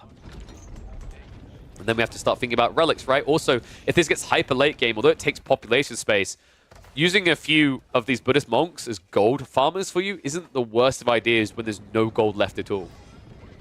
For the time being, though, Baltoon has a strong timing ahead of him. If he can get up to 6 Great Bombards, he can start to tear these fights apart, but can be a difficult tall order. Especially when you need enough troops to defend it. Village on the front side. Numidan needs to think about pulling away there. Forge being destroyed is actually going to do him a favor. castle is up on the left side here. That castle range isn't good enough though, right? 9 tower range compared to the lofty 11. I do not know why Great Bombards have 11 tower range. I'll never understand it. I'm going to guess that someone has Ottoman heritage on the dev team. That's my guess. Chinese standing their ground. Azutsu moving in for that splash attack right now and an overflow. A few samurai is all it takes here. Janissary is trying to clear them up fast. It looks like one Great Bombard is going to go down though. Azutsu looking to clear up the Jannies to stand their ground, and this is looking bad right now. An overextension from Baltoon means he's going to lose the siege. Gonna lose it fast as well. Villagers even get their shivs out, and it's a retreat that's gonna cost him everything here. No way to get out of this quickly for Baltoon. In fact, it looks like a pinch attempt. Sick rush there, Numidon. That peel back just to get the mass on his side and the push through. It's kind of crazy actually in this game how the Ottomans are constantly outmassed. In fact, I'm kind of a little bit shocked by Baltoon's approach to this, right? It feels like a little bit too much eco, not enough military influence. For me, this matchup is defined by quality versus quantity. If you're ever letting the Japanese player have more troops, you're failing to do your situation justice, right? Now, I know I said that the quality is on the side of Otto's, but you know that only gets you even trades, right? If it's quality versus quantity. If you outright want to win these fights, you need to maintain the military lead, and he's doing anything but that now. Azutsu and Samurai are in. Ay, ay, ay. Pushback continues. It's a triple up military advantage now. Numidon is starting to reach the base, so things slow down a bit here. No Great Bombards. Does mean the Azutsu can snipe out these keeps, though. Another kind of scary thing about Samurai in this matchup, and it's why Numidon keeps doing it. One, it's a more tanky version compared to the Onibigisha. Absorbs more fire. But also, if it reaches the Janissary, they do have the Adachi tech, right? So they hit a lot harder against infantry. Looks like Baltoon will be able to reset. Numidon will have to back up. Does leave a few of the Azutsu in the process, but we're now up to 18 Azutsu. We're reaching the point where if he just touches this base for a second, Baltoon is going to start losing building after building. So I think we're kind of at the end of the rope here. If Baltoon fails to take a good fight here, Numidon is going to just overflow. The knock-on effect is going to be a loss of passive production.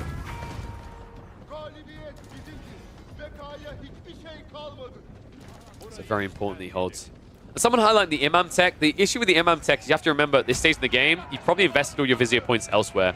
It seems like a nice thing to have this late in the game, but difficult to justify unless you go for the Imperial Palace. And nobody goes for the Istanbul Palace, right?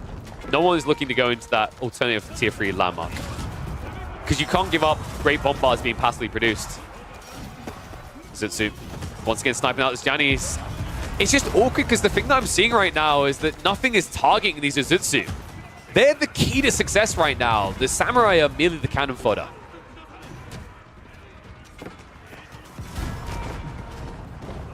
Great Bombards are going to target onto the keep.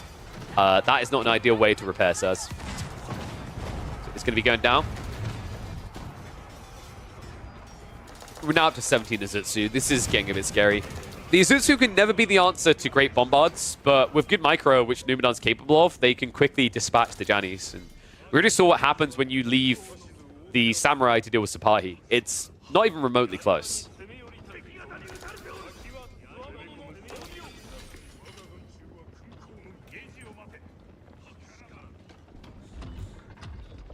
Five Great Bombards, though.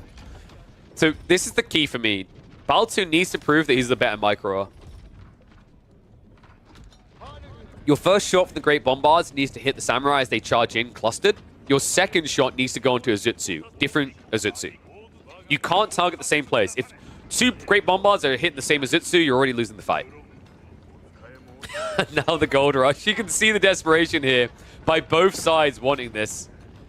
This gold vein is going to define this game. They both need it. Income's getting low, right? Great Bombards creeping in. Samurai wrapping around the back. This could turn into an envelop. Villagers get access, 41 of them in fact, and instead it looks like Baltoon is going to have to go back to deal with this. Numidon is going to burn through the walls and look for the food instead. In fact, he's already burning elsewhere, right? In onto the military schools. This actually hurts quite a lot right now. Baltoon doesn't have stones, so losing these military schools is very difficult to replace. Remember, the Oda Tactics makes this very quick, very efficient to do. Numadon now sneaking into the farms. He goes on the flanks. And that's going to draw all the attention. And meanwhile, the backstab comes in. Azutsu! Move through! Villagers trying to rush up the wall. They're going to be fast about this. Azutsu not quick to gap close, but the Samurai are in. And the double switch works out. A bait and switch maneuver from Numadon forces Baltoon's hand. And now Azutsu over the tree line. A perfect target here if they go for it. Shots come through. Has to back away. Great bombard. Oh, that hit!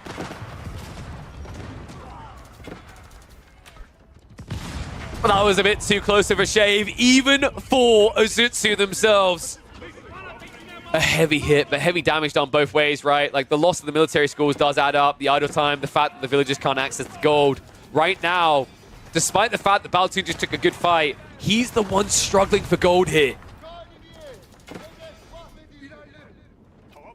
Numadon will have to take some time to reboom, but already back up to 18 Azutsu. Samurai numbers surging. And Baltoon, this gold means the world to him. He has no other source on the map. 8 Great Bombards soon. This is the game-breaking point. Usually when people are above 6 Great Bombards, it's impossible to win. How does Numadon think he can do this with just Samurai? Because it looks like that's what he's going for, right? I mean, he could go for a landmark snipe, right? Like, 50 Samurai with Oda Tactics burns down landmarks pretty fast. And he does know where they all are, right? Istanbul Observatory's all been observed to the side, and the other 3 are on one screen in the center of the TC. So the argument becomes, who's quicker? Great Bombards or Samurai? And I think, considering where that final landmark is, the Samurai could be quicker. He has to go, though. Has to go soon. I think Baltoon is expecting another attack here, so he's taking too long on this. Oi, oi, oi.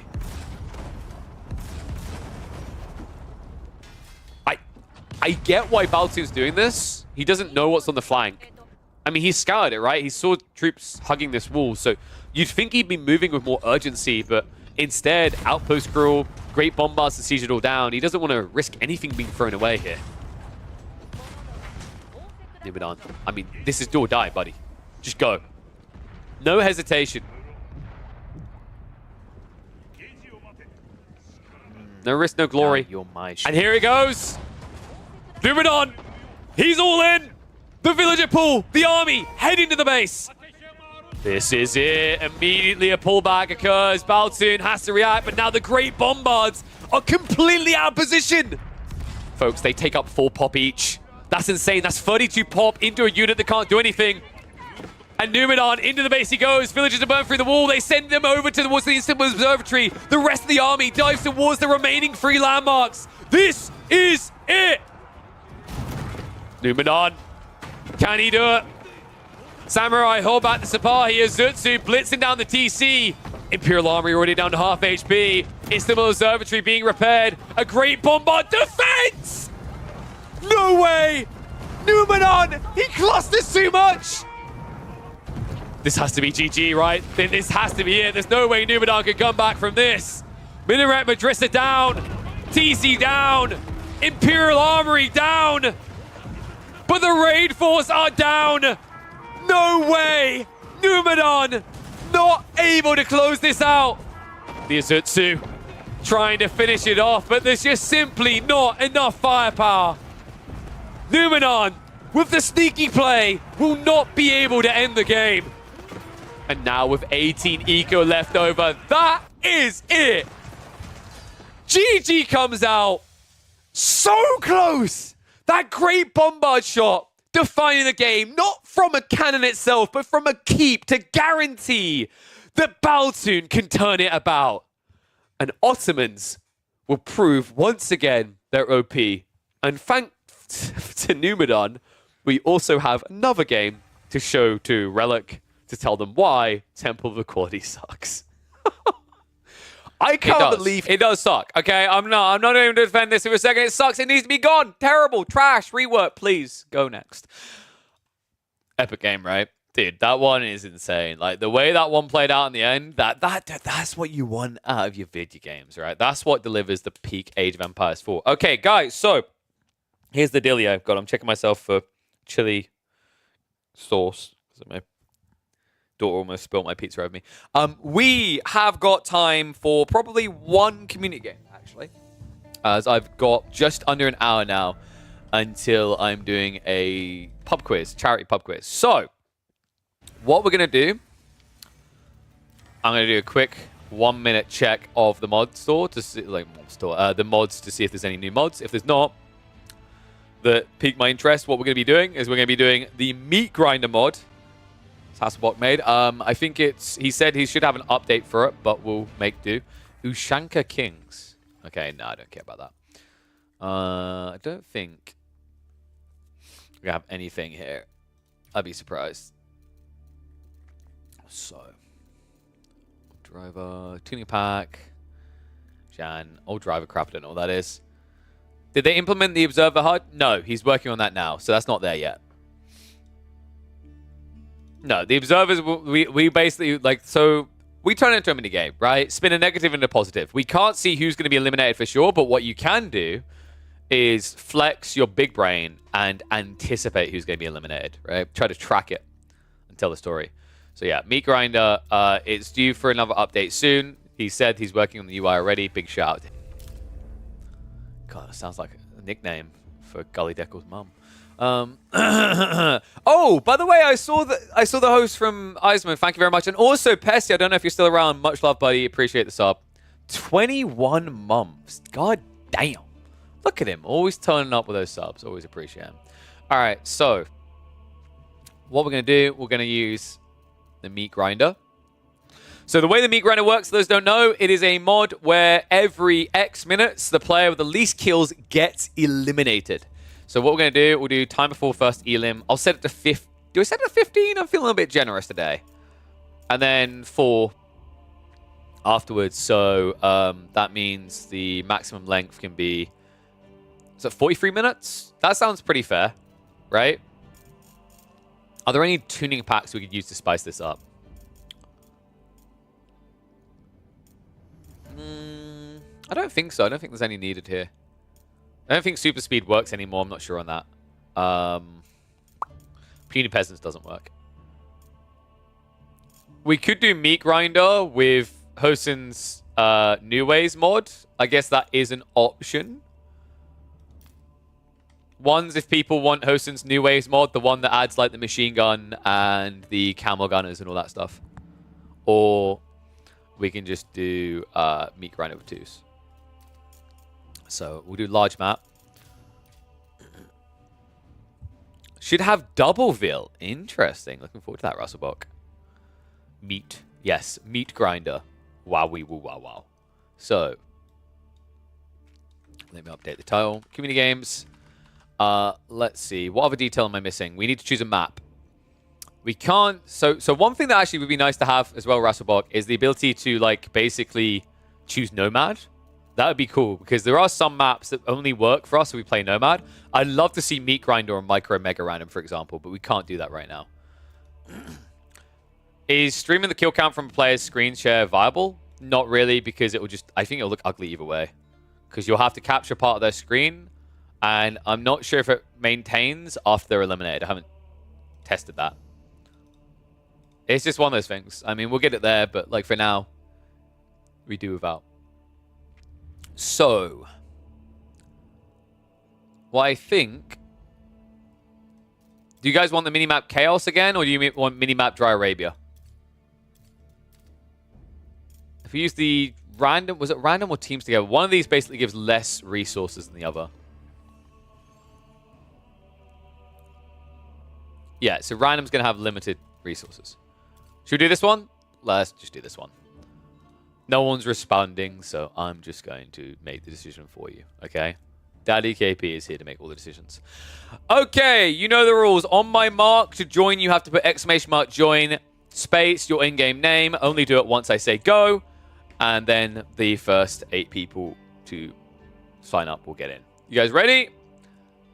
All right, go. Exclamation mark join with your name if you want to join the pie. Of course, Gully straight away there. Go, go, go, go, go. There's my boy Krent.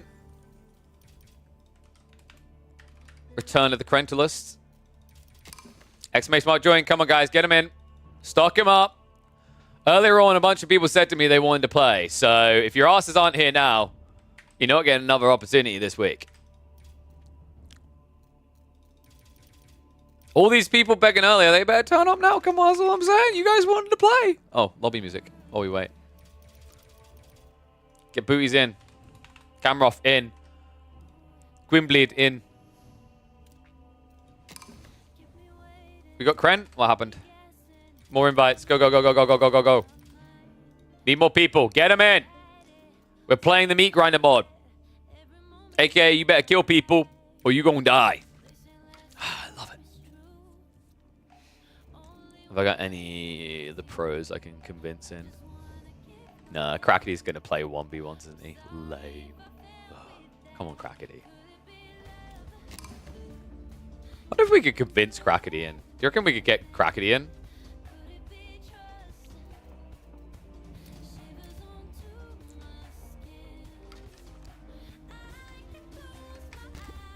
Let's have a look. That'd be sick? Yeah.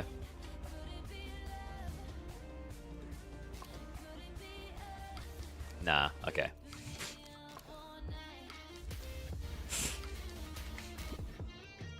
But you could be Golly. Wait, is Dragavan? Do we try to get Dragavan's ass in here? Who am I missing? There was at least 4 people that put join, wasn't there? Gwimbleed. Let's try to get them back in.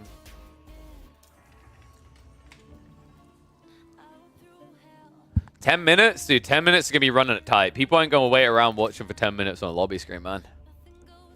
Plus, it's tight. Like, dude, at this rate, like, if we don't start it in a few minutes, I won't be able to do it. I'll have to go back to doing 1v1s. So, people need to get in quick.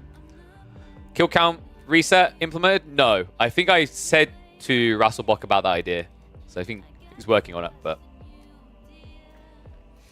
Because, like, my maths is right here. If we do 15-minute elim, and then...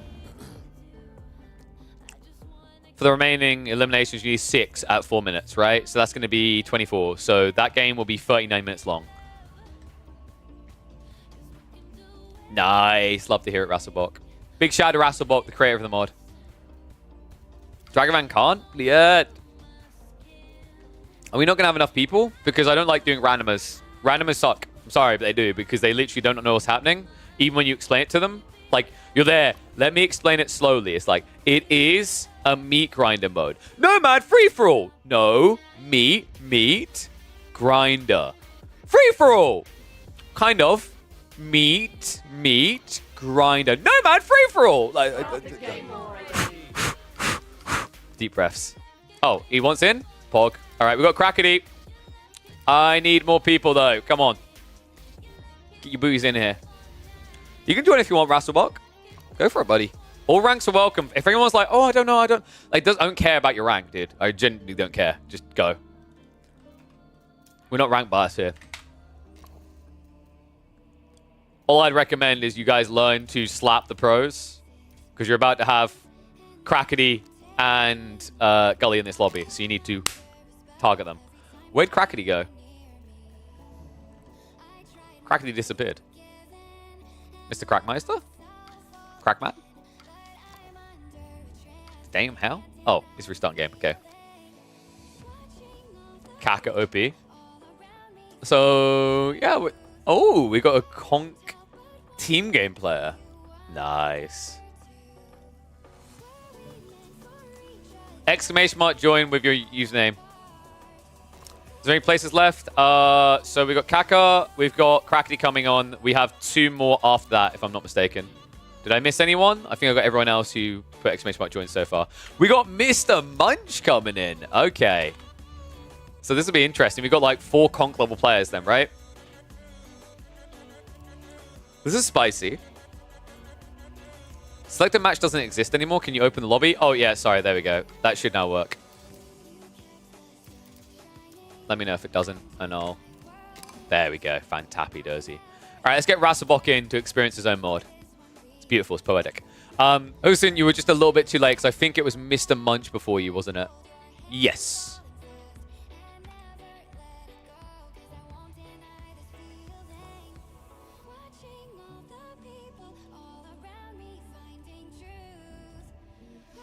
Okay.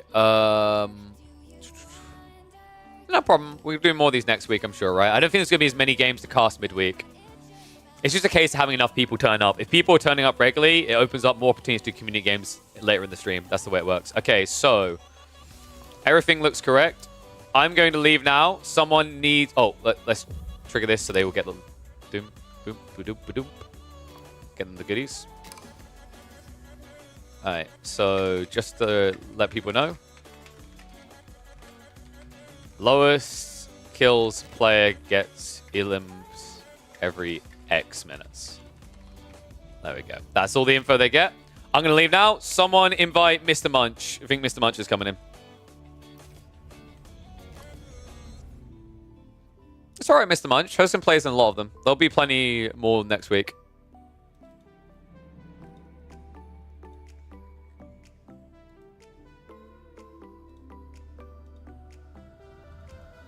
Alright, you're in. Big Pog! I'm looking forward to this. Alright, let's get it launched soon. I'm excited, man. Oh, let me update my scene as well, because we need to make sure... No, not that trim. We want... No, not that trim. I have too many trims, man. There we go. There's the beauty. Big chopper. Alright, no problem, soon. We'll get you in some in the future.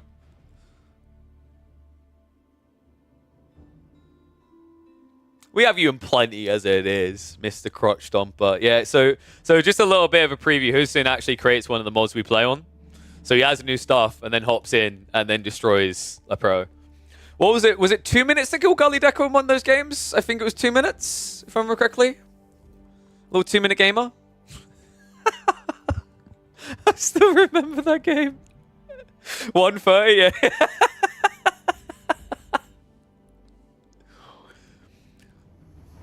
I mean, you can at least add like a sound effect to let you know they're about to detonate, right? All right, are we starting? We should be good to go. Observing was on when I left.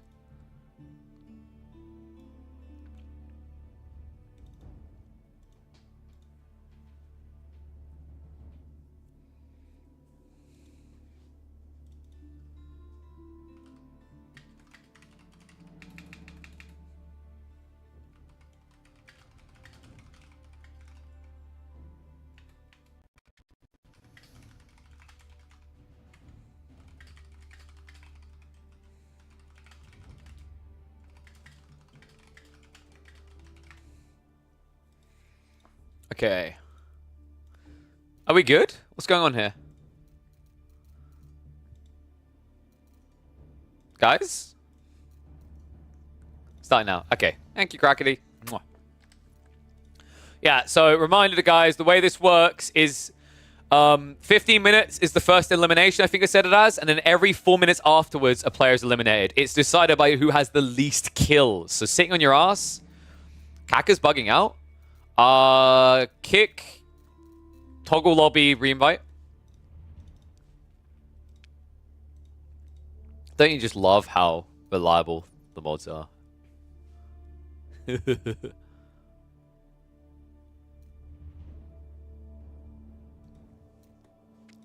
Did that, huh?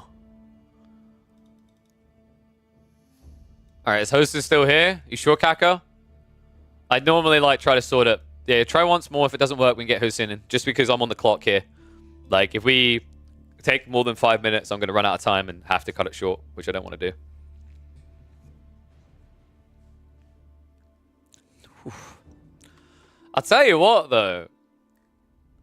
Rasselbach, people like this game mode. The video I put out yesterday, already 1,000 people have watched. Oh, sorry, not 1,000, 900. Seems to be being received well. All right, doesn't work. Get Hosin in. Oh, okay. Damn it. No problem, Hosin. Have we got another person? Kaka, remind me next time we do community games, we'll try to get you in as priority. We just need to move fast. If we've got another person, exclamation mark join now. There's one more slot. First to get in. But we've got to make it fast.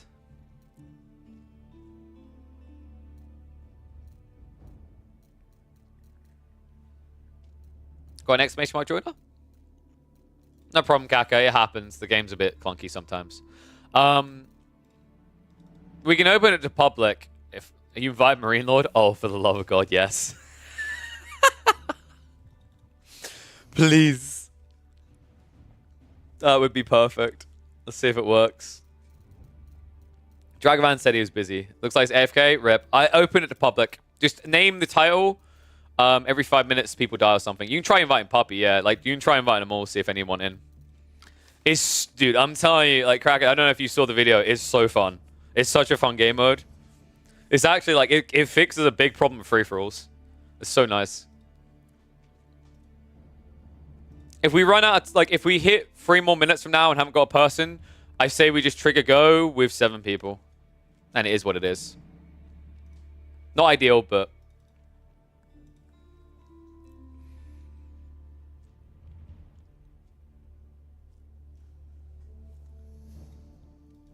Okay. There we go. I'm trying to think who else I've got that we could have got in. I think they were all sweating, getting ready. Yeah, I imagine Wham's getting ready for doing some scrims in prep for tomorrow, right? If someone didn't hit exclamation mark join, they want in. Oh, there we go, dude. I guarantee it's a random who has no clue what any of that means and doesn't care and will rage quit at 5 minutes, but whatever. We take it. Alright, fingers crossed we should be kicking off in a sec.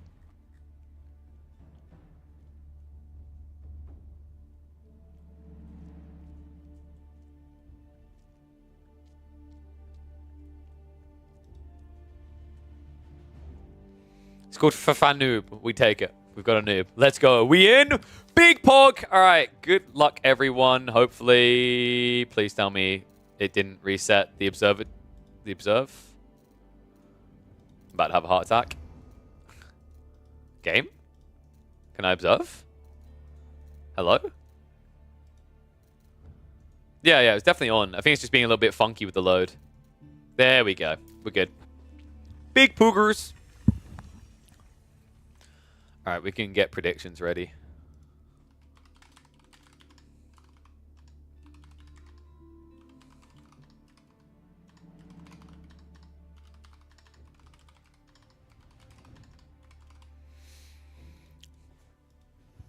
Oh, wait, what we got? So we got... Dude, what is with all the Byzantine Malian picks? Oh, you're all evil. I hate you. Alright, let's go. Oh, God. What is with all the Byzantine Malian picks? This is just vile, disgusting, whatever. One and all, welcome back to the community action. We have assembled a load of lads for a clash in Mini Dry Arabia on the Meat Grinder mod. That's right. The every X minutes you die. In this case, it's every 4 minutes. First death will trigger at 15 minutes into the game. And if you want to play along, whether you're watching this live or later, I always recommend that people anticipate the order of the eliminations. Be that big flexer, that person that anticipates.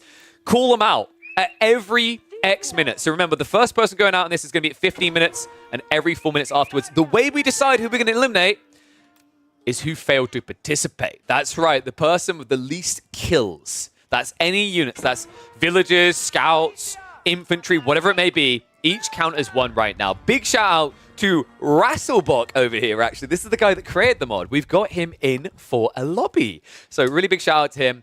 Props to him for what he's created here. He's been really receptive. He's actually right now working on a bunch of different additions to the game mode. One of them is going to be the casting UI. We don't have that just yet, but I like to turn that into a fun minigame. All the players in game can see a little UI up here that tells them their elims and every other player's kills. So they know if they're in last place. We, however, have to try and guess. So let's intro the players, because some of them are familiar faces. For example, here, Gully Deckle has returned. The guy who apparently people like he wins too easily. It's not fair. There's an aspiring Crow, a conk, beating everyone. Okay, we fixed that.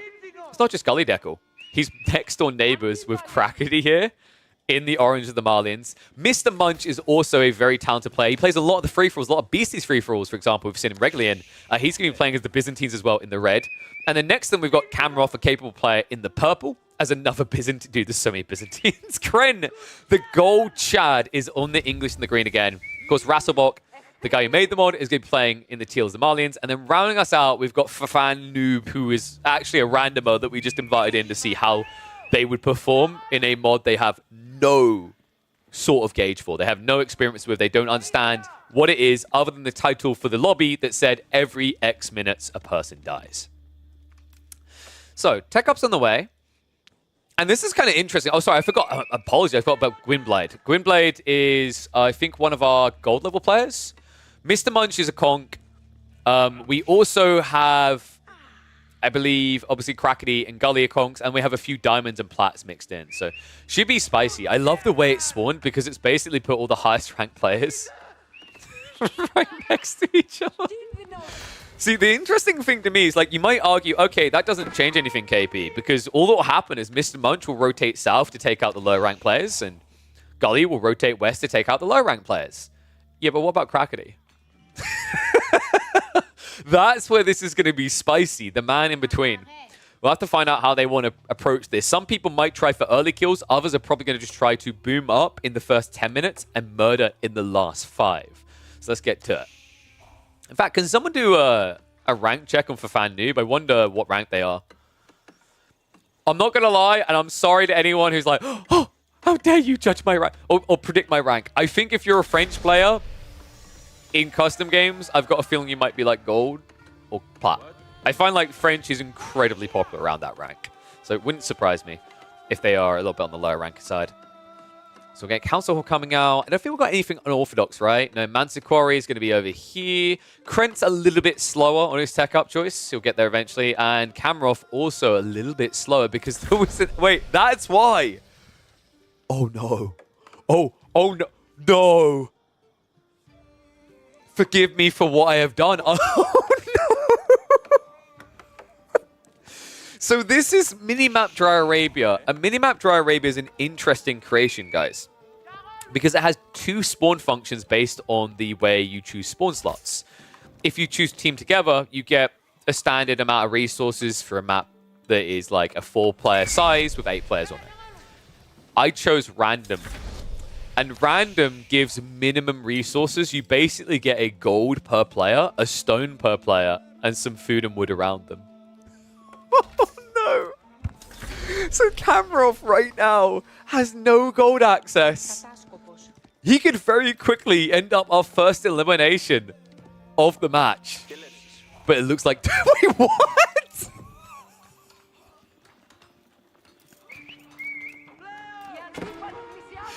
Oh my god, well played, Cam. Well played. Wait, no. Whoa, okay, thank god he realized he's heading. I love that. Kren takes away his gold, so then Kamroff steals from his. Alright, we have gamers. We're not going to lose one in the most painful way possible. They're going to get to contest. So, gold has been dropped off. Kamroff still has some food issues, though. He's going to move back across onto the olive oil. Should be generating a decent bundle for his first Lombos. I actually think you go Javs here, right? Up against an English player next to you. Not to mention the fact you've got another Byzantine player to your east, which means that if you play Javs, you should counter most of what they do. We'll have to see which way Mr. Munch wants to play this. What is he actually built into so far? So, not enough olive oil coming out just yet. He did go for the Grand Winery. I think basically every Byzantine player is going to be going Grand Winery. I wouldn't mind seeing a Hippodrome coming out from Kamroff, but, you know, that might be kind of a paranoia need to rush. Little tip, by the way, you need to kill on this. Not just because I'm like, oh, 15 minutes will eliminate someone. Don't think that you can lock the draw and camp, and at 15 minutes, one player will be eliminated. If you and 4 other players have 0 kills at 15 minutes, you will all be eliminated. Them's the rules, baby dolls. So get fighting fast. Grimblade, oh no, Bleed. That's not good. Noob, looking like he's going to be safe here. Moves in, and should be able to actually get 3 longbows for his troubles. Nicely played. Shift away. One thing we did know, and this is something that is being addressed by Rasselbach, is like right now he's trying to find a way for it not to be kill-based, but resource-based. It's a challenge, though, because the back-end system's a bit buggy in the way it tracks different stats. He's already told me about this. So for the time being, it's still only kills that matter. That's really powerful for the French. Out of all these civs right now, the French is actually the most powerful, probably followed by the Malians with their Sofa timing, because in terms of, like, scalability and how easy it is to kill, right, one spearman will lose to one knight. That's just a reality, right?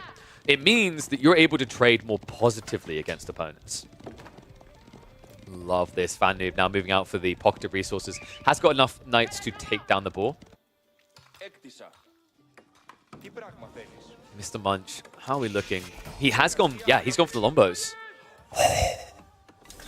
We've got Hippodrome. Okay, so FanNoob has a total of 15 games recorded. Oh my. Well, they're not going to be first out by the looks of it. Gwynbleidd has a problem. They need to attack someone. But on the left side, you've got Crackety building javelins. Dude, I was surprised by this longbow choice actually coming out from Mr. Munch, by the way, considering what he's sandwiched between. He's going to make a move on Crackety. Oh, no. Oh, no. Crackety, you greedy son of a gun. He's trying to go for the Fulani rush. He has no units. Guys, did you get your predictions in? Okay, because originally, I'm pretty sure, yeah, someone put 4,000 points on Crackety. I bet they're asking for a refund now. Oh, no. Oh, no. Crackety needs to get some units out. He needs some kills. Even just like 5 or 6 could be a lot right now because other players haven't been able to contest. Kamarov, in the meantime, is going to be idled out. First horsemen are hitting the field. Meanwhile, Teal is rotating. Rasselbach made this game mode. He understands the importance of finding kills, so he's going to be hunting. Blue, in the meantime, has at least now added in Spearman. Usually a good idea up against French Knights. And it looks like FanNoob is going to react with Archers as their follow-up. But right now, dude, this outpost rush... You know what makes this outpost rush disgusting, folks? You just saw that stone pop up, right? He's paying for the arrow slits by building more outposts. He never gathered stone. Legit, he's just getting arrow slits because that's how Byzantines work. Oh my god, Crackety. Now, the problem is he's up against outposts. The positive is he's up against Lombos.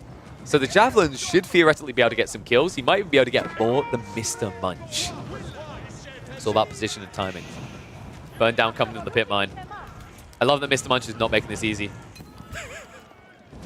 So gold's been taken away, and Crackety, now in desperation, has moved to the pit mines in the center of the map to keep the gold haul going. How's his resource bank looking? Probably quite rough, I'd imagine. And now Gully! Oh no, dude, they are actually teaming him. I don't think they're even communicating. I think they just see Crackety as the biggest threat.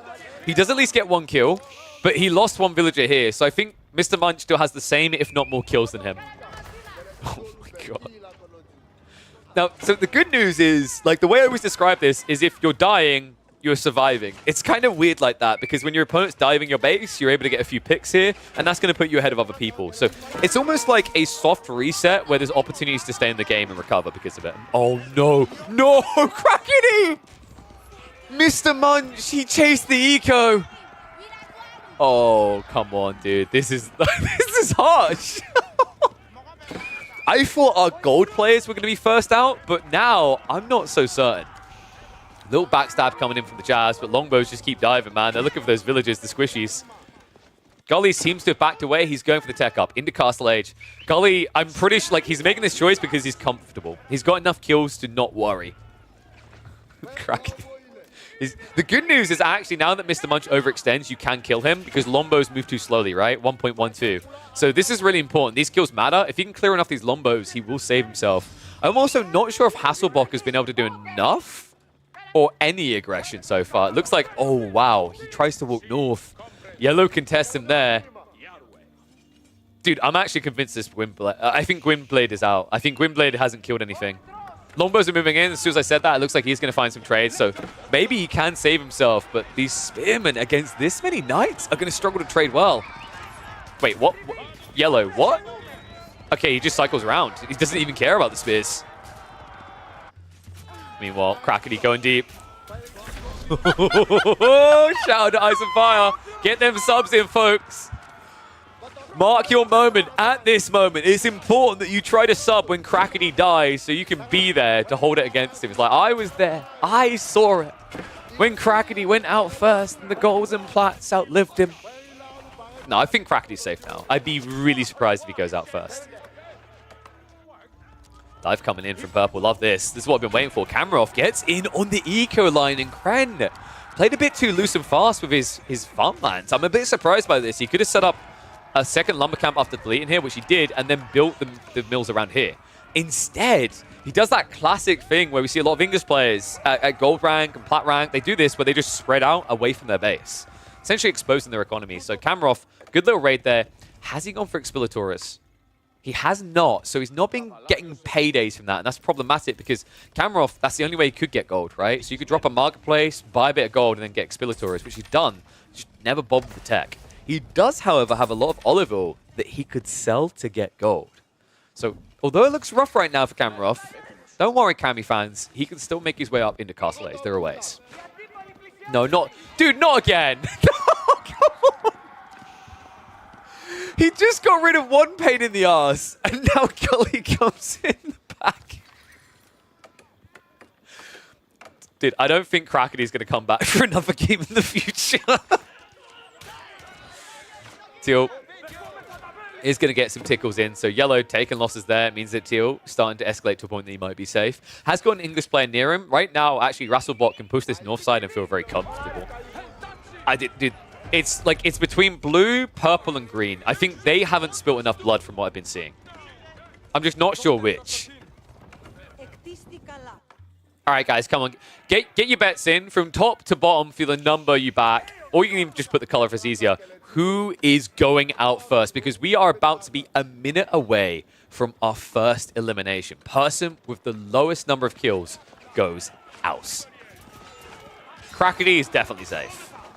I don't think he's actually going to be alive for round 2, to be totally honest with you. He's kind of having a hard time. He never built the Fulani. Like, he's genuinely just going to lose everything to Gully. Oh, now the interesting thing is, even if Gully burns down the landmarks, it will not kill Crackety. The only thing that can kill you in this game mode is surrendering or the timer. These men at arms are so stupidly tanky. Doesn't it even have the undermesh? But the unfortunate reality is that Crackety doesn't have the upgrade of Blacksmith anyway. So this dive is going to last a very long time. Crackety's probably going to end up losing the ranches soon as well. Okay, here we go. 15 seconds. Bets are on blue.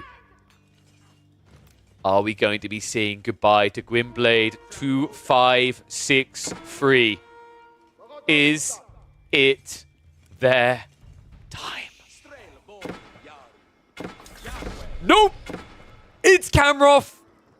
Purple is gone first. Kamarov out of this already, so he did not get enough kills for those Horseman raids. Turns out Gwynblade, with the trades, got enough in return to stay in. So, a Byzantine player falls, the true Byzantine color falls. Crackety, meanwhile, has decided to dive into the enemy base. It's just so... Oh, man. I think we might be saying farewell, my lover, to Crackety here. Gwynblade, what? Wait, what? Oh, no. Dude, what? What? We had crashes. Why? Okay. Well, I get the remainder playing this out. Have they agreed to play this out? We've still... He's dying to the death. Desync? Is everyone gone then? Did it fail? Crap. I hope it didn't fail. We haven't got enough time for another one tonight. Shirt. Well, Rasselbach, this is things for you to fix. I don't know what desynced it. Maybe the lobby was up for too long. I'm wondering if that was the problem. I hate that AoE4 has that sometimes. I thought the lobby was quick enough. We've got a few left, though. I mean, you know, I like that this game mode eliminates people quickly. I just wasn't expecting that many to be eliminated. It looks like Krent might be next in the chopping block, though. Rasselbach is getting a lot of kills. So Mr. Munch and Crackety should be the front runners, right? But Crackety's just dead. Dude has nothing. I mean, he's stuck in a perpetual state of repair against these Varangians. Okay, this is just pain to watch. I just can't, man. How long would it take Crackety to kill this many Varangian with 2 javelins?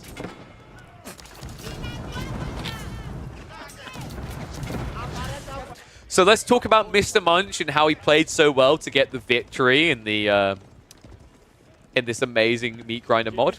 Well played by him. Gold clap, gold clap. Gully Deckle, you had 0 food? What do you mean you had 0 food? You had berries, right? Yeah, you had berries, dude. What are you on about? Did you just miss out on sheep? There's food in the corner. The corners tend to be quite packed. Yeah, you had food. What are you complaining about?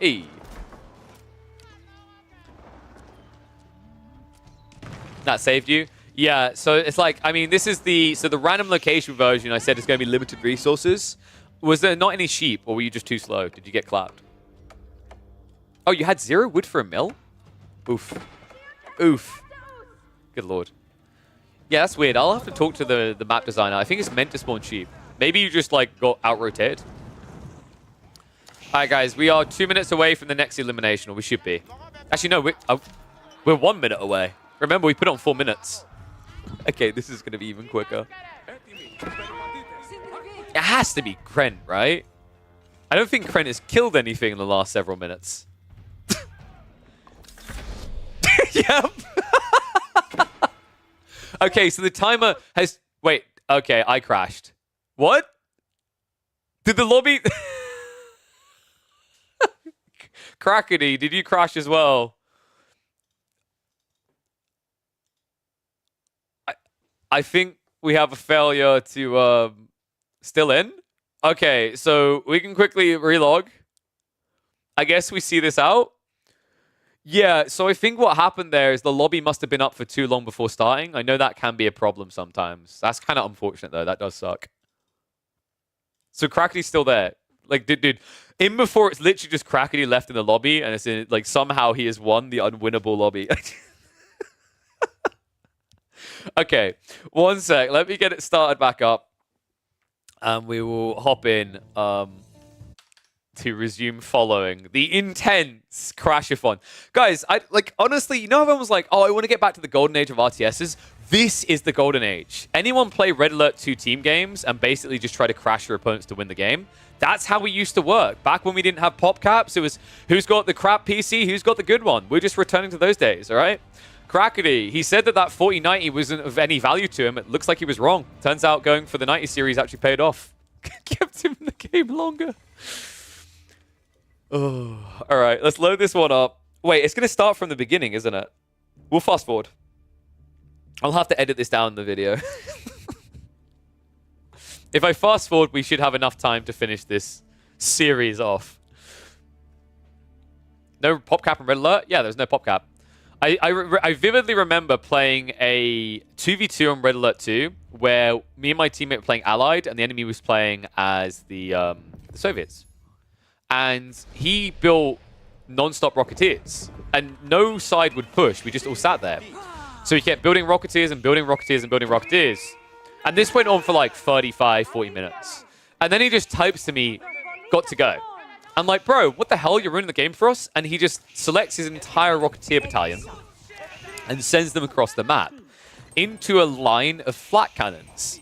The flat cannons kill so many units so quickly. And it turns out, by the way, I don't know if you guys knew this, Red Alert 2, the Rocketeer has the most intense death animation from a CPU RAM perspective. It crashed everyone's game. So what was meant to be a loss was technically a draw. All right, let's speed through on this. We can't not see the outcome, right? That would just be criminal. That's a shame, though. Like I said, I think that the issue is probably to do with the lobby sitting too long. I'm sure Rasselbach will have a look over the mod just in case there was something else going on there, because I know he's been making some tweaks, but I'm not sure he's made an update since we last played it. So yeah, a little bit funky.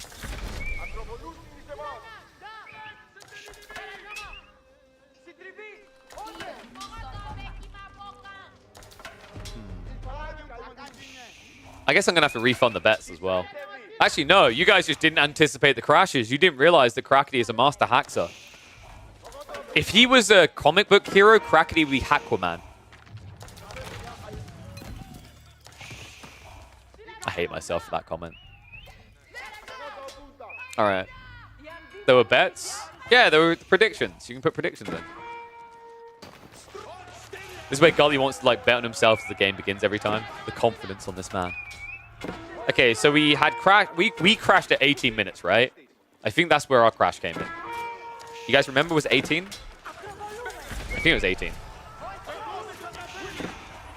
So first player Elim. What I love is I'm on 8 times, by the way, and it doesn't feel like 8 times, right? Like, look at this. How is that 8 times speed? So weird. Yeah, 18, 19. All right. I'll catch up on this. God, I hope we have enough time to see this out. Did it crash when a player was eliminated? I don't know if we were crashing when... I think we were. I think we crashed like maybe 20 seconds or 30 seconds afterwards, maybe. It's a bit weird. Oh, Gully, I think he's talking about me crashing. Yeah, we had players crash on elimination. Yeah. That was happening as well. Yeah, got you. So it even affected Observer when elims happened. Well, Kamarov gets to watch this back. Wait. What? Okay, guys. We've got desync. Wait. What? Why is Kamarov still in the game? Kamarov died. Didn't he? Oh, no. Sorry, Kamarov did live. I'm an idiot. Yeah, we're good. Okay, so we went to 18 minutes. Cam was trying to get kills by killing neutral, but that doesn't work to my knowledge, right? Kamarov, can you confirm that? You can't kill neutral units to get points, right? I'm pretty sure that's the case. You also cannot wallalow them. Yeah, does not work. All right, so it looks like Kamarov is screwed because he's built a full cavalry army into the Javelin. Oh, no. Okay, yeah, you did get gold. That's smart. That's nice. You did get Expilatores in the end, so well played, well played. Unfortunately, I think you have other problems here. Crackety. There's no way Crackety wins this, right? I just love the fact that out of spite, Kamarov's like, you, me, both suck. You die.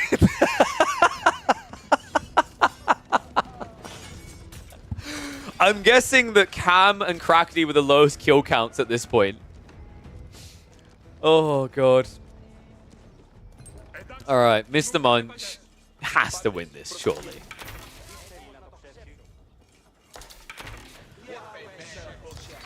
I mean, my favorite part, Crackety, is that you played Malians and one of them went Lombos and still chose to attack you. That's my favorite part. Oh, God. All right, Kamarov. Oh, Rasselbach went out. Really? Wow, that surprises me. So I credit, like, golf claps to Kamarov. Golf claps. Clappers in chat, he actually survived. I'm impressed. I did not expect him to outlast Rasselbach there, but I guess, like, the issue here is Cav, right? I think we highlighted this before. Like, Cav's very strong because you have the pacing to go do things. And the issue for Rasselbach is, like, all those players desyncing, he didn't have anyone to farm anymore. And then he has a slow-moving army.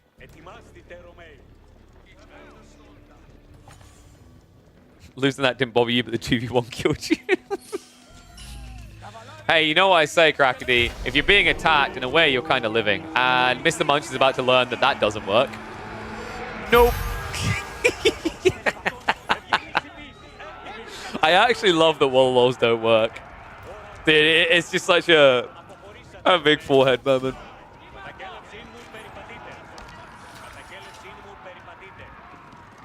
This version doesn't get rid of the kill display for dead players too, so I thought it was safe. Interesting. Why did that not work? It's something specific to this, right, Rasselbach? Like, so someone mentioned they patched wall-walls, but did they patch it in all modes, or is it just something Rasselbach cooked up? Because I haven't cast a normal free-for-all since we started doing this. You didn't change. Okay, so they stealthed it in. Yeah, so you can't. I don't know. Someone go check it in a free-for-all. I'm wondering if there's something weird that Rasselbach's done that has that impact. It's probably similar to maybe you're untagging them because remember you can't get kills for dead players. I'm not sure. Sounds like something that might have been done to AoE 4 specifically. Because otherwise, like, these villagers wouldn't have given Exploratores gold either. All right, Krakeny is dead. Kamarov is just a mascot going for second place.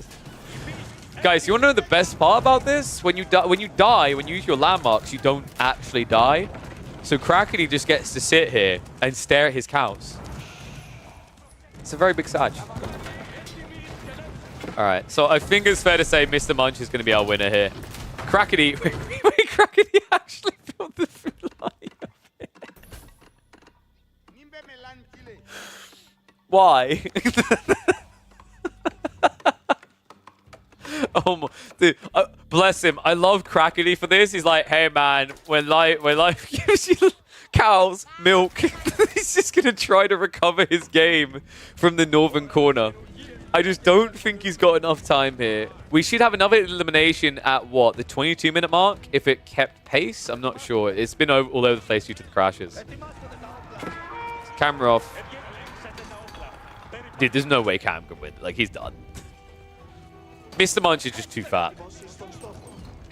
Oh, these bloody conk players coming to my lobbies and winning. I'm just going to have to invite more of them. Mr. Munch doing it? His first time playing the Meat Grinder mod? Is he going to get the win? Yeah, you're too fat, dude. You're like the carrying Dota 2 that went 20-0-1 on the laning phase. All right, man. I think this is a Mr. Munch win. Krakeny. He's now going to get hunted. Wait, what? Krakeny, no. No, just leave the old cows behind.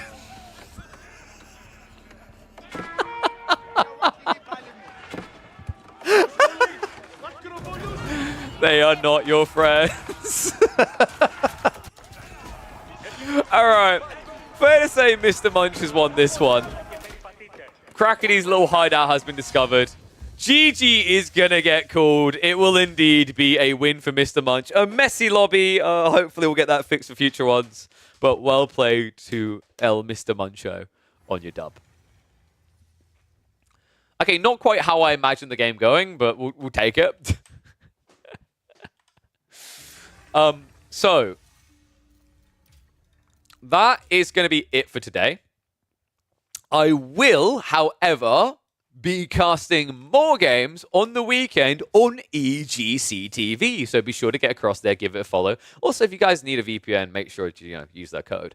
It lets the sponsor know that you actually use their stuff. What I'm going to do now, the quiz that I help out with should be starting in about 10-ish minutes. I definitely encourage people to go check it out. They're raising money for charity. The charity this week, I should know this, is something which we will explain, and I will definitely know when we come back. Basically, me and my friend Jurosar, who's also a host and commentator, we do something called virtual quizzes together. We basically do a pub quiz where you just, answer the rounds. And it's all for fun. And while we're doing it, the whole idea is that people, any subs, any donos, they all go towards the charity of the month. So we're just raising money for a good cause. It's a good fun time.